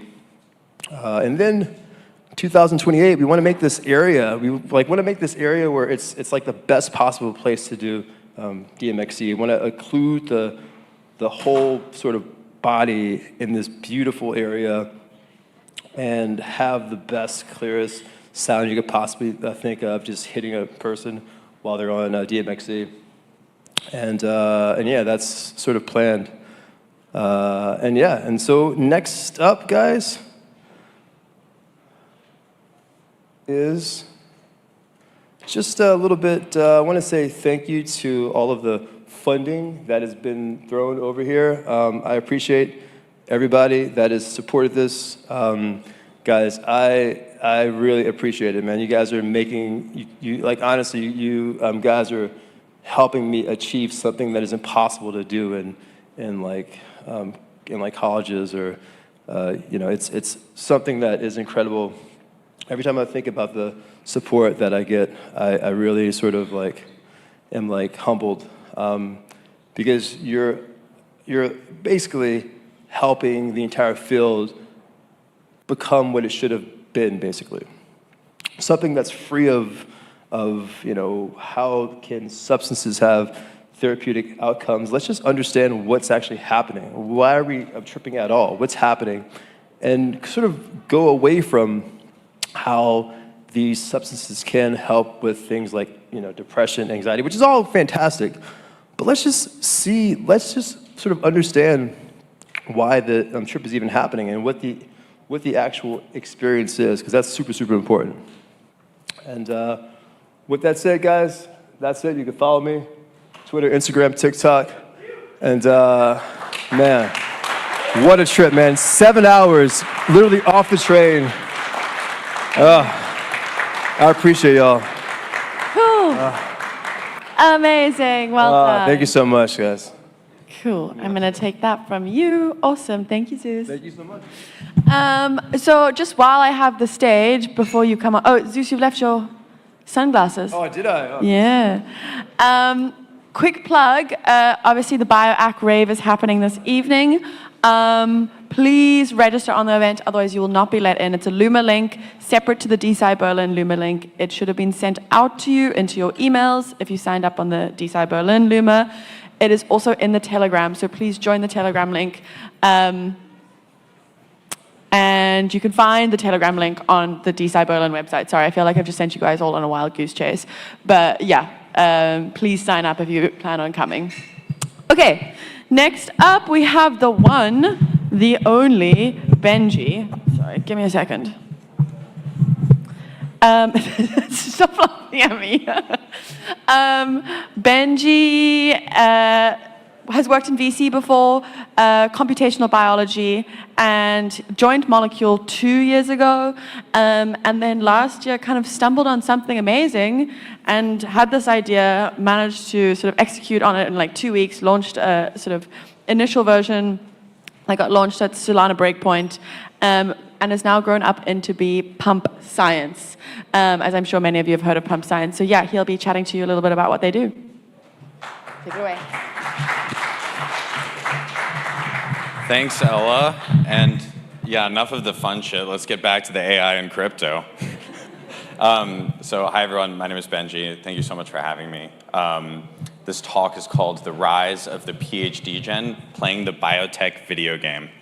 And the best part about the video game that we're creating is that you're already logged in. But clicker, yeah. Vibes. You logged in not by choice, but by some miracle that we can't really explain. We don't really know how we got here or why we're here, but we're here, and it's pretty cool. And so might as well stick around. And look, I hate to go like full Brian Johnson on you guys, but I think he's right. Like the ultimate game is don't die, right? And I think maybe what he has potentially gotten wrong though is that hyperbaric oxygen tanks and like sleeping well isn't gonna give that much more time to you. If we wanna make real discoveries and like really extend our life, we have to go wade into the unknown. And ultimately that's what we're here to do. And I think we all know that AI is going to have a big part in this, right? Like, it's this impending technology that is, going to solve all our problems. But the problem is that the training data for AI, which is basically its lifeblood, does not yet exist. If you look at basically how many compounds have been tested to see whether or not they extend life, the answer is basically 2,000. There's 36 billion synthetically accessible molecules that we could test. Anything you could come up with, vitamin C, caffeine, whatever. And only 2,000 have been tested. In our opinion, this is absolutely criminal. And so our goal is to basically wade into the unknown, go on this journey, and find what actually can extend our lifespans. And so, yeah, so one big challenge, though, is what do you test on, right? Humans are super expensive. They live a really long time, and they're really hard to coordinate. And so if you wanted to test all these compounds on humans, you would probably struggle to get funding, you'd recruit, it'd be basically impossible. So you walk this down from the highest, potential organism you could get to, that's the most similar to us, which is us, and you go all the way down to like microscopic worms. What you realize is if you're trying to optimize for developing training data for AI, you are creating this optimization function, which is signal per cost time. And that is what we're trying to optimize for, is feed AI with as much signal as we possibly can with the least amount of cost. And so we have created a pipeline out of this, where we take compounds, we test them on worms to see, do they extend lifespan of the worms? Then we give them to flies. Do they extend lifespan of the flies? Then we advance to mice, and finally humans. And as you walk down this funnel, you get increasingly more expensive, the experiments take longer, and hopefully you have higher quality information that's coming in the top of the funnel. And so I think when people look at us, they see us as like just a giant token trading platform. But I think when you look a little bit deeper, what we really are is just basically this funnel. And our goal is to have the best compounds make it all the way through the funnel, and we are just using market-driven mechanisms to shunt the best compounds through this funnel.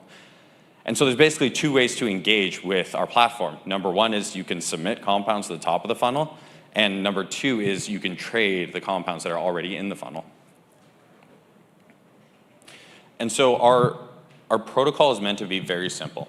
It's basically compound gets submitted, we launch a token, the token trading fees fund all the research, and then eventually our goal is to commercialize all of the ingredients we find that are useful, that extend lifespan, or have the best evidence that they will extend human lifespan, and then reward token holders with whatever proceeds come back. And so, cool. So yeah, maybe going through the science first. So the first experiment we run is on C. elegans. They're microscopic worms. They're about the size of your eyelash.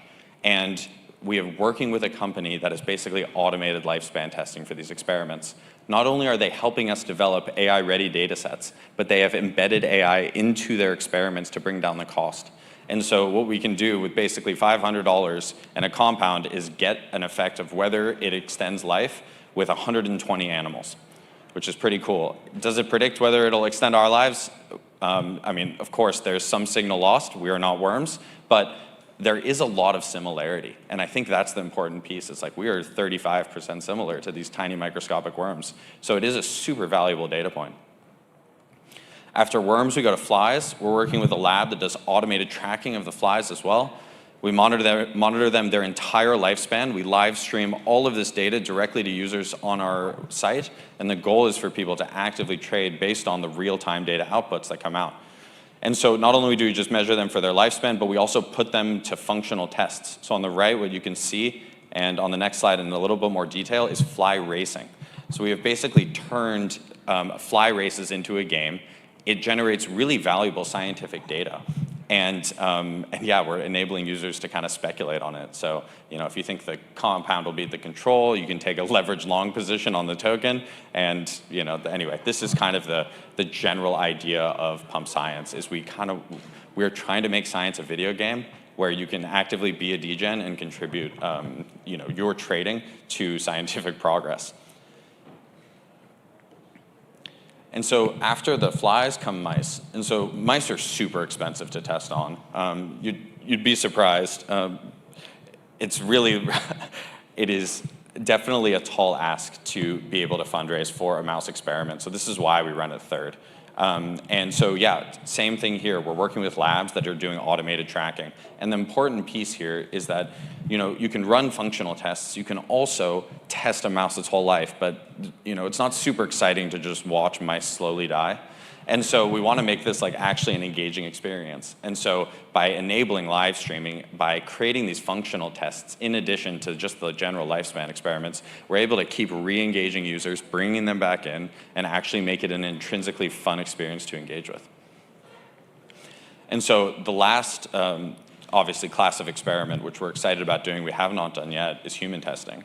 And so what's interesting here is, of course, we probably can't fund a human lifespan test. We'll die in the process. It just takes too long and it's too expensive. And so what we're looking for is surrogates for human lifespan. So what can we test and get as an endpoint that will predict whether or not a compound makes a human live longer? And what we have found to be the highest quality data point is called VO2 max. It's basically a measure of somebody's cardiorespiratory fitness. It's super cheap to get. Most wearables track it. And so therefore it's very distributed. You don't need to go get lab testing for it. You wear a smartwatch and you get the number. But yeah, so this, is basically one of the most predictive numbers for how long you live. So when we do human testing, this is likely the data point that we will look for as the primary endpoint. All right, so what data have we actually generated? So to date, we've run, 12 experiments, 5 on worms, 4 on flies, and we have found some interesting data. So rifampicin, which is a commonly prescribed antibiotic, increases the lifespan of C. elegans by 33%, pretty significant. And so yeah, we have 5 completed and 38 that are in progress right now. And in flies, we've tested 4 compounds. The winner right now is called urolithin A. And yeah, it basically works on your mitochondria, and this thing I think we were the first group to ever discover that urolithin A increases the lifespan of flies. So super interesting. I mean, we've only been around for a while, and we're already making novel discoveries. Super exciting. And yeah, I think the important piece here is this isn't that many data points, but also the fact that there's only been 2,000 compounds tested, very quickly we'll be able to kind of lap the entire field in terms of the amount of data generated. And again, all of this is just a means to train AI on how to help us live longer. So I think the question is what do we do with all the data once we get it? Are we just going to churn out data and that's the end game? We don't think so. We don't think that the data in itself is intrinsically valuable. We think that really where the value accrues and where we're excited about working with Molecule and this IP protocol is we think that the value accrues to the IP, the actual products that are developed and sold to consumers. And so that's our goal, is to basically either license what we find or develop consumer products ourselves that are actually data-backed longevity supplements. So rather than going to the store, looking at the bottles, whichever one has the fanciest branding or whichever one is shilled by the best influencer, we are actually trying to make this an objective game where the compounds that have the best evidence for life extension are the ingredients that get included in the end product. It sounds very simple, but it's crazy that nobody's really doing this. And so many of the compounds that are released by other products and other top products in the market are just ineffective. All right, so what is next? Well, I'm very excited to announce for the first time that we are launching a ton of new compounds. Thanks.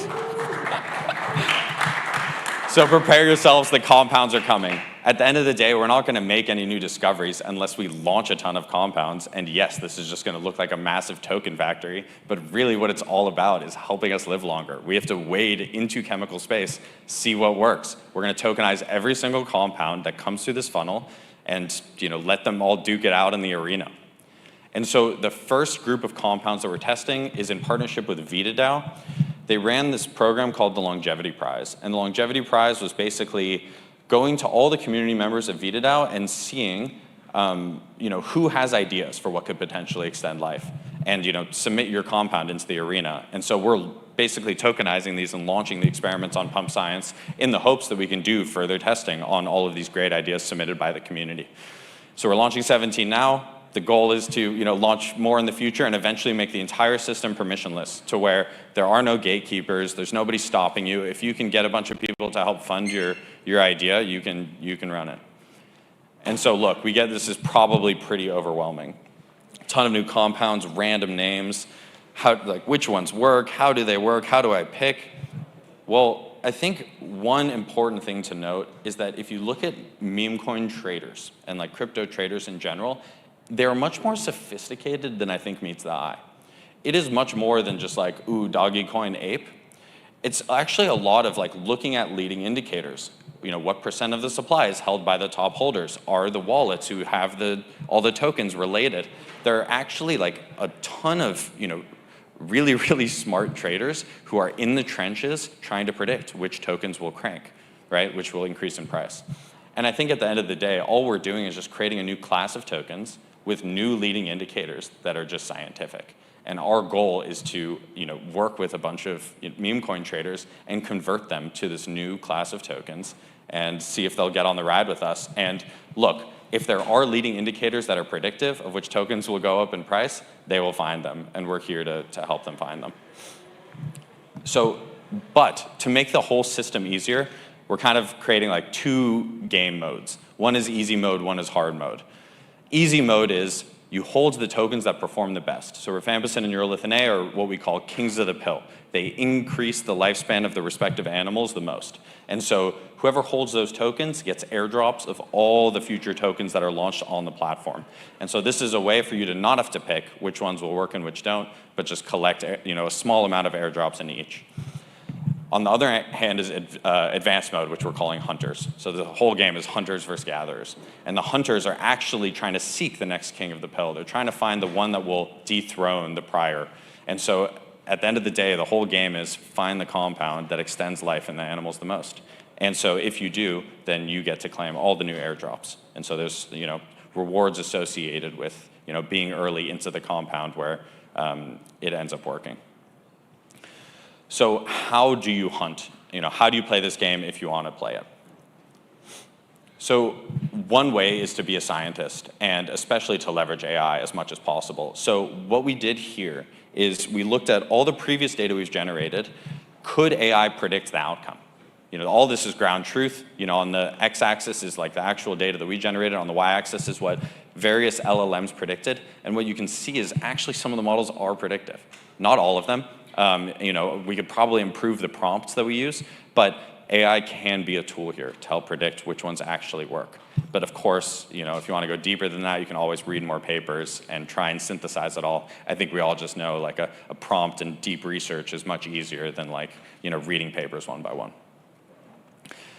But the other way to hunt is to be fast. So all of the data that we generate is streamed to our app to all users at the same time. And so what we basically want to do is create a new chart that people watch to try and predict whether the price will go up and down. But for us, these data points are scientific, right? And so what we've realized is that a lot of the science that we expect people to understand is super complex. We're trying to simplify it as much as possible.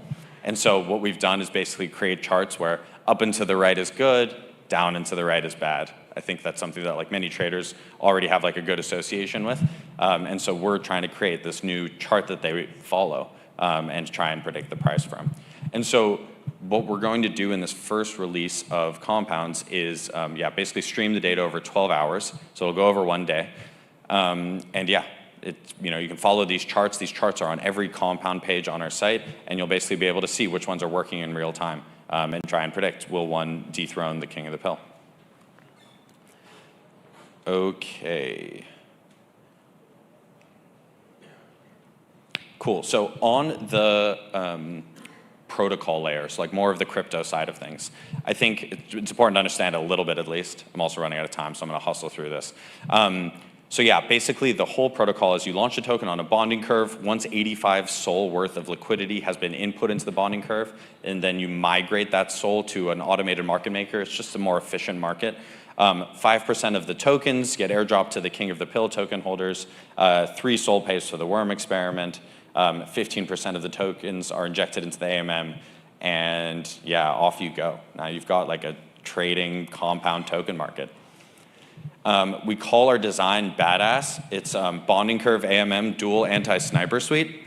And so basically the goal here is to make a protocol where speed is not an advantage. And so anyone who's launched tokens or participated in token launches or worked on a token launchpad, snipers are deathly because they're very mercenary. They're only there to pump and dump your tokens. They run bots where they can grab supply early. And what you want is loyalty in your users to create an advantage, not speed. And so we've basically created a way to launch tokens, but penalize snipers with dynamic fees. And so important if you're going to participate just to be careful of this. So yeah, look, at the end of the day, we're here for 4 reasons. To develop novel products that increase human lifespan, to grow DeSci by bringing crypto-native users into DeSci, redirect existing trading activity to research with lasting utility, and to make science fun again. We're here for the memes, and would just like to thank our community who's been incredible. It's been crazy ups and downs.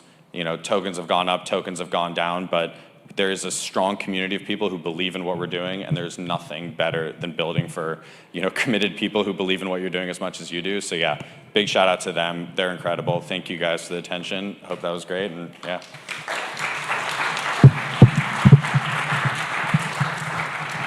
Amazing. Thank you so much, Benji. And yeah, massively to Benji's credit, I haven't seen someone grind this hard and care this much about what they're building in a very long time. So yeah, big hats off. Okay, cool. We've got a 10-minute break, and then we have 2 more. We got a panel, and then we close out the Bio AI Hackathon, and then we all go rave. Okay, cool. I'll see you in 10 minutes.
Hi, hello, hello. Okay, cool, guys. We're going to be starting again. So everyone just take a seat, get ready. Can we have one of the volunteers? Julia, could you run out and just tell people outside that we're starting again? Give them a yell. Cool.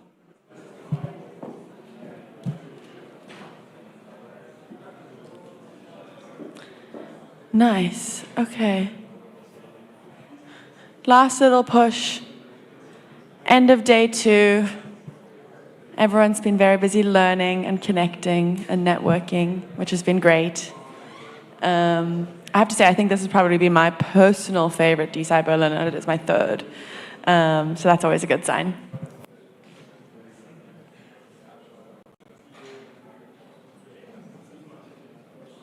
Cool, I'm gonna wait another minute just so we can see if we can get some more people in. But yeah.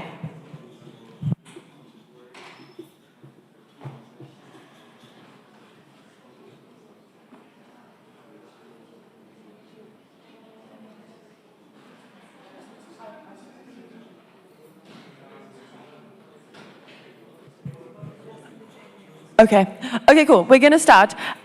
So now we have a panel titled Reproducible Research in DeSci, How Blockchain, Agents, and Incentives Can Fix Science. And I'll be, I won't be joined on the stage because I'm going to get off the stage. But it'll be with Warren, Edward, Ziga, and Eric from Bio. Well, Eric is from Bio, the rest of them aren't. But I'll let them introduce themselves once they're on stage. Cool.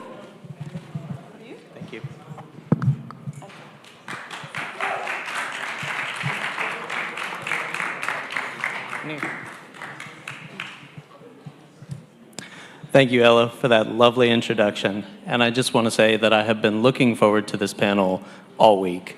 I myself am a huge reproducibility nerd. I think that one of the things that we can do through the space of blockchain and decentralization to have a large positive impact on the world is build protocols, build applications that enable streamlined data, information, and knowledge management in a way that can enable better, faster, more reproducible research. But I'm just one of 3 folks, or one of 4 folks on this panel, and would love it if maybe the 3 of y'all could just quickly give an intro to who you are and why you care about reproducibility in academic research. All right, I'll go ahead. So my name is Edward Hübinette. I work for DeSci Labs as a protocol architect. I've always been super interested in reproducibility in most senses, I guess, mostly from like functional programming to like pure build systems. Then when I found DeSci, I found this to be like a really intriguing application of the Web3 ecosystem. Since then, been getting deeper and deeper into the nooks and crannies of meta science, and I just find it to be like a super interesting field. Okay, it's my time. I'm Ziga Dreu, one of the co-founders at Origin Trail. And Origin Trail's crucial technology is called decentralized knowledge graph, which can be used to advance the trusted knowledge foundation for decentralized science as well. It's not a new project. We launched it already back in 2014. It debuted in supply chains. And then we figured out that the same technology could be used to drive verifiability of data within transportation. So we went from corn to transportation, and recently the technology has also ventured into the adult industry. So in a way, going from corn to porn, and now the same kind of elements could be used potentially to very much advance and learn from things that we have learned in porn industry and things that we have learned in supply chains for the benefits of decentralized science. So how can we include inclusivity and also improve reproducibility within the science? Hi, I'm Warren. I'm DRIPS's head of data. Before joining DRIPS in March of this year, I mostly worked in data science at SoundCloud, and I actually started out my career as a researcher in psychology and developmental neuroimaging, which are both fields that are quite severely afflicted by the reproducibility crisis.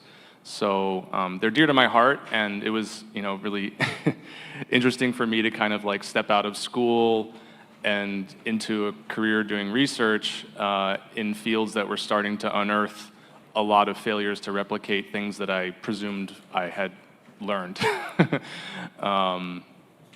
And yeah, now that I work at DRIPS and we're like extending the protocol to support funding researchers to their ORCID profiles, I'm really excited by the opportunity to use this flexible funding primitive to shift some incentives towards better research practices.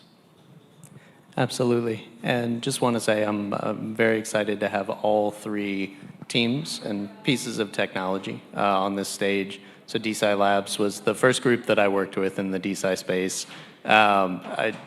In my time at Labs, spent a lot of time working with FAIR and the concept of knowledge graphs. And believe it or not, DRIPS funding was the first thing that got me to think about how incentive structures can have a meaningful impact on science coming from the decentralized web. So one question that I would love to ask to all three of you, in whatever order it comes in what ways do blockchain and decentralization play a meaningful role in pushing towards open and reproducible science? And by the way, for those in the room who may not be familiar with the term reproducible science, the idea is that whenever a researcher publishes a manuscript, someone can follow the methods that were actually put in the paper and in any supplementary artifacts and come to the same conclusion. So that is a rough definition of reproducibility. But Edward, I see you got the mic. What are your thoughts on that? Yeah, so to have a reproducible research publication, it needs to be stable for a long period of time. Because if you, as another researcher, want to try and reproduce the results, but you don't have access to the artifacts necessary from the initial publication to even try that, then that's going to be a very rough time. And we've sort of, from the legacy of like the printing press, the main vessel for communicating scientific progress has been like the paper page, now in digital format, the PDF. But it still doesn't support, access or sharing to the rest of the artifacts that are necessary to reproduce the results. And a cornerstone on the scientific principle is to communicate your work in such a way that another interested party can go through it and perform the same methodology to either end up at the same conclusion or a result that is contrasting to that. And that's also an interesting addition to science. But for any of this to be possible, we need to have an efficient way of sharing and referring to content that was part of publications, ideally without being strongly dependent on any particular actor still being around or the person still working at the same institution. So through the primitives that we have in this space, we have content address data systems, we have stable ledgers for holding references, we have strong technology for versioning publications. We basically have all of the pieces that we need to put this together in a neat way to at least remove as many obstacles as possible for a scientist to publish a work that is as reproducible as possible. Absolutely. And I think it's fantastic to think about how, to a certain extent, that kind of needs to be on blockchain or on some kind of a shared infrastructure, especially as we see some of the, shall we say, funding issues that have come from the US research space. And especially as we see some of the challenges in the legacy system with cross-organizational collaboration. The idea of having this open and decentralized knowledge layer is just so incredibly powerful. But whenever I think of a DeSci node, one of the things that I really think of is a little graph of information, a graph of knowledge. So it's the manuscript, but it's the video, it's presentations, it's, we'll say, code files, data files, and having that full chain of provenance is really important. So maybe a question for Ziga, as we start thinking about the impact of why blockchain is necessary for this kind of open and reproducible work, I would love to hear a take on how knowledge graphs play into this larger space. Yeah, there are more ways to look at it. One important aspect is definitely democratization. You touched upon the problem of or the issue of funding science right now in the US. With blockchain or decentralized systems, there is always much more democracy to deciding what kind of science should be financed, and there is no central actor that could prevent funding of a science if science is meant for the betterment of mankind. So that's, let's say, a political reason removed for science not to be funded or for science to be developed in a less democratic way, in a biased way. And then secondly, now at the advent of AI agents, we see that also AI is running out of public data. So we're on a cusp of having to decide whether or not we're going to be developing more private AI solutions or more public, inclusive AI solutions. And why is that important is because as we run out of public data, the AI will necessarily focus a problem of a model collapse. And that's something you don't want to have in science. So more and more synthetic data and less optimal results by utilizing AI. So we need to figure out how to bring more data on board, more sensitive data on board. And if you want to do that, again, you need to somehow incentivize people to come together to contribute their sensitive data. And even when they're contributing sensitive data, it should be done in a way that no sensitive data is, let's say, exposed via sensitive channels. And it does seem that centralized ways of maintaining data or knowledge are also very much prone to, to all those vectors of attack where data can also be exploited, also sensitive data.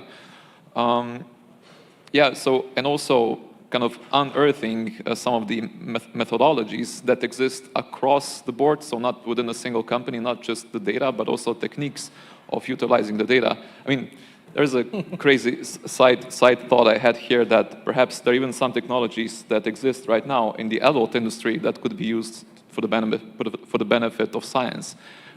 For instance, there's a way to identify IP thefts by using a special method called perceptual hashing.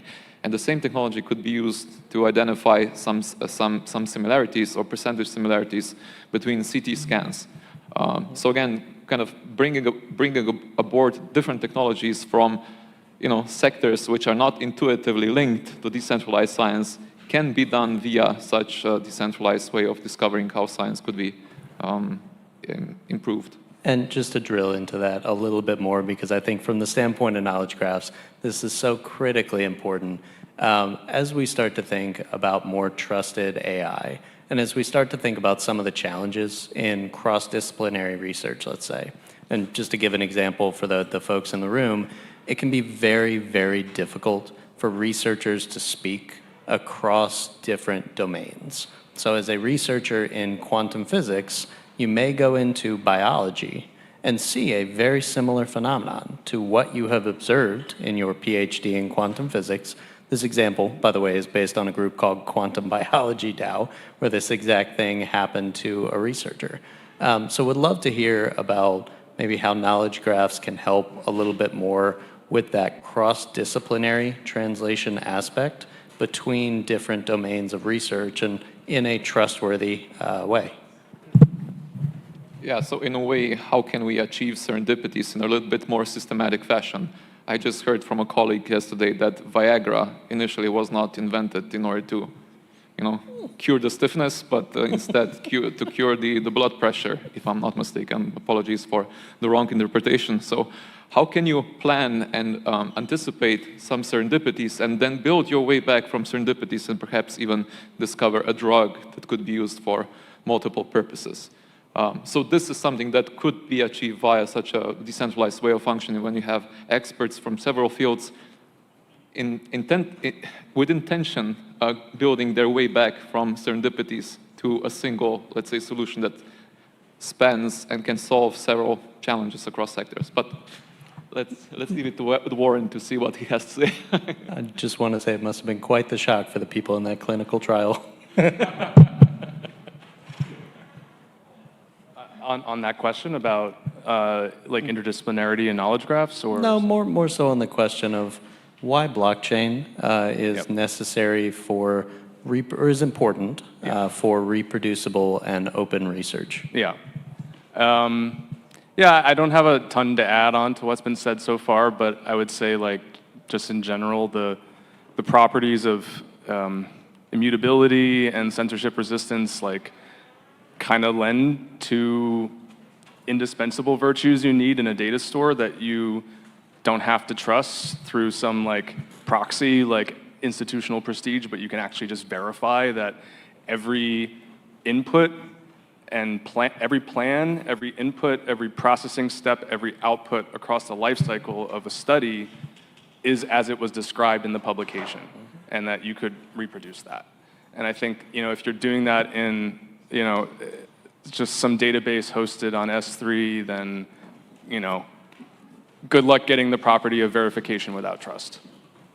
No, absolutely. And especially as we think about research, somebody looking back at the scientific record 20 years from now, that S3 bucket is not going to exist. And that is such a huge problem, this kind of link rot, content drift, so I could not agree with you more. So shifting over maybe to a different question, because we've got 3 things in the name of the panel. How does blockchain help push reproducible and open science? How do agents help push reproducible and open science? And how can incentives help push reproducible and open science?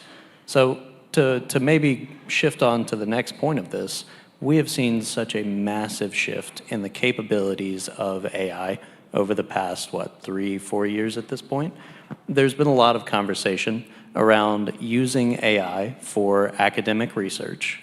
Groups like Future House, Biomni, and last but definitely not least, BioProtocol are working on trying to solve some of these problems and trying to enable scientific agentic researchers. So part of what I would like to ask is, what major shifts in science do you see coming from this larger agentic wave? And what's needed to make sure that those shifts push towards openness and reproducibility? So I think there's a few takes on this that I'll focus on that I think are a little more grounded than some of the other ideas I have. One is, like, the lowest hanging fruit is, like, a lot of scientists don't share their code because they don't have formal programming training, and they're understandably anxious of being negatively evaluated for writing messy code that has bugs and doesn't have documentation. But we're at a point now with agentic coding assistance that's so good that that disincentive should practically be removed. So that's one thing that's just like a free, nice side effect of everything that's happening in, you know, whether it's open or closed source AI. So that's nice. And then, you know, things like yes, no error, like doing like at scale error detection should hopefully help like shorten the time to retraction, and like the insane amount of time it takes for like a study that has major flaws in it to get retracted, and then for those retractions to be like indexed by PubMed is absolutely insane. So hopefully that type of thing is going to help a bit with like preventing error from cascading through the record. But I'm interested in like how agents could play certain like methodological integrity compliance check roles along the stages of a research pipeline, so that you don't have to hire humans per se to, you know, be the compliance ompt for checking that like a researcher has pre-registered their study and that like the methods they said they would follow and the analysis plan they said they would follow, they actually followed, and every, you know, piece of code that's submitted as it's like every piece of code in every version and every intermediate stage of the data set that's collected is not being tampered with, so that when you combine that with something like DRIPS, which has the ability to continuously stream funding to a research group and their dependencies, and to pause or augment those funding streams through conditional checks by an agent like that, that you can systematize a schedule of reward that incentivizes good research practices automatically. And I think that's something I'm really interested in. And then like the next step of that would be, if we have agents that can do computational reproducibility perfectly, which we don't yet, then having all the source code and the environments and the libraries that it used, plus the data, and if the agent can then reproduce it, then maybe the researcher gets a little bonus.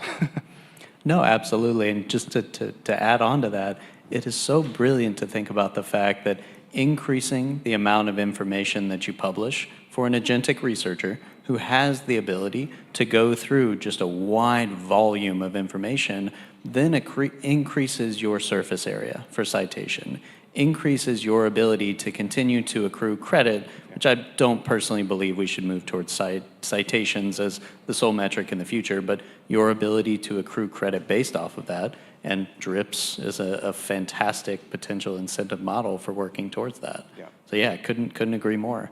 So Nziga, I'm gonna alter the question for you just a little bit. I asked everyone else open and decentralized science. What I would love to hear from the standpoint of Origin Trail is about open, decentralized, and verifiable science. How do we make more trustworthy agents that are better able to handle the precision and the larger context required from scientific research? That's a good question. I hate to break it to you, but decentralized knowledge graph does it. Okay, it's just one of the first steps, I guess. It's one needs to have access to quality data, and if quality data is not persistent, then you can have a perfect ontology. You can have a perfect way of scaling decentralized infrastructure, and nothing will actually happen. What we can do is we provide means for garbage in and not exponential garbage out to take place once you have high quality data, once you have highly structured data, once you apply the right semantic approaches. And then verifiability, what is also quite important to hear, and it was pointed out by Warren, is that you are able to attribute each participant's contributions. It's so that the situation at the end of the day is not like those high school assignments where you have 4 dudes working together, but actually just one is working and they all get straight A's. Yeah. So by having sort of a decentralized knowledge graph, you can also, in an immutable fashion, attribute and point out what were each one participant's contribution. Now that's, when it comes to humans, that is perhaps a little bit easier, but when you have a swarm of agents working on a solution, working on a medicine, one has to provide even better and more sturdy way of accounting for, each agent in a swarm contribution, because they all must have had like different energy consumption. So all of these things need to be somehow accounted for. And again, decentralized ways of doing it via decentralized knowledge graph can also allow for that, so that you can, post when research is done, when it's already being successfully funded, you can then attribute as to who deserves most. And this is, it's not easy. It's very hard to do that in today's world with traditional techniques. I just want to echo that. I mean, it is incredibly challenging to even try and think about ways that more traditional legacy systems would be able to attribute that credit in a more fractionalized fashion, even across human researchers, much less agentic. That's an excellent point. Thank you. Edward, what are your thoughts? Yeah. So I think something that's really important when we're talking about like agentic research is that we, at least the same speed, need to enable agents to sort of validate and sort through and filter through that content. Because if we're going to have, like, in the current system, the scientific community has a lot of issues managing there's like 1 million scientific papers published each year, and we can't handle the volume already. So if we spin up a bunch of agents that's spitting out, like 1 million research ideas every month, week, day, hour, like how are we going to be able to like manage that volume? So we need to also make sure that we have agentic actors in place to like do that filtering and like figure out like what of these are like promising avenues to go down. Because otherwise we're just going to drown in half-finished research ideas. And I think that's that might be a very tricky swamp to navigate.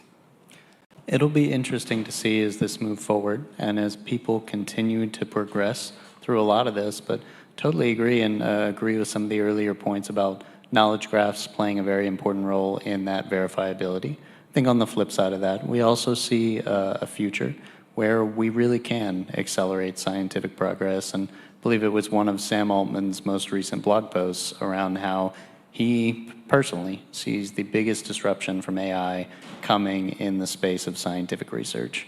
But it's going to be a little while, I think, before we get there, so working on that hard and fast.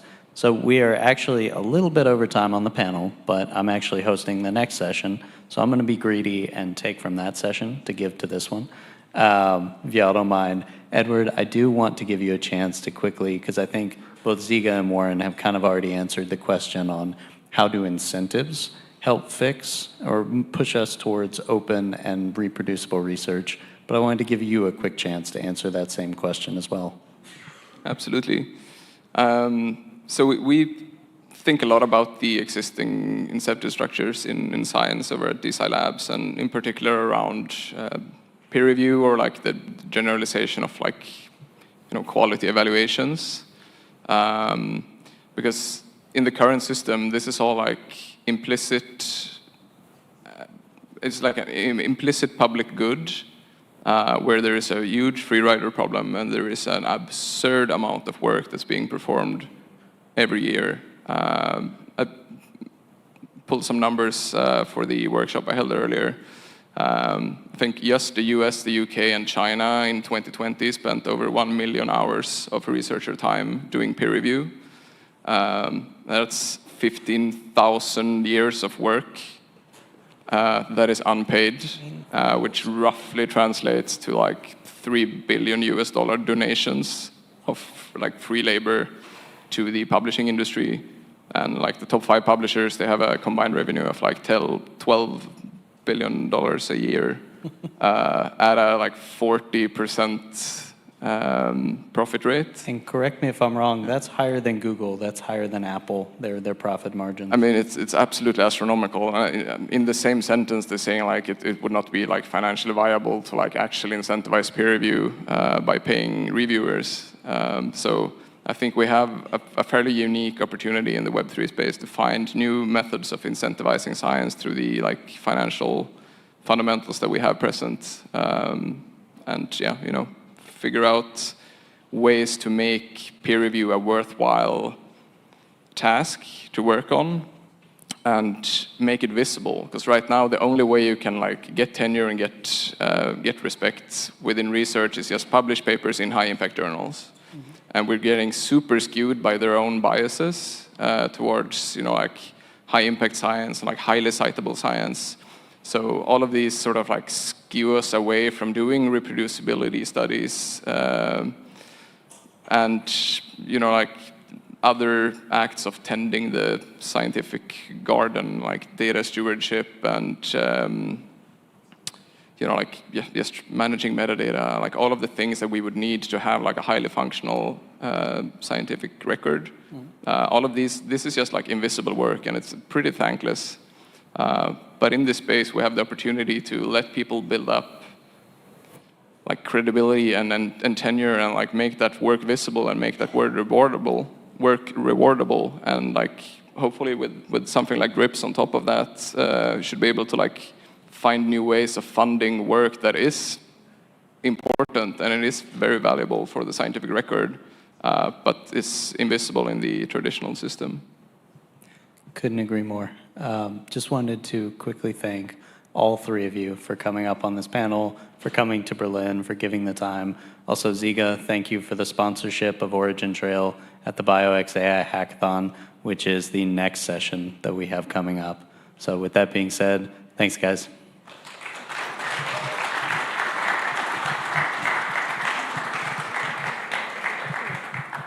Eric, we are going to freestyle a tiny bit. Okay. Which is, sorry. Give me a minute.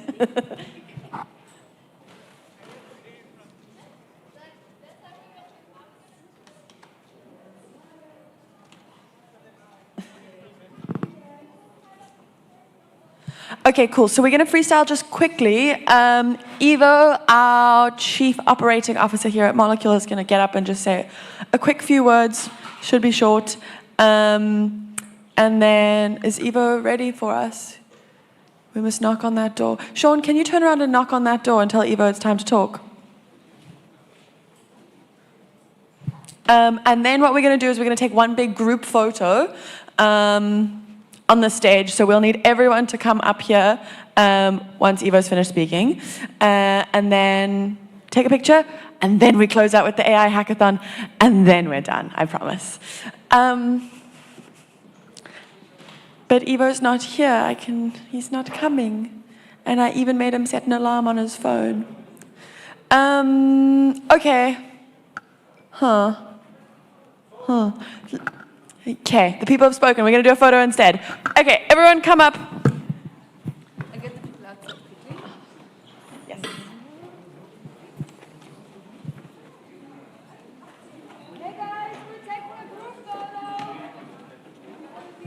Okay, so the way this works, everyone shuffle on stage or stand on this bottom row. We're going to all have to squish. Every year it's a bit of a squeeze, and we have to do like kind of multiple layers, but I'll let you guys figure it out. You're all small.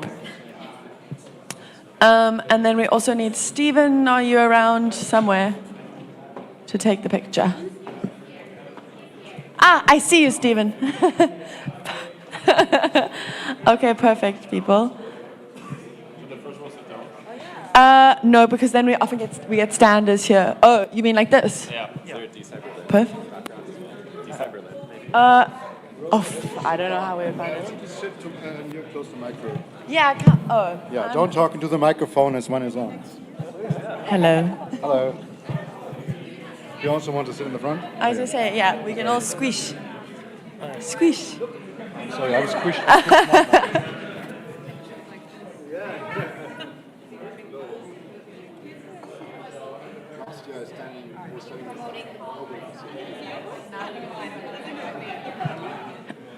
Come on in for the picture. Shirt? No.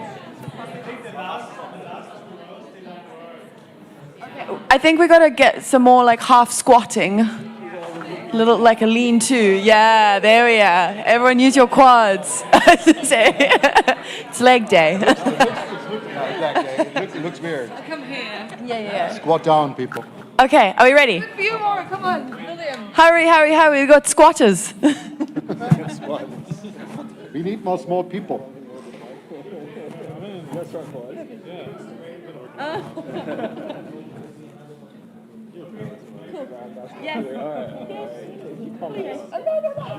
Oh, the doggo. Smile, everyone. Let's see. Focus the dog. DeSci Berlin. That was nice.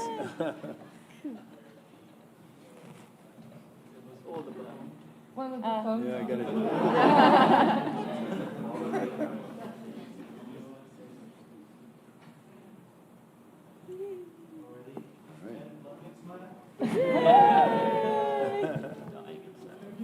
Thank you, everyone. Woo! Oh, I need to stay here. Okay, thank you. Yeah. Happy to hear that. Happy.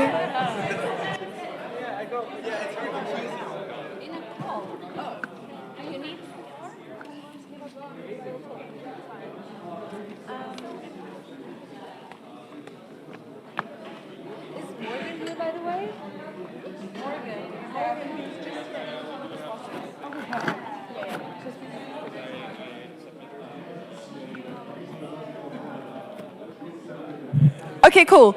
And now for the hackathon. We still need to close that out. I'm going to hand over to Eric and the bio team to just do this hackathon.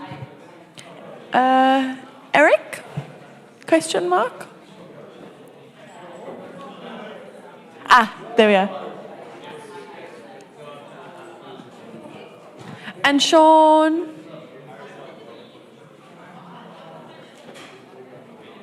Where are our relevant people?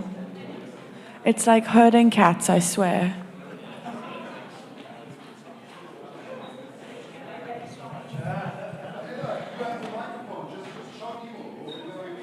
Ivo's in a call apparently, so we just are moving straight on past that. And I'm going to give it over to Eric and the AI Hackathon. Cool. Awesome. You're going to need the second one here. Sean will be. Sean, calling Sean. Sean.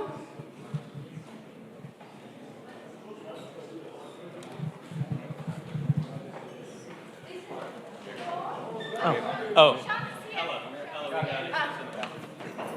All right. Okay.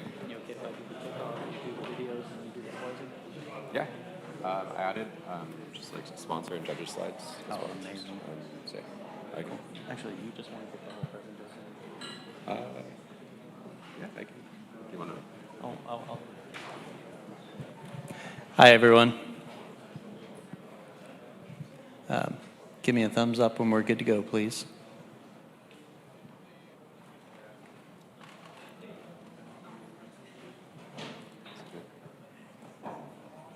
Alrighty.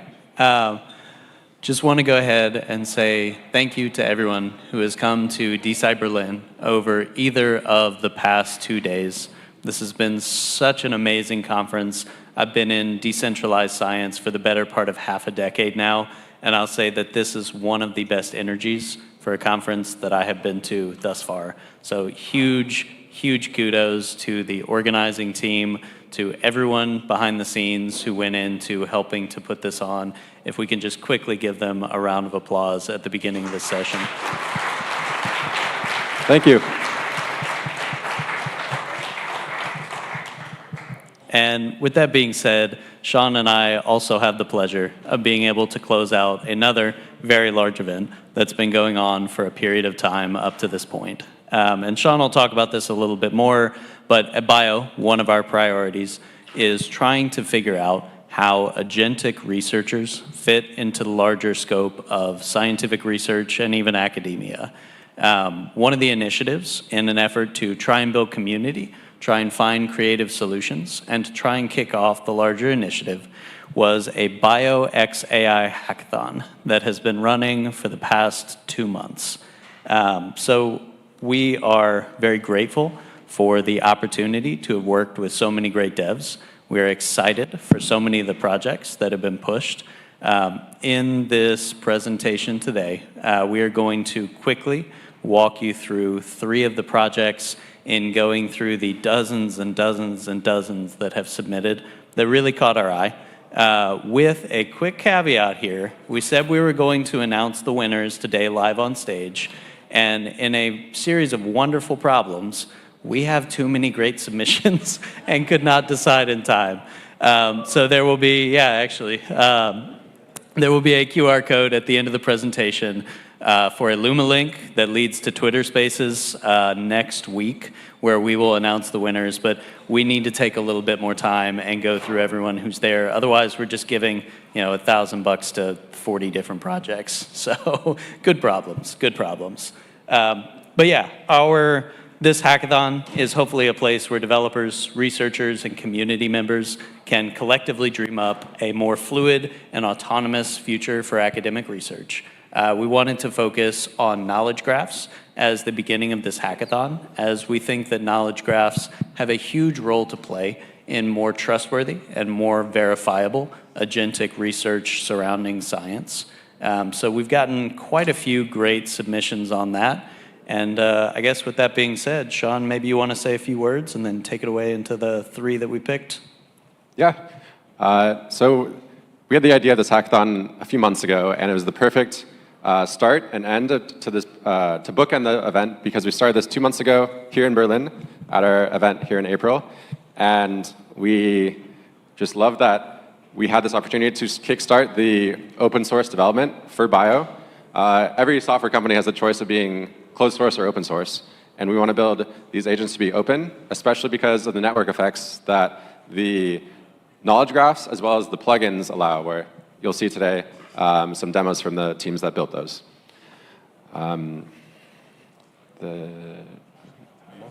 And with that said, so Morgan, if you happen to be in the audience right now, I know you were one of the projects who we would love to highlight. If you wouldn't mind just quickly coming on stage. forgot to add a joint update. It's university. Okay. Yeah, thank you, Morgan. Thank you. So yeah, I guess we've got a video to show, so it'll give you, hopefully, a quick whistle-stop tour of what we've been building, both inside and outside of the hackathon, because we plan to take this a lot further than what you'll see today. So I'll give a quick preamble, and then we'll jump straight into the video, because it's around 5 minutes long. So what are we actually building, and what problem are we trying to solve? Well, actually, most of the foundation for addressing that problem, or identifying that problem, has already been covered throughout this conference, both yesterday and today. So one of the big problems that we at ValiDAO are focused on is actually trying to make science more effectively translated, not just through throwing funding at the wall, but actually by trying to incubate and help those projects succeed and improve the odds. The odds of deep tech translation being successful are really, really low. So BCG's recent estimates are around 5% of academic spinouts actually make it to even Series B, Series A or B. So you can see the odds are stacked against everyone. And something that we've been heavily focused on internally has been hand-holding those projects and actively trying to incubate them. But we think we can do a lot more now that AI is making our lives a lot easier. And so what we've been building is a platform to do essentially that, to help researchers translate their work into commercially viable technologies. And so I guess I will jump into the video. And Morgan, just a quick point here. If you don't mind me asking a couple different questions, of course, before we go into the video, I would love the opportunity to learn a little bit more around your design process for this whole system. Can you tell us a little bit about that? Yeah, absolutely. So, I mean, it all started actually a long, long time ago when we interviewed a whole bunch of stakeholders in the scientific ecosystem. And what we were really interested in finding out was what are the common problems, and then what can we do as a solution that might be able to address some of them simultaneously. And so we broke up the kind of problem space into 3 distinct areas, and that made it really easy for us, or not easy, of course not, but a lot easier for us to be able to tackle this huge insurmountable problem. So those kind of key challenges that make deep tech startups so likely to fail are the business development, so actually how can you build a business model around a new technology, especially when you don't have reference points or things to take from. The technology de-risking, so how can we actually help technologies be better designed and optimized for the market and the needs of the stakeholders they eventually want to sell it to. And then, of course, making the project fundable or more likely to receive funding as well. So identifying what funding opportunities are out there, maybe bootstrapping some things that you wouldn't have thought about before, because there is actually a lot of money out there. It's just very hard to secure it. So these 3 pillars have been our kind of guiding lighthouses for everything that we wanted to build. And so what we wanted to build was something that not only exists and solves a problem today, but actually is going to keep continually getting better. So dividing those things into 3 pillars allows us to build unique, discrete features and tools and plugins that can help with those 3 tasks. Absolutely. Thanks for humoring me on the question, Morgan. So you mentioned that you have a video coming up. We have that pulled up on screen. Yep. Okay. We're building the Jarvis for scientific research. We're building the Jarvis for scientific research, a platform that can help you go all the way from idea to execution in one foul swoop. Flow is designed to help turn your futuristic vision into a fundable project and then put it in front of the right people at the right time. Whether that's venture capital, grant funding bodies, competitions, or community initiatives, will help you bootstrap mission-aligned funding opportunities to give you the best chances of success. Flow gives you access to a comprehensive suite of tools that can take your research to the next level. We've developed bespoke AI research assistants and business intelligence agents that break down your mission and help you craft the best path forwards. Flow's tooling is divided into 3 distinct categories: technology de-risking, business development, and fundraising, but we've also integrated them so that you don't have to. No matter what tools you're using, you'll always have the most relevant information at your fingertips to help make critical decisions not only faster, but with greater peace of mind. So how does it work? We're building the Jarvis. You'll need to create a profile and add your research project to Flow. If you don't have a ton of clarity yet on what exactly you want to build, don't worry. We've kept these questions pretty high level so that you can flesh it out later.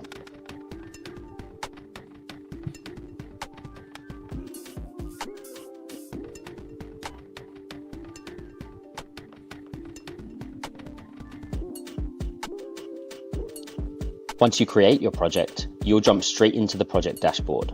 On the left-hand side, you'll see the list of different pages, tools, and workflows that are available to you. You can add team members, update your project, and even manage tasks or work packages to keep things on track. To help you de-risk your technology, Flow provides you with a number of different tools. The first of which is a design workflow that helps you get crystal clear about what you want to build and how you want to build it. Here you'll answer more granular questions about your research objectives, which will then be analysed and converted into a list of research priorities.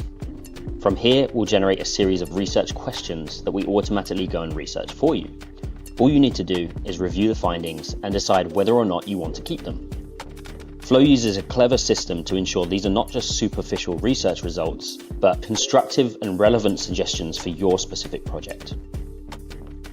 We take results from previous queries and plug them into new ones before running them so that the knowledge compounds. Once you're happy with the results, we'll extract the relevant variables and store them in your project's knowledge graph. We'll also give you a comprehensive report with actionable insights and suggestions so you can hit the ground running. But it doesn't stop there. We'll also turn those recommendations into work packages that you can import directly into your project at the click of a button. In a matter of minutes, you can go from an idea to a detailed technology roadmap and even start distributing the labor amongst your team. In addition to the technology design workflow, we've also crafted tools to help you construct a detailed business plan for your shiny new technology. Flow uses AI to help you analyze market opportunities,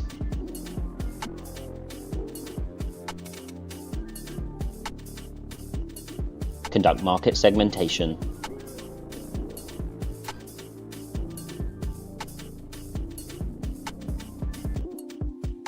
build customer personas,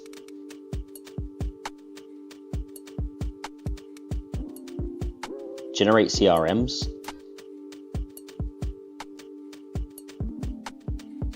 sales strategies,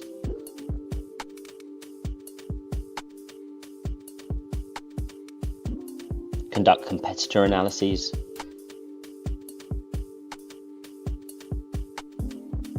design business models and pricing strategies, and weave it all together into a coherent and strategic business plan that can not only help you decide from which angle to attack the market, but also how to design your technology, business, and foundational team using these insights. Technologies with a comprehensive business plan are 2.5 times more likely to secure funding, making these tools crucial for getting ahead of the curve. And if that wasn't enough, once you've developed your technology and business roadmaps, your project will be automatically matched to relevant funding opportunities in our database. You'll be given match scores to quickly scope out funding opportunities that align with your project's goals and methods. Once you're happy with the suggestions, you can bookmark them to save them to your project dashboard for easy access. The other killer features in Flow are the Research Wizard and project logs. Since Flow is tracking updates and insights that are saved to your project in real time, it automatically detects contradictions or conflicts in your project's knowledge graph when key decisions are being made. If your priority is to keep costs low to serve budget-constrained customers, Flow will warn you when you make choices that start to drive that cost up and give you the opportunity to review those changes before they're committed. The Research Wizard, on the other hand, is an omnipotent chatbot that has full context on your project and can answer virtually any question you may have on any screen, pulling in the most relevant information and synthesizing truly intelligent responses. No more copy and pasting Google Docs into ChatGPT to get mediocre answers to your research questions. The Research Wizard sees everything on and off screen so you can focus on the answers instead of perfecting your prompt. But the important thing to remember is that this is just the beginning. Flow will be continually developed through the addition of new tools and workflows to support the commercialization of your research. Save money, save time, and save the world.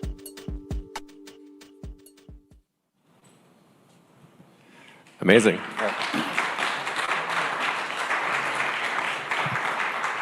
So with that, we were really impressed at just the amount of features and They've also produced a CLI for the programs in the room, a command line interface where you can actually also access it through a CLI. And we see that as being both useful for anyone creating projects and looking for funding, or for the BioDAOs and bioprotocol and anyone who's distributing funds. If someone doesn't come to you with already going through the flow, then you can ask them to or do it for them and get a better idea of what they're pitching, what the product strategy is. Next up, we have Microbiome DAO as another winner. There's a video here that will immediately start. Is the audio? Can't hear the audio. To understand your microbiome report document, I'll start by saying hello to Microbiome Biome AI. It asked me to upload my report. Upload file. Here I have a few reports. I'll take this one. This is a 50-page thing, 3 megabytes. It creates a thread in Discord analyzing my report. It creates a thread, meaning anyone can join in and see how I'm discussing my microbiome report. So if you add this agent to a Discord server, like it creates a lot of discussion. You can see how other people are interacting with the agent, and it creates a natural Q&A around these microbiome topics. So now it creates a knowledge base, essentially a RAG on this 50-page document to understand it better. And it will continue by asking the user some questions to get lifestyle information. That it should feel more like intuitive discussion. You get lifestyle information from the user, and then eventually have a free open Q&A type thing going on. This is all running in Replit in the backend. So the report date is missing. It's interesting for it to know I took the test last December 2024. Did you take any antibiotics? No antibiotics. Antibiotics is important because it really affects your microbiome, presentation. Now it predicts my diet: fermented food, yogurt, cooked meats. So this is a prediction based on my report. I can now describe what my diet is actually. But for this, I'll say yes. That's basically my diet. I also eat a lot of ice cream. So this is, instead of asking me of my diet, the bot uses the microbiome report to predict what my diet will be like. And that's interesting that you can get this type. Now it's the same thing here with the energy levels. Yes, my energy levels. Actually, my energy levels are stable. I'll just contradict it here so we have some. Also predict some digestive symptoms. Yes, mild bloating and gas is true. Otherwise, fine. And the first part is this kind of it asking me questions until it has my microbial data and my lifestyle questions. And then it can combine these two into sort of an executive summary, which is here. It basically goes through some main points of this 50-page document that I could find interesting. And it gives me one actionable call to action, which in this case would be more foods high in resistant starch and cooked and potatoes, rolled oats, bananas, and garlic. So this is something I could try. And why did you suggest these foods specifically for me? Explain in plain English. Now here, the bot has my full context of this thread, every question, every answer I've given, but it also has the RAG, my whole microbiome report. So I can ask very specific questions about the microbiome report and get not very hallucinated answers, like true answers to that. Yes, and this is why I did this. Okay. And then I could keep asking more scientific questions. Someone else might come into this thread and be like, this is interesting. What about that? Makes it more a communal experience. You can join in and see how someone else is discussing and kind of create activity in any Discord server. Amazing.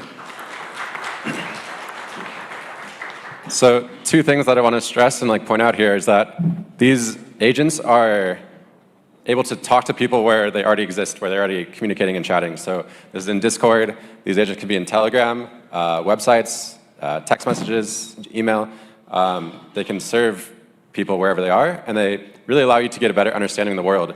And so the next one is also getting a better understanding of your own pharmacology world, which is announcing Side Effect Net. They have a really cool website where they're using AI to help with pharmacology. Basically, they don't have audio for this video, so I'll be talking over it and explaining it. It's just a few minutes long, and then we can all get to happy hour. Thank you for staying, everyone here. So there's a few different things it's doing here. It's pulling drug side effects from a database called CIDER, S-I-D-E-R, as well as the FDA, I think it's called negative results, or adverse effects database. So they've populated a knowledge graph with around 160,000 edges and 6,000 nodes for different pharmaceuticals. And each one has reported side effects, and each one has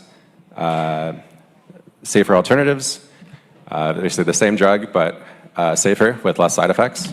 And so it's really useful. I mean, you can ask your doctor these things, but they might have a tool like this, or this tool might be even better than what your family care doctor is looking up. And so this is database, it's data-driven results where the AI is better at looking up this giant data set than you are, or possibly your doctor. And so using a site like this could be actually safer. And the really cool thing is that it is able to take in not just one, but multiple drugs if your illness or ailment is requiring multiple drugs. You can select 2 to 5 drugs here that it will then perform like a convolution and figure out whether these drugs have possible negative effects when taken together. And so you see here they added 3 drugs here around, I think there's around aspirin. You can't read the text here, but it's different 3 different drugs around like pancreatic cancer care. And you see there's individual risk, there's overlapping side effects, but overall it says the combined risk level is low. And the last piece here, I think I messed up the video.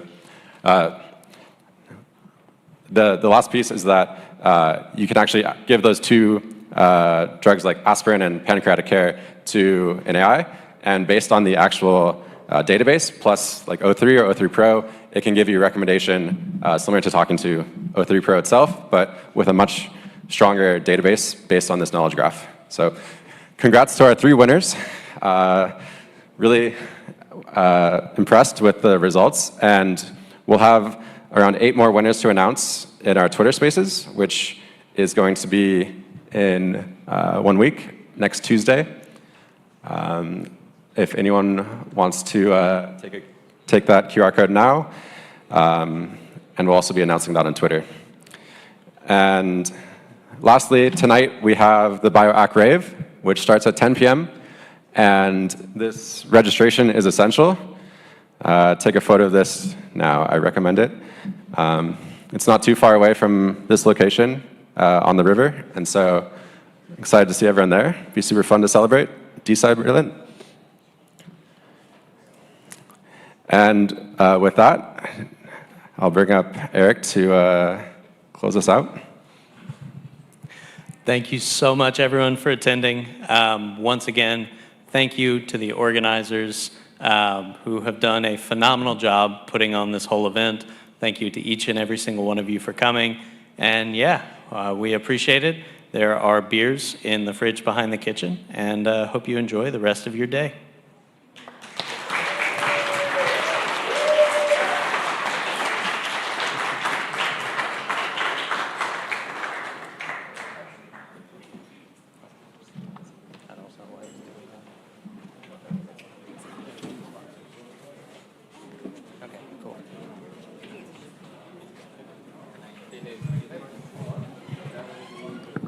What time is the party? Because on the ticket it says 7, but here you said 10.